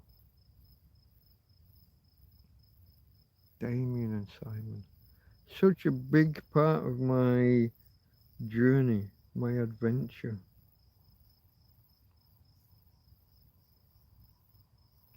Such a big part. If they'd not been there at that time, I don't know where I would be now, folks. Probably not be here. I would have probably jumped off the cliffs head first. Probably. They were huge. They were a huge part of that period. I was considering the ways out. Between them and Tina. Tina just made things difficult. If you did do the ending, what does that mean? Yeah.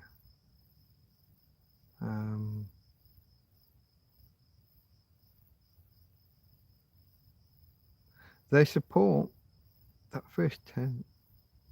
Even though the cloth came down to the ground and the mice and the rats did come under, but it had a separate bedroom.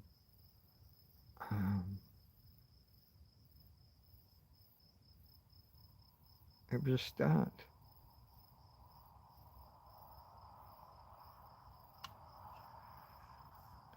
Hold on, I gotta scroll back.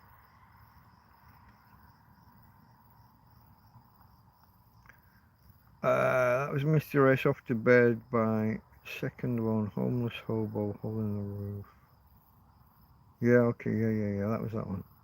Off to bed by all, that was Mr. S, Mr. Shiraf, you're leaving. Run through the alphabetical computer. I got there, Simon, I got there. Jack attack, I think I deleted one. Which way did that jump?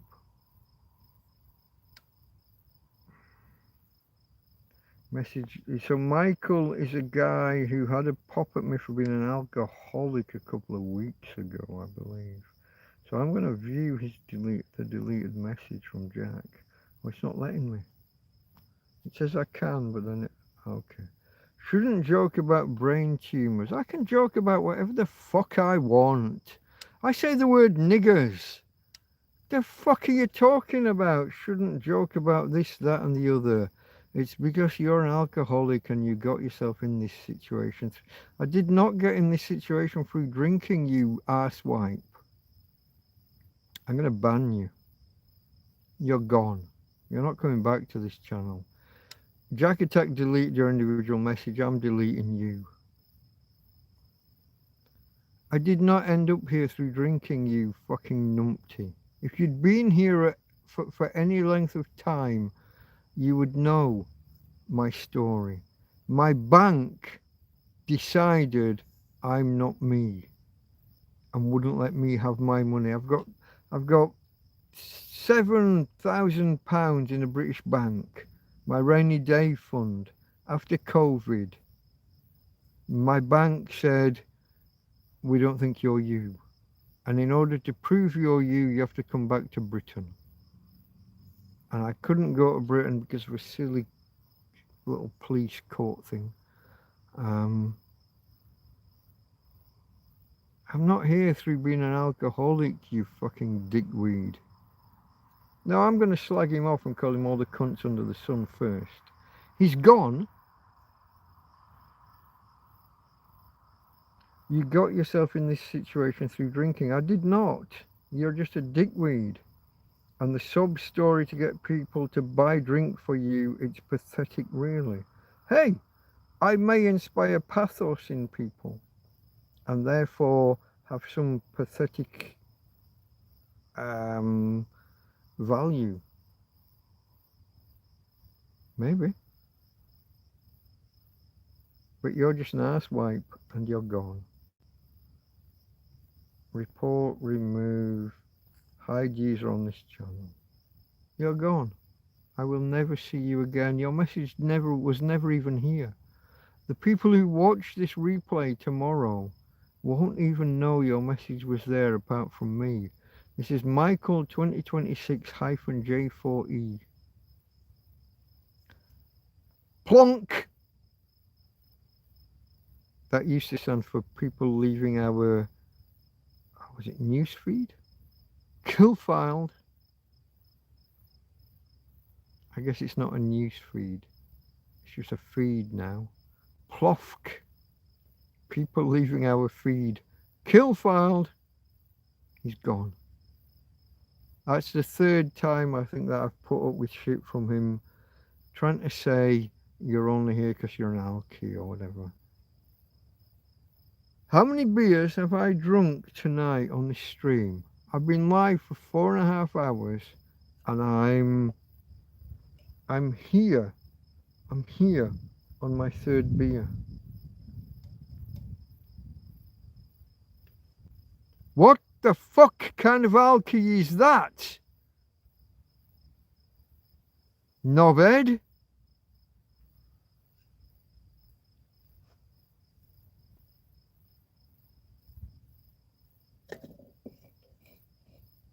I assume he's not really a Michael. I assume he's Abdul. To be such a raging anti-alcohol kind of bigot. Like I said the words, all the words. Leave the phantom zone up to you. Yeah, no, I take Asmongold's stance on this shit. Now I know the guy's a much bigger streamer and a much, but he doesn't take any truck.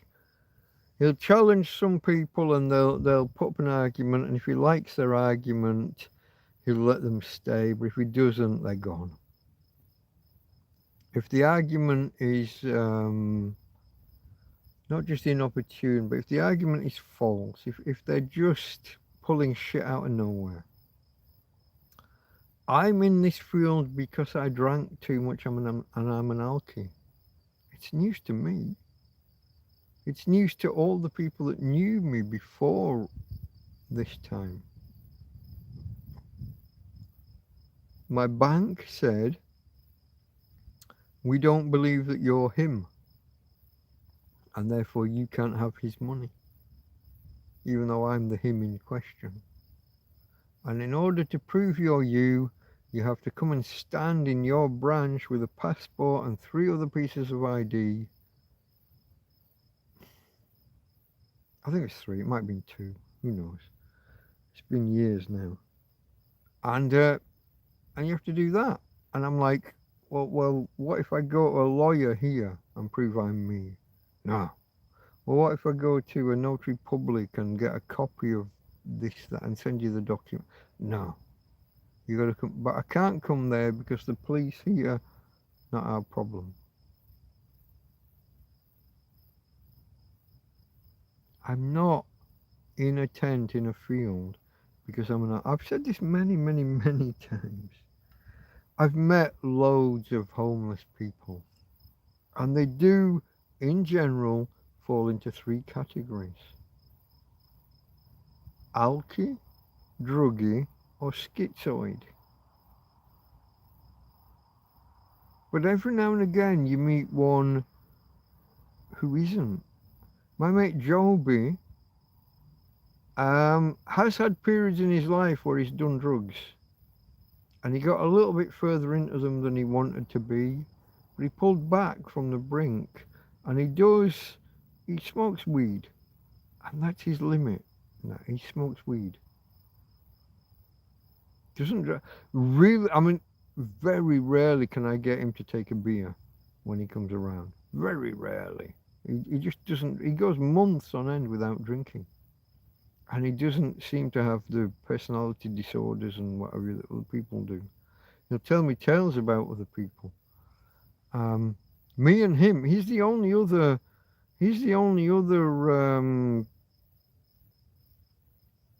homeless person that I find to be normal. Now, whether he finds me to be normal or not, like I said, I drink more than him. He smokes the weed. I drink beer. But I don't think I do it like to such excess that you can be calling me a fucking alky. 6 beers some days, maybe 8 some, occasionally 12. Occasionally. Most weeks there'll be 2 or 3 days with none. To say that I'm homeless because I drink is just, the guy's pulling it out of his ass. I mean, he doesn't even know me.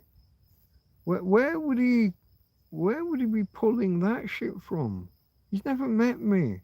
He's never been here. He sees me on stream. Whereas I said, I'm this far into my 3rd beer after 4.5 hours.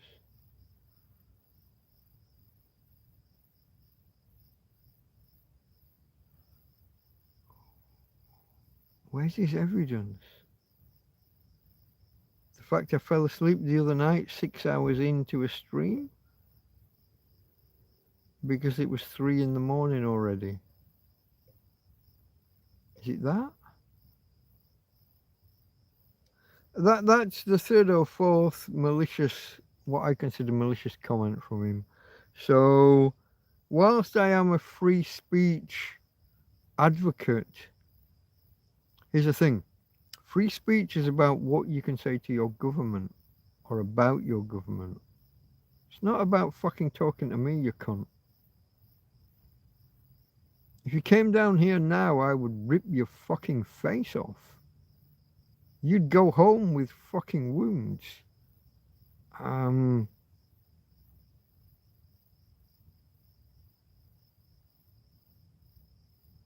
a nice guy normally. Really, I am. Leave the phantom zone up to you. Yeah, no, he is gone. He is no more. He shall be seen on this channel no more. Not only will he not be seen no more, all his previous comments will be gone. That's the way it works when you hit that button, hide from channel. He will never be able to comment. He will never be able to take part in chat. We will never. He could carry on posting, and he'll see his message posted. But just you and I and everyone else, nobody ever will. He's gone. It is, as you say, the phantom zone.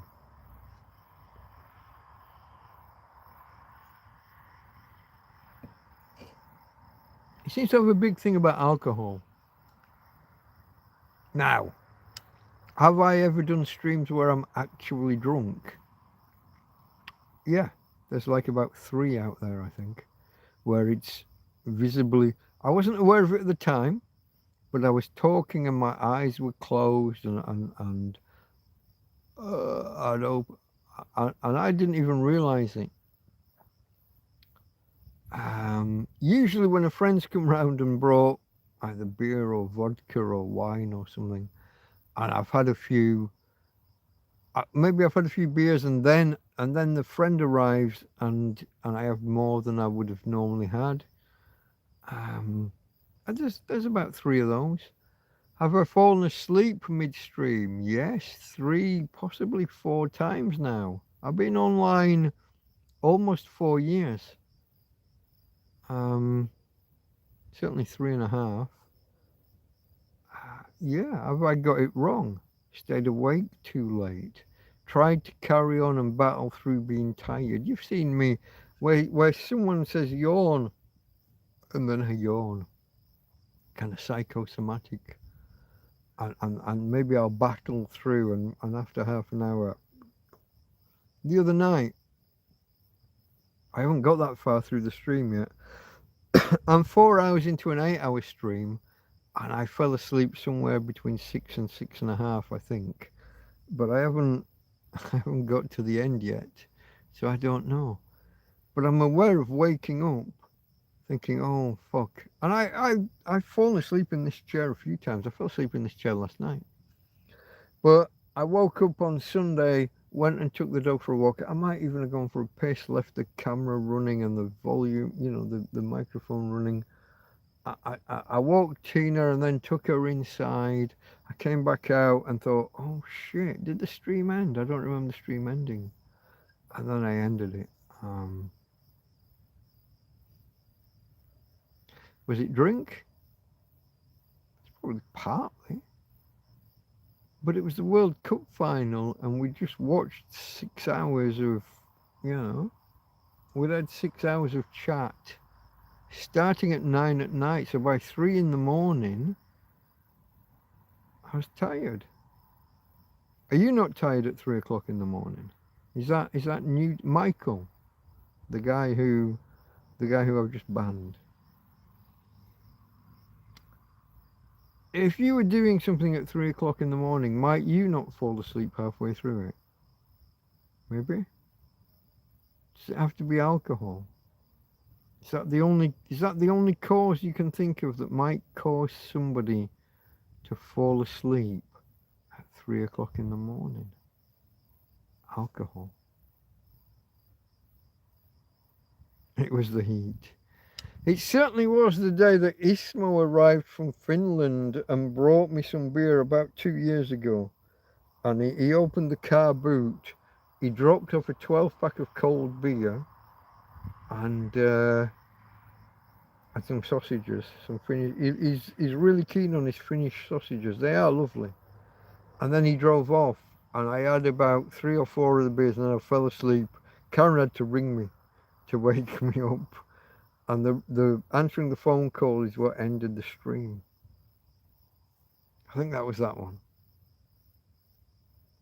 But the idea that I'm in the field because alcohol is just totally fucking preposterous. If you knew anything about me in the real world, it's totally preposterous. Do I like a beer? Yeah. Can I drink quite a bit? I would say yeah, but most men would claim that they're beer monsters and that they can handle a lot of. I don't. So just because I say yes, I like quite a bit of beer. Can I drink 12 cans a day? I can drink 12 cans in a day. I wouldn't be doing it day in, day out, but I can. So like a 4-pack to me is like, I'm not going to say it's breakfast because that would reinforce Matey Boy's supposition. I couldn't imagine only drinking 4 cans of beer on a day where I do drink. So I have days where I don't drink, I have days where I do. If I started drinking, if I was only going to drink 4 beers, I'd have to start at like 10 o'clock at night or something. On the days I drink, 4 would not be enough. 6, 8, yeah, maybe. Can I drink 12? Yeah, if I start early enough. But am I living in a field because I'm a drinker? Absolutely not. And I would refute any and all what allegations, insinuations to the contrary. There's just no validity to it. It's ridiculous. How does someone who's never met me come to that conclusion and that assertion, and such a kind of a violent assertion, to be calling me names and saying shit? That's just weird. I don't know where. I've lost my temper in the past. There was a guy who once asked me, so how many units of alcohol do you drink in a week? This is in the early days of the channel. And I got to say, depending on which average you want to go with, I could literally have answered 0.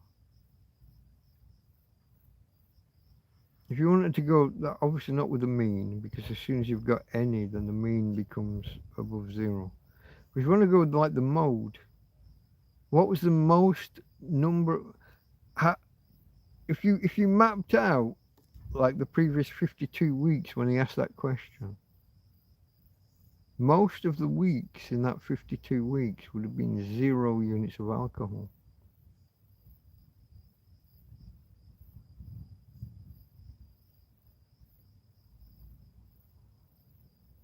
Fact. Now, you need to know your mean, mode, and median. But one of those is, those are 3 types of average. And I could literally claim that on average I had 0 alcohol. If I get to pick which of the 3 averages we're going to use. Oh shit. Okay. Sorry folks. I don't think I didn't silence it. If anyone's watching with headphones, I do apologize. Alright, it was the heat, Jack Attack. I'm just going to scroll. I'm going to call it quits anytime now. I don't think there's been any more since Jack Attack said it was the heat and then left at 240. It's now 246. Yeah. I do the phantom zoning because it's my channel. So Michael 2026-J4E. Bye. No one's going to miss you. No one knew you were here and now you're gone. Never to be seen again. Even in the replay, me mentioning you is the only evidence you were ever here. Ever. All your previous messages, all your previous comments and chats, gone. You are eradicated. You are wiped from history. I'm like the little boy in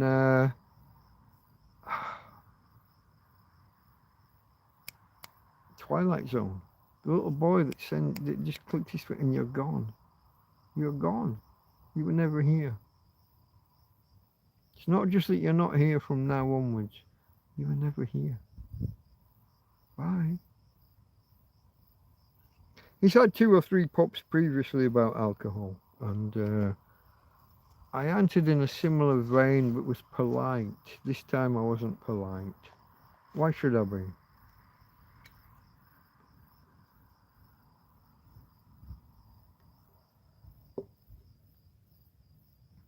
Okay folks, like all true alkies, I'm running out of beer.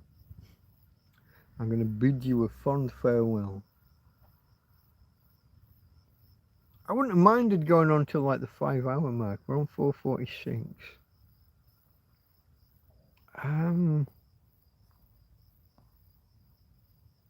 Does anybody want to carry on another quarter of an hour? Or are you sick of me ranting because of that one bloke? More thumbs ups are always good if you haven't already. I can call it quits here, or I could do another quarter hour. I guess I quite like to hit the 5-hour mark sometimes. If you can bear with me. Like I said, like all good alkies, I am at the end of this one. I'm going to go get another one. I might even need another pee. It's a bit soon, isn't it? It's only one beer since the last one. Maybe Michael's got a point. Maybe I am a raging alky. 3 beers in 5 hours. Seems obvious. Cans of beer, they're not even pints. 3 cans of beer. Obviously I'm a fucking alky. I'm going to silence you folks just for a minute and a half. I am going to see whether I need a pee or not. I'll only know once I stand up. My bladder's like that nowadays. I do need to go get another beer. So pee first, then a beer, and then I'll come back to you. We'll do another quarter of an hour or so.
More man flesh. Moobs. I don't know how closely you saw them. They are there. I have got the moobs. Once upon a time I had pectoral muscles. Now I've got kind of man boobs. When I became homeless and I lost a third of my body weight, and then I've put a lot of it back on, but apparently not all. Like I said earlier, I put a pair of shorts on that I wore last year. I put those on this year, and they were just falling down. There was like, and not just slightly. There's like 3 or 4 inches in it. It's fuck, yeah. But yeah, no, I had like I know. So I've mentioned I used to box a little bit, right? My shoulders used to be. I mean, I'm not out here, but my shoulders were more pronounced. My shoulders and upper arms and my chest and my back. And that first 4 months when I lost a third of my body weight, I went from 100 kilograms down to 67. Put a little bit of it back on, but it's not coming back on as muscle because I'm not doing anything. I'm not exercising. I'm not going anywhere. I'm not even walking. I'm carrying the dog a little bit. So I guess my upper arms are, I don't know if you can see that. It's not much. But my upper arms are there a little bit because I'm carrying the dog. It's the upper arms, it's the shoulder, it's a little bit around there. And now I'm having to carry the front end of the dog a little bit as well. But it's not like it was. And I can see the difference, I can feel the difference. I feel how flabby I am. And it's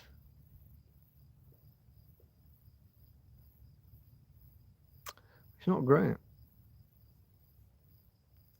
And when Tina is gone, and I kind of get my life back a bit, what am I, 57, 58 nearly? That's no age to be trying to pack on some muscle again, is it? You don't build muscle when you're 60.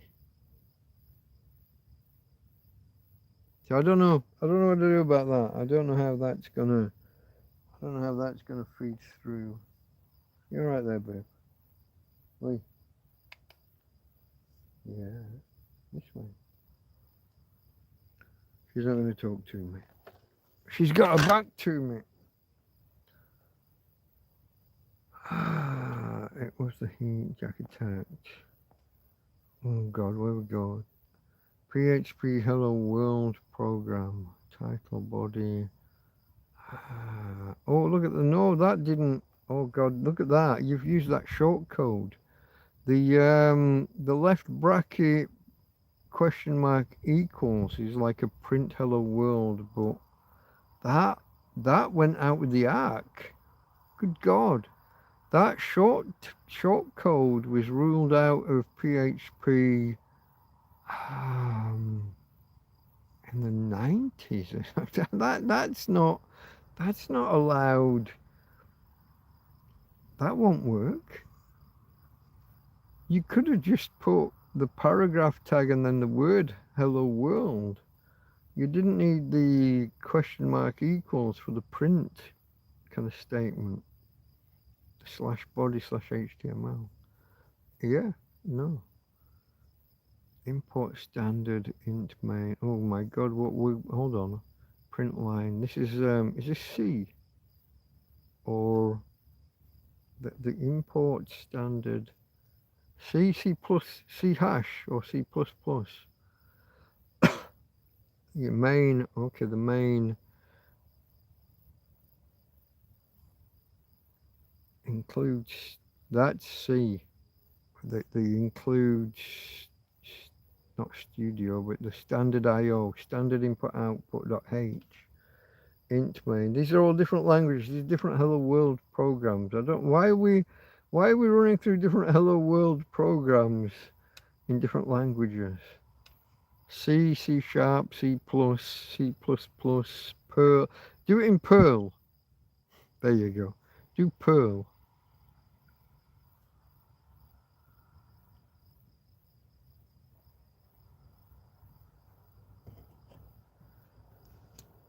Without getting AI to do it for you, you can't.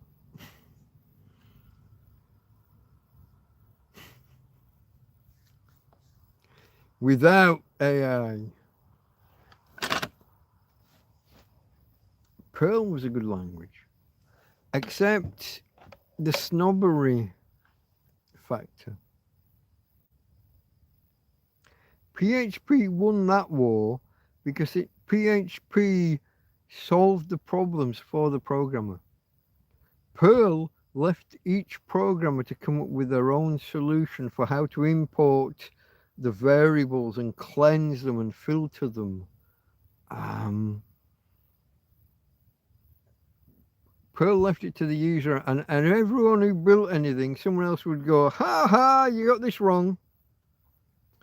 PHP, one guy got it right, and they integrated it into the program.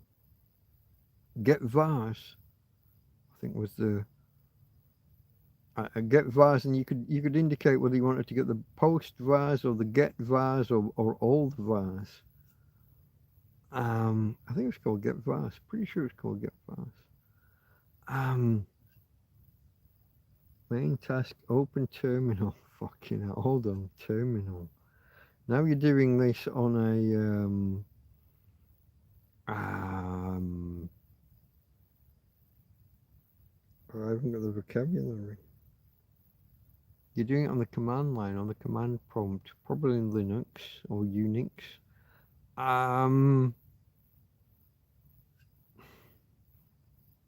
Main task, open terminal, put hello world to terminal, close terminal, end mod end.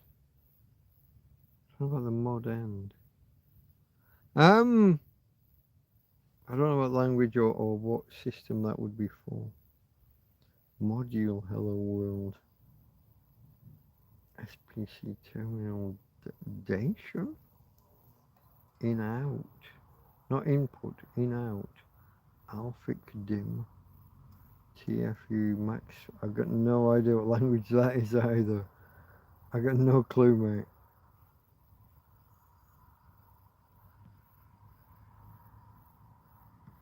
Why? What was the trigger for? Is this because my first video was called Hello World? Perl doesn't have an A in it. P-E-R-L.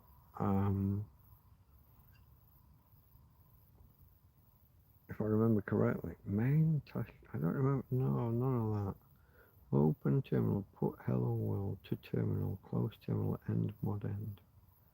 No.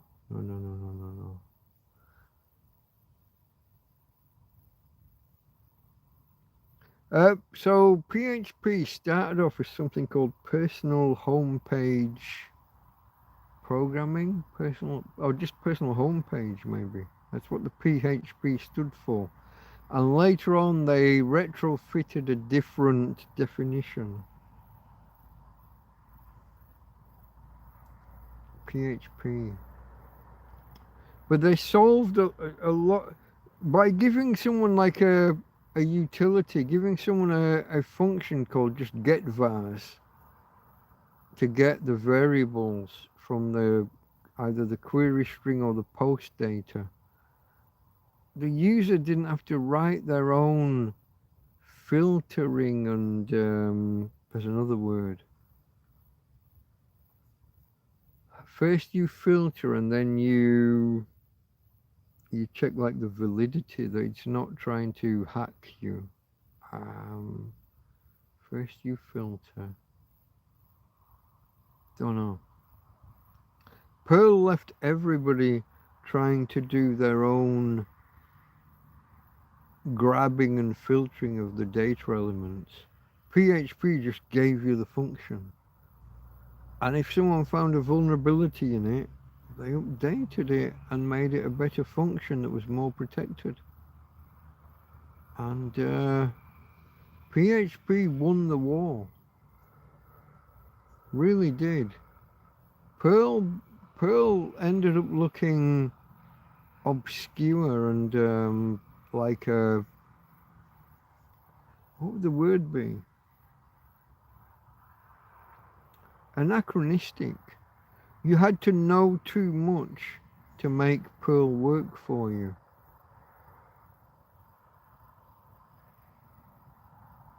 You had to be like a fucking programming expert. Whereas PHP, you could walk in off the street and within hours start knocking together a program. And that was the difference. And no one was laughing at you and saying that your code was shit. Perl had this golf fucking thing as well, where someone would set like a task and you had to make a program that would run and do the thing in the minimum number of characters. Because it had all of these secret recipes, these secret... If you wanted to cycle through a bunch of the post variables, you could use question mark underscore and then do like next, next, next. And question mark underscore would just be the next variable. I think that's right. I might have that wrong, but question mark underscore was a thing. And other languages made you name a variable, input 1, input 2, input 3, whatever it might have been. Question mark, sorry, dollar underscore, it's just shorter. And the idea was to write the program that would function and do the same as everyone else's, but in the minimum number of characters. It's like, you know, in golf, you have to be as many under par as possible. You have to get around the course in the minimum number of shots. Making a program that does what's needed in the minimum number of characters was Perl golf.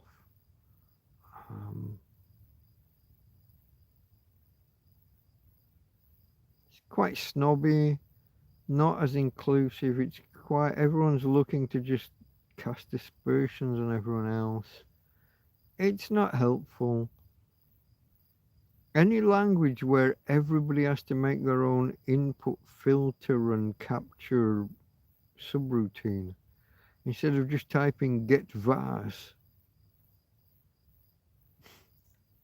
If you can just type get vars, or get vars post, or get vars get, or get vars all,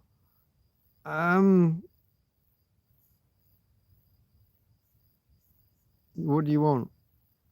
Do you want to type the name of a function, or do you want to write your own function? PHP won every time. And that's why PHP won the war. That's why Joomla, Drupal, and WordPress, the 3 leading content management systems, were all coded in PHP. Of course it was. Accessibility. No snobbery. And no wide open vulnerability. It's not just a snobbery. Everyone who tried to bake their own function in Perl left something open that they'd not considered. They all did. Now, you start with a good function and someone finds a vulnerability and then they patch it and you keep it and you bake it into the operating system, you bake it into the language. That's what PHP did. Get vars. Just did it all for you. If someone found a weakness, they updated it. You updated your version of PHP.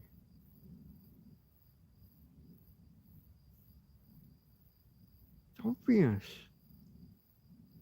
Bake it into the code. I'd rather call one function that the best guy on the planet has already coded for me than code my own and have everyone on the planet laugh at me for how wide open my shit is. I'm building client websites. I don't want that shit. It's obvious, isn't it? Wasn't it? Didn't it?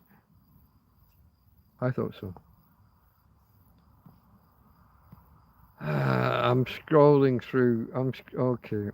While remaining, printf. So printf is a formatted print where you've got a string and then you have a formatted line. The %s means string slash and another string.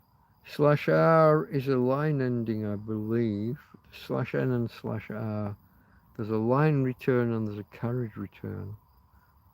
Remaining total.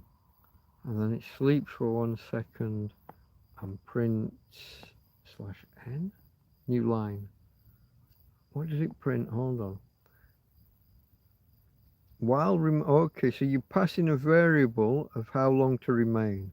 You've made a function that pauses, let's say for 10 seconds, and you call this function, let's say that $remaining is 10 for 10 seconds, and it prints f. It prints remaining 10 seconds, and then it says remaining -- total. I don't see where total came from. Let's say that total was the initial value of remaining, although it's not set here. So you might say like remaining 10 seconds of 10 seconds, and then you sleep for 1 second, and then you cycle back around. You're within a while loop. Remaining 9 seconds of 10 seconds. Remaining 8 seconds of 10 seconds. Something like that. We just don't have remaining. We don't have total defined within the function that you've printed. Oh, unless it's a continuation from the one above. Perl use. Use warnings, my remaining total. Remaining equals total equals shift argv. So argv, yeah, okay, that's the first, we're getting the first argument. Standard out auto flush. All right. So yeah, if the argument was 10, you'd be saying we're waiting 10 of 10, 9 of 10, 8 of 10, 7 of 10. That's where we're going. Just using Wiki to get you to run through some memories. These are old memories, old languages. I get the gist. I might get some of the specifics wrong because I probably always did. I probably always Googled every second or third fucking line of code to try and, you know. I can follow loops, whether they're for loops or while loops or for each loops, whatever they are. I can look at code and give you an idea of what it's saying, what it's doing. That one was a little bit, because you did that one in 2 messages. Remaining and total would have had the same value to begin with. So 10, you could have gone with 30 and whatever, and it would have gone remaining 30 of 30, remaining 29 of 30, remaining 28 of 30. And it would have done that. It would have counted down through the different. Sometimes when people do this, I wonder whether people are testing me as to, is he talking bullshit? Was he actually a computer programmer? Is this all just bullshit? Dennis, hello Dennis. Hey Mike, how's the air quality over there with La Calida going through? I don't know what La Calida is. Is this a quality with the quality going? I don't know what La Calida is. I mean, it to me seems fine.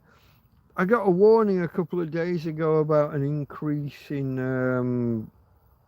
was it tree pollen or grass pollen? I think it was tree pollen. I haven't noticed anything. Air quality, I who am I to judge? I've got no idea. Sandstone with desert sand, okay. So my solar panels, I had to wipe the dust off earlier, but then my solar panels are shit anyway, it turns out. Yeah, I had to take a rag to my solar panels. The Saharan dust, every time you get any kind of rain or any kind of dew, usually you're left with a deposit of dust. I just don't even notice it anymore. It's just part of being in Spain. I've got pans and the plastic stuff. What do you call the plastic stuff? You put in your freezer to store food, plastic stuff. I got this out here. It gets rained upon, and the ground bounces up in the attic. So I'll wipe the insides out. It'll all be clean. The outside will be clean. But the next time it rains, the next time you get any kind of dew, Tupperware. That's the word I was looking for and couldn't get to. Tupperware. Fuck. Brain just doesn't work sometimes. Apparently that's because I'm an alcoholic. Hey, Michael.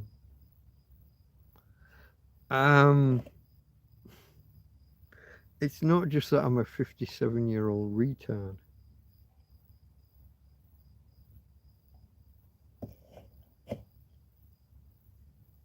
But now I've got stuff out here. It all gets covered in the dust. Every time it rains, every time you get a serious amount of dew, there's like a 50-50 chance whether it's going to be a dew that's totally clean or whether it's a dew that brings the dust with it. Yeah, no. We're all right. Not enough characters to post in one. You need to learn Perl Golf. Minimize your characters with the shortcut variables.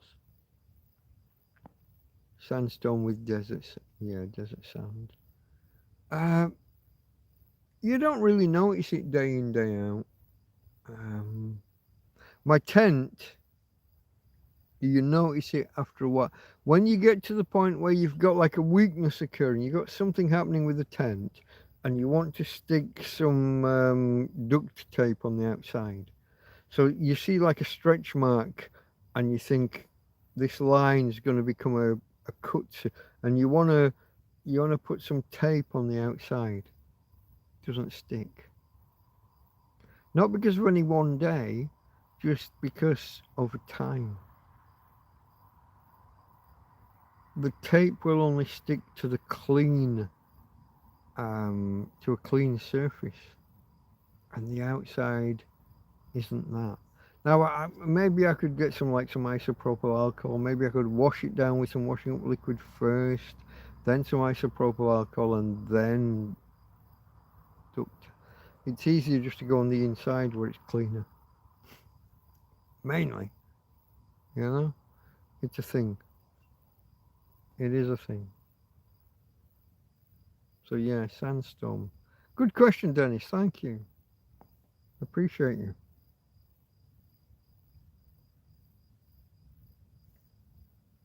7 people. We're down to 7 people watching. That's lower than I like. So we should be drawing it to a close. We hit the 5-hour mark. Any thoughts what will happen in the next month with the war in Iran? Oh, there's an open-ended question.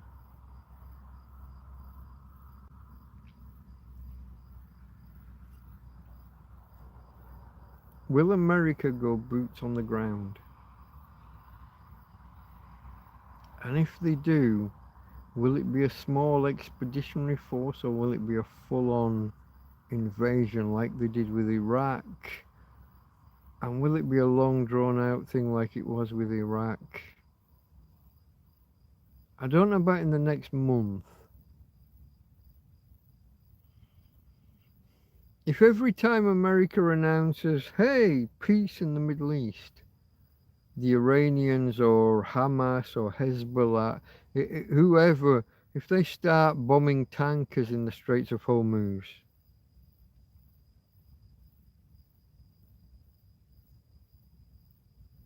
there's only so many times America can kind of declare victory or peace or whatever. I think eventually, not within the next month, but eventually, like before Christmas probably, America will be drawn into a boots on the ground actual assault on the IRGC. Is that what they're called? The Iranian Revolutionary Guard Corps? Maybe? Possibly? I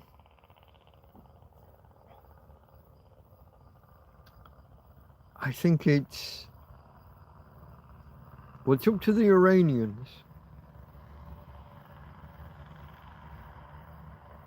But if they carry on, I think you're going to get US boots, stroke, tank tracks on the ground.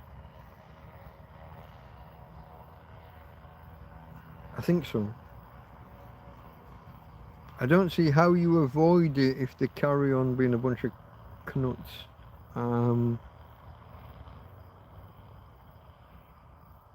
Anyone else? Thoughts? That's my reading of it.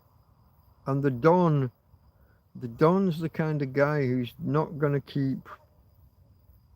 He'll announce peace and have people renege on it once, twice, 3 times a lady. He's not going to take that shit forever.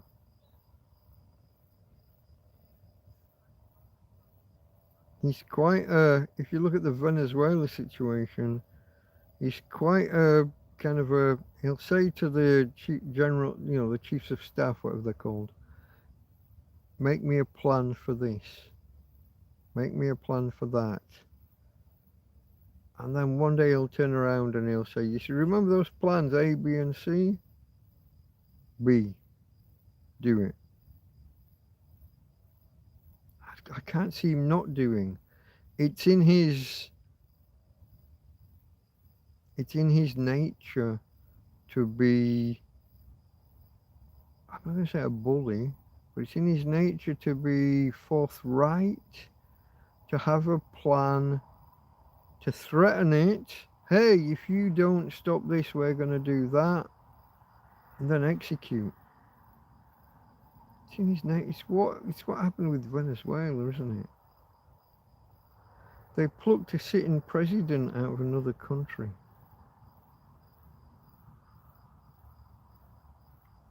In Iran, they didn't just kill the leader, they killed the whole cabinet. And then the ones who came up to form he killed all the cabinet. And then the ones who came up to be the cabinet, he got about half of them this time.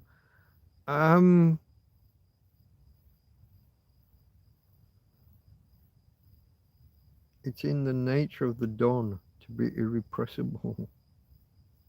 It's like, monkey!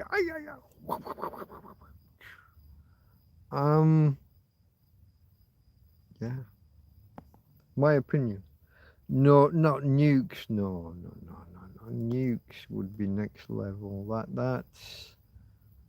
That would be tempting world war. That would be tempting world-ending shit. You launch a nuke, Russia are going to launch nukes back at you, or at least they're going to consider it. Unless you cleared it with them first. Hey guys, this is the situation. We've had enough. And if the Russians said, you know what, we've had enough as well, yeah, go for it. Unless you get that kind of clearance up front, we're going to glass these towel heads, these rag heads, these whatever verbiage, whatever wording you want to use. Unless you say to Russia or China, hey guys, this has gone too far, we're going to do this. Objections? And if they don't object, you do it. That's the only way you could do it. Otherwise, you're risking World War III. Well, not just World War III. You're risking the end of humanity. If we start, how is it worded in war games? Global thermonuclear warfare.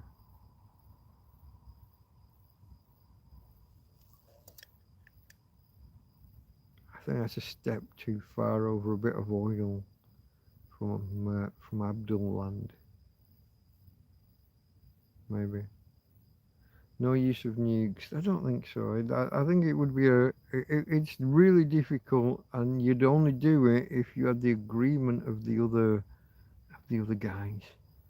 If Russia was sick of all of this oil conundrum as well, but I don't think they are, because they're a massive producer and they've got their pipelines to Europe. I don't see how Russia would agree to the use of nukes. I'm open to persuasion from anyone else, but I don't think so. Use a permanent convoy of EV trucks to ride barrels to a safe port. EV trucks, I think, are the next step in the evolution of electric vehicles. I do. Because they can drive in train, in concert. You have one truck up front, maybe driven by a human, and all the others are just told tuck in behind and just follow. But pipelines, we've got pipelines.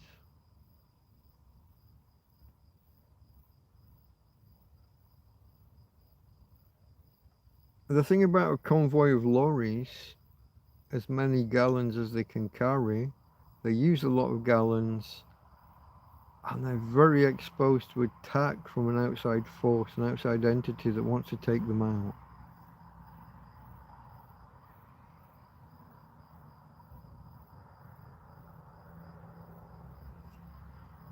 How long does it take to make a new pipeline?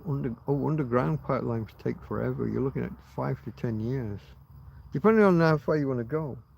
But my dad worked on pipelines back in the day, and the preference was always for above ground.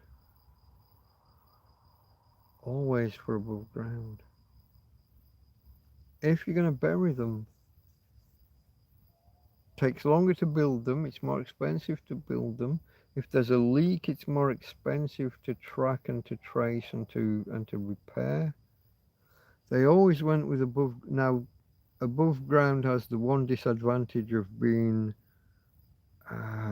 vulnerable to external attack. Shit underground is more difficult to bomb. Not impossible, just more difficult. Shit above ground can just be pinged with a bullet or a rocket, an RPG, whatever.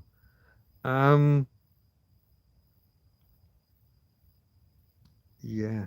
You can probably do 10 miles overground for every 1 mile underground. It's probably that kind of order of magnitude. Yeah, interesting questions, my friend.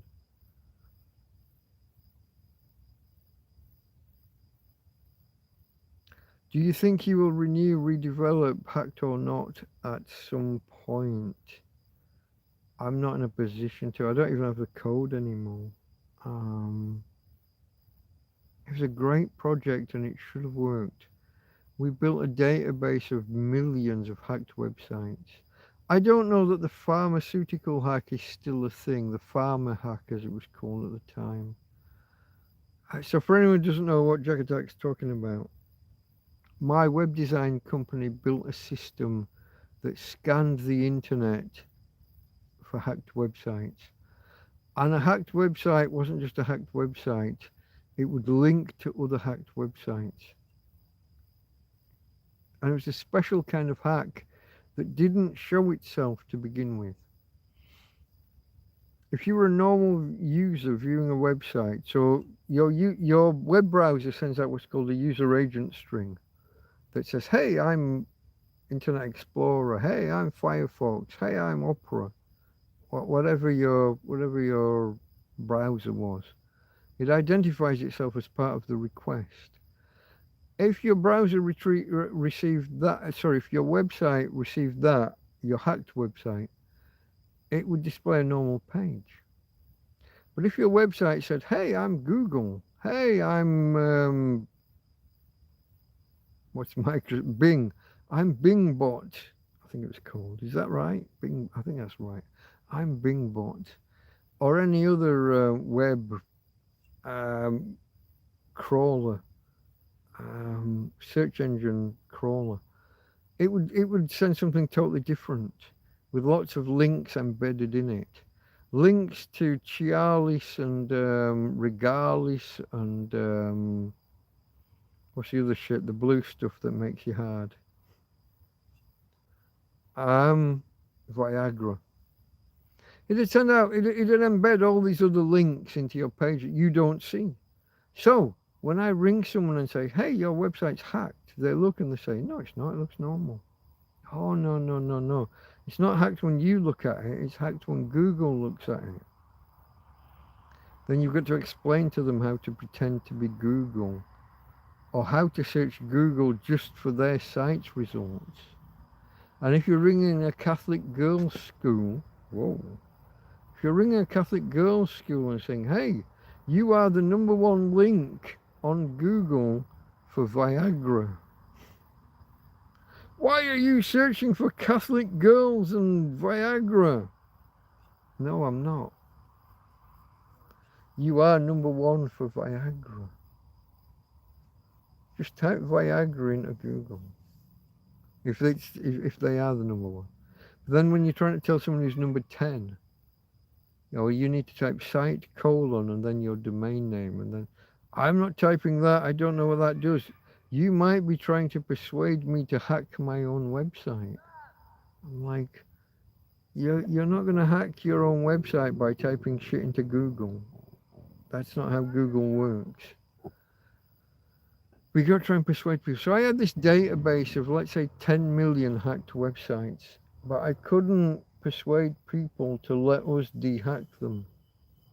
I couldn't even persuade them they were hacked.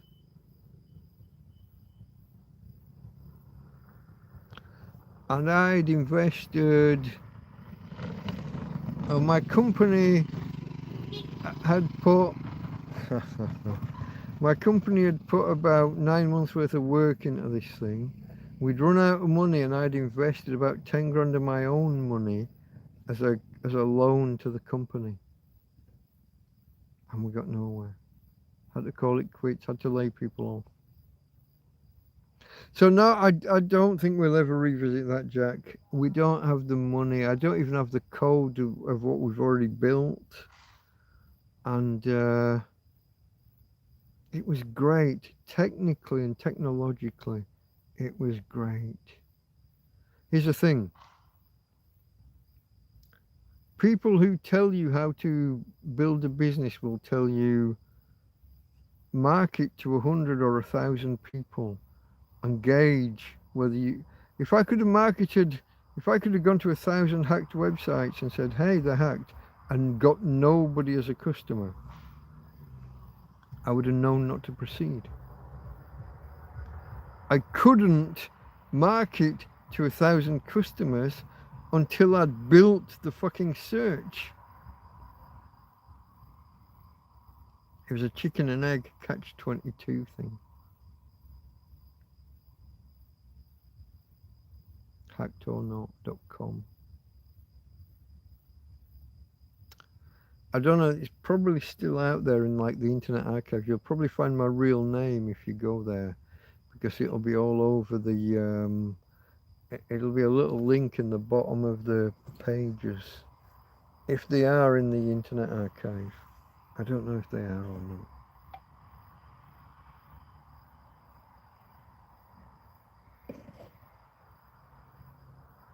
Certainly the domain is long gone.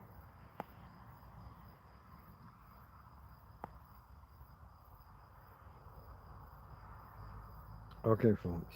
We're coming up on 5.5 hours. I will go like 5 minutes over, just because I always do. I like a round number like 5:30 or 5 hours or whatever. But there's no reason that I need this, but by going, we've had a few disconnections. I don't want to, if I end on 5:30 and Google says 526. That just rankles with me. We got to at least get to the 530 on their end. So it's telling me here I'm on 530 now, right then. But we've had a couple of outages. So on YouTube's end, they're probably going to say not 530. Do you know I'm down to 7% on the phone? Because I'm not plugged in. Hold on. Oh, I'm not plugged in here because I plugged into the fucking tablet, didn't I? Hold on. Wait a minute now.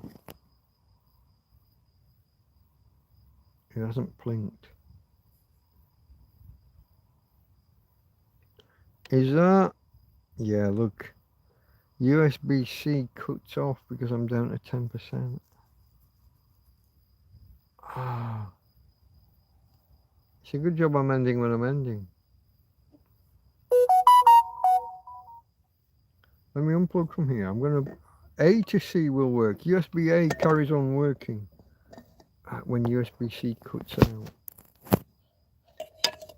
Lower, obviously lower power.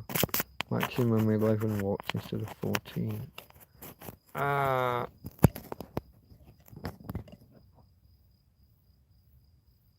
No? Why are you not charging?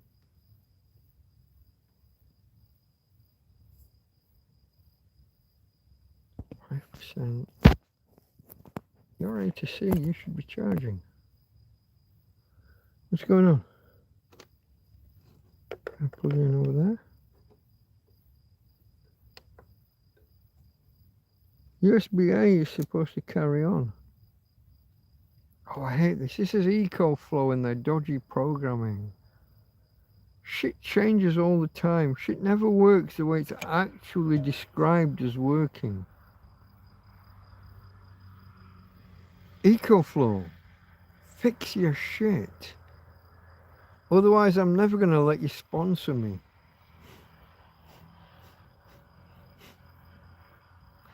In joke there for anyone who's been here a while. I've been trying to get sponsored by the bastards ever since I bought an EcoFlow River 2. I now have a River 2 and a River 3. But to be honest, I'm so negative about them. I love the hardware. Don't get me wrong, folks. EcoFlow hardware is the fucking bee's knees. Their firmware and their software really do let them down. Right now, this is supposed to charge. My USB-A to C should be charging my device and is not doing. And it's quite annoying. Okay, folks. Good night. Night. I'm gonna pull the plug here. I've done a minute or two over. We're on 5 hours and 33. I didn't need to go over. I'm gonna leave you in the manner to which I hope you've become accustomed. Hold on. No, that's not it. Reverse the camera. Pick the flash. There we go. She's over there, look. She's all the way over there. Hey, Tina. I hope she's still breathing. She got her back turned to me. She's like 2 meters away. Hey, babe. Jack Attack says night. No. Okay, folks. From Tina. And from me, Delta Mike. Out.